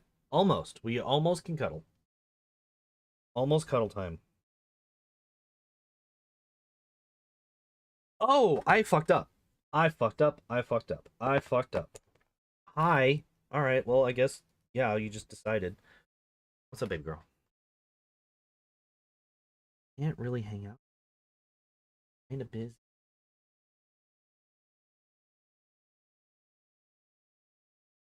Important business. Why can I not get this to fit correct? Fuck. Actual fuck. So yeah, it's supposed to do that. Hi. All right. We'll take a kitty break. We'll take a kitty break. There's no action. You stay away from that though. You stay away from that though. Hi. Love you.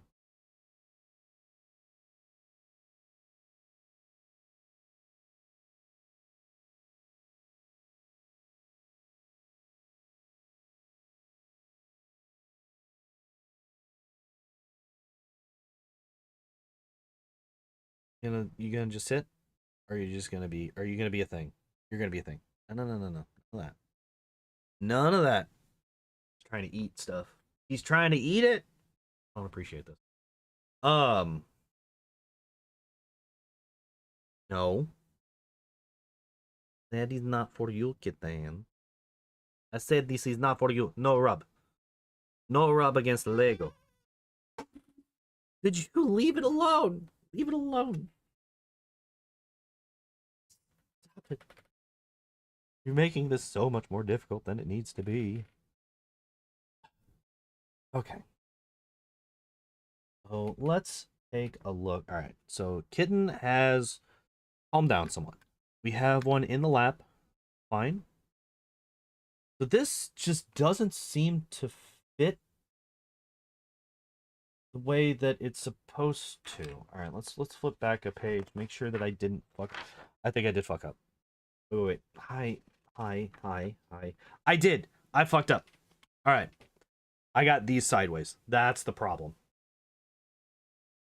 I got these sideways. That is the issue. What are you doing? You're trying to be sneaky. No, no, no. You're not sneaky.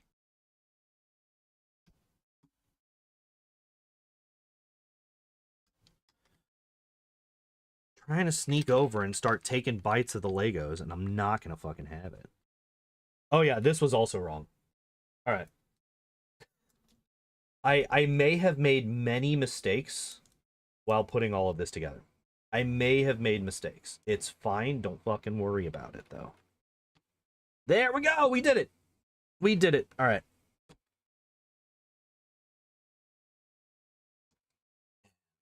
This I accidentally pushed this in too far.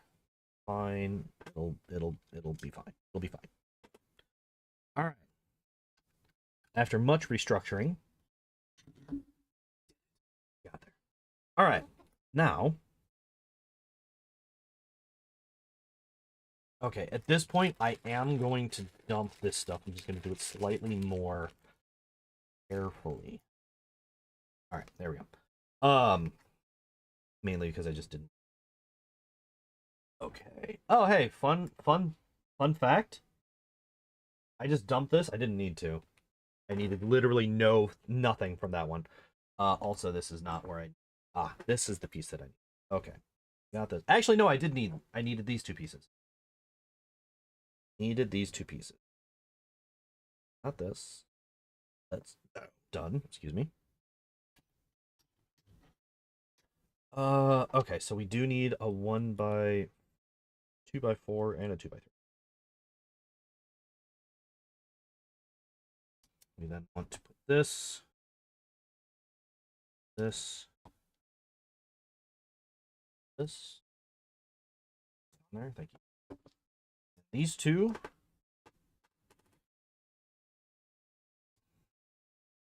And this. In here, right? Go. And this goes how? On here?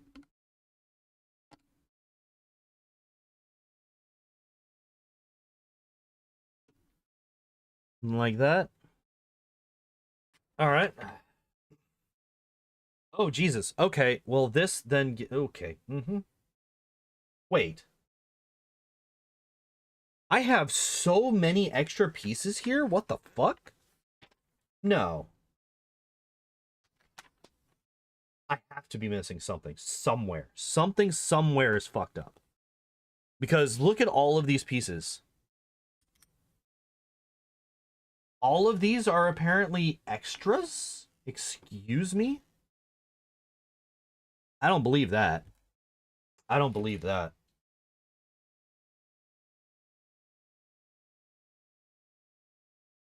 Okay. So let's take a look at how this thing actually looks.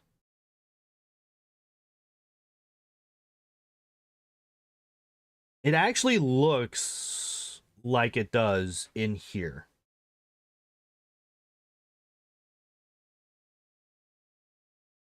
So what happened? do we just have that many extra pieces? Or are these gonna come back later on? Because, like, this is literally just... I guess this is an extra just in case you accidentally snap the other one or something like that, because there is only the one.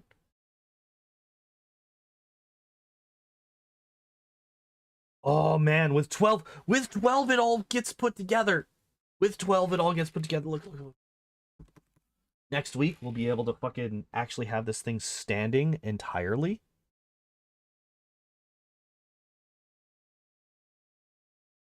Can't wait. I guess. So the only thing that I can figure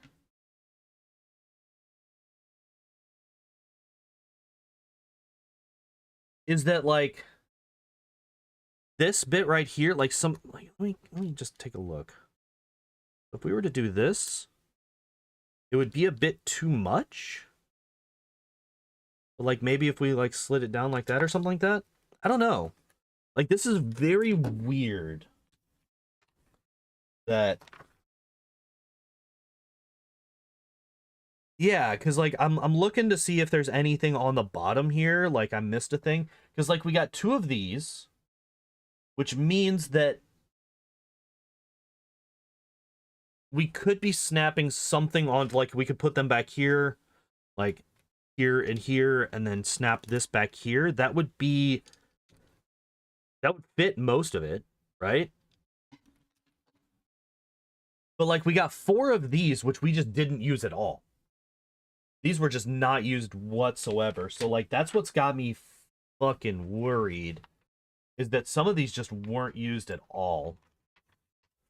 I don't remember using a 1x3 flat top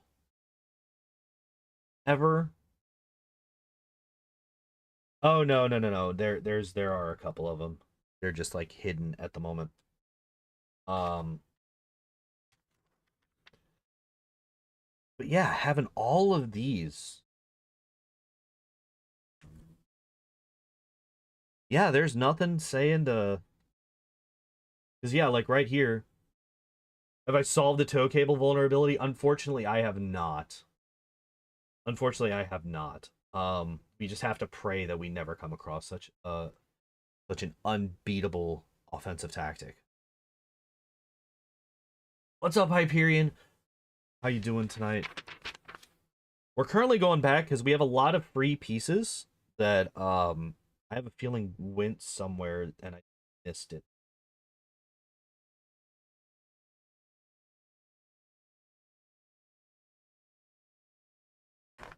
Actually, honestly, if you look at it, I feel like the solving of the tow cable vulnerability is just to increase the strength of the legs. It's actually kind of insane that that they couldn't snap those tiny little cables anyway. Because those cables are not very strong looking whatsoever. Wait. I did miss. Oh, Jesus. Okay. Wait. When did that happen?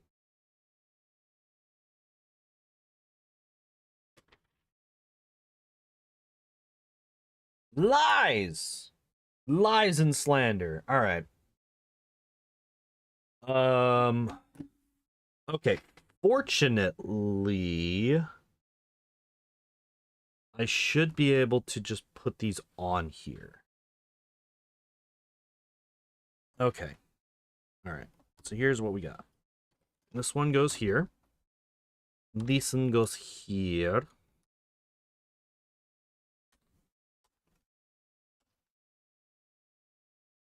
Come on, just snap on. Snap on. Just do it. Why are you so off kilter? Ugh.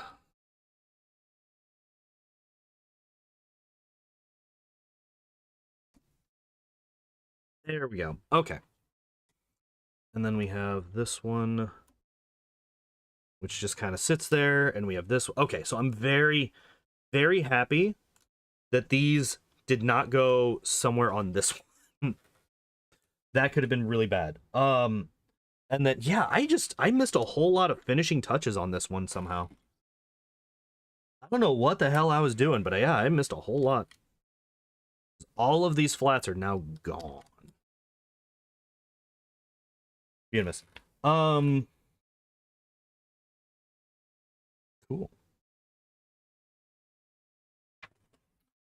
And then, all right, I'm gonna look specifically for this piece here. Because we had one that we used, but only one. So I want to make sure that I didn't somehow miss something with a second one. All right, let's just flip back to the beginning of this.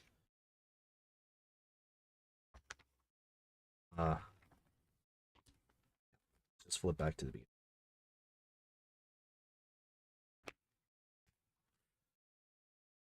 So yeah, bag 11. All right. We're looking specifically for this little T piece on in these instructions. I don't expect to find it.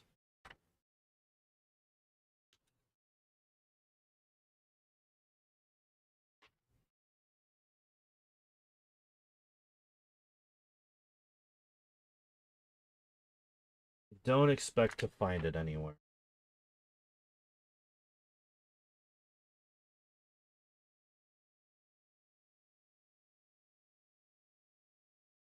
I did do that. Yeah, because this wouldn't be held on if I didn't do that. Okay. Yeah. We did that. Did all those. OT pieces there. One there. There. Nope. Nope. Nope. Nope. None. None. None. Yep, there's those. All right, so now we're on the last bit that we were building, almost. Here we go. Here's the last bit. This is where we use the one piece. Let's see if there's a second one somewhere that I missed. And I doubt it.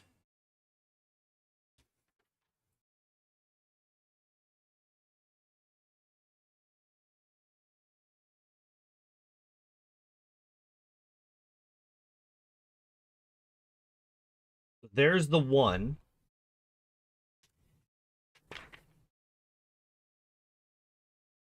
There's the one. And yeah, okay, so it was just one. So the rest of this is all extras. So we will add those to our extra bag just in case we need any of them at some point in the future. But yeah. Now we get to add this onto here. Goes onto the back end. Let's not put too much stress on the hyperdrive.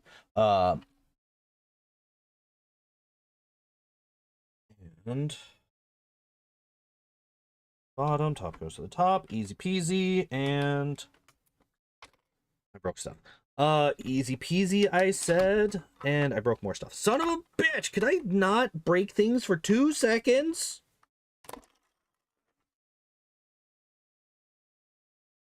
Apparently not. Apparently it is just beyond my control. I just have to break things. I don't have a choice. How did I even break these? How did I even manage that? That's impressive. This was attached above and below itself. Like, this was in the middle of a thing. And it broke off. I mean, I guess the top part was also kind of popped. So, there's that. Let's pop this back down.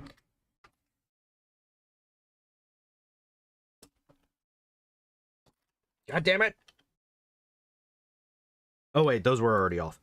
Those were already off. I was planning to deal with those later anyway. So, this back on. All right. Push this down. Why are you not attached? How did you become so I dislike this. How though? Like, for real? There's like a good gap there. We bought a smaller version. This is the most expensive one. This one was $850 before I got my Walmart discount. So yeah, if you notice this gap right here, this one right here. Look at how much space there is there. Look at how much space. That's supposed to be. Oh my god, it's stuff. Fucking idiotic. And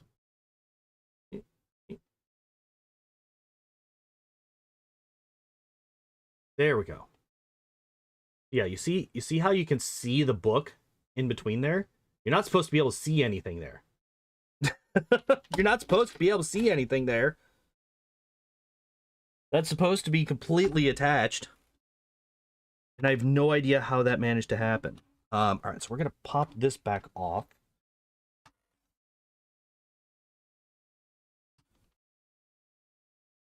So that I can reattach that. Also reattaches that.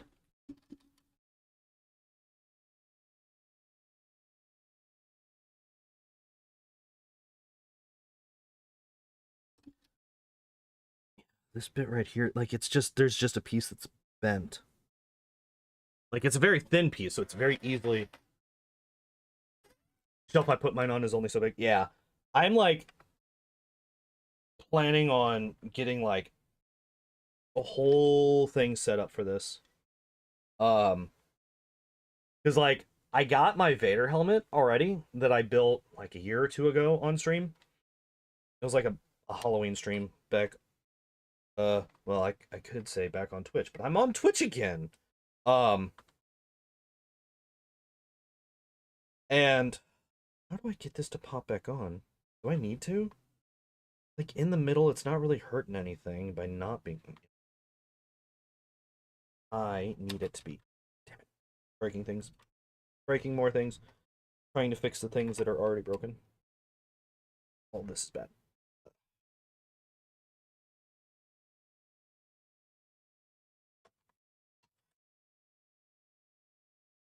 There we go. All right, so that is now fully attached.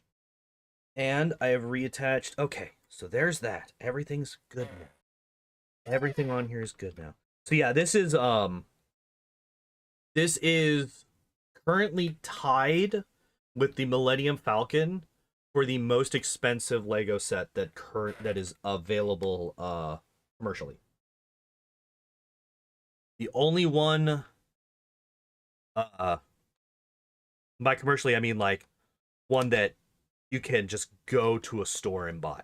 The other ones are no longer available. Like the big, like the fucking Death Star and stuff like that. Those are not currently available. I looked. I was not planning on buying it, but I was like, I wonder how much that one is. Um, you can definitely go on eBay and find ones that are more expensive than this, but that is because they have been discontinued. And they are not currently available through Lego itself. So, funnily enough, Lego is not the most expensive seller of Legos. Okay, now I need to put this back on. Like, no. Where do you go? Okay, it's like this.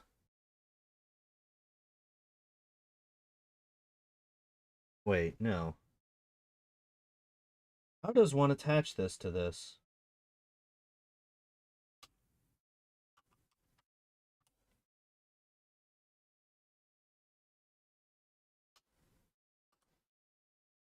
Oh, is that why it's such a bitch and a half? No. No. I have this backwards. I have it backwards. That's what it is. Oh, but that is why it's a bitch and a half. Because it's only attached in one spot? No. No. Okay, there it is. Okay, I figured it out. I figured it out. But yeah, my whole thing with this is I'm going to. So here, let me pop this back up. So that dresser behind me, that is one of two dressers that I have. I have one that's like really like much taller, and then one that's like a lot wider. I plan to, once I get this one built, I would like to swap those dressers. The other one's literally on the other side of the house. Um, and that will give me a lot of space to have this. I would like to eventually have the Millennium Falcon as well. So like, I would have. You can kind of like if you look right there, there, there, right behind the AT-AT legs. I have Vader, a Vader helmet there. They also sell a Luke Skywalker helmet, his X-wing pilot helmet. I'd like to get that and the Millennium Falcon, and I would like to have like all of those displayed back there. But for now, we're gonna have to fucking just survive on the one. On the one. I am gonna go though. It is 11:13. I am quite hungry. Uh, this thing was literally just this flat base at the front. Well, no. It was like the bottom layer, right? Um, all of this top layer, this side, this side. This was all added on today. We got quite a bit of progress. Quite a bit of progress today. I'm very, very happy with how things went. We got 2 more bag sets for box 3. And it looks like, if we look at this right here, looks like once we get done with bag 12, we will have it reattached, and the AT-AT will once again be one giant fucking monstrosity. Yeah, I'm gonna go. For those of you on YouTube, and for those of you on Twitch, I hope you all enjoyed the stream. For those of you on Twitch, though, one of my streamer buddies, Zombie Pup, he is streaming. He's currently doing some Phasmophobia, and I'm gonna raid out to him. Up this up. Let's. But we don't have him playing through my microphone. Yeah. We're gonna raid out to him. We're gonna do that. We're gonna do that thing. Yeah. Thank you everybody for hanging out and watching. I appreciate y'all as always. And as always, I hope you all enjoyed the stream. I hope you all have a good evening. And I hope to see you next time. Bye-bye.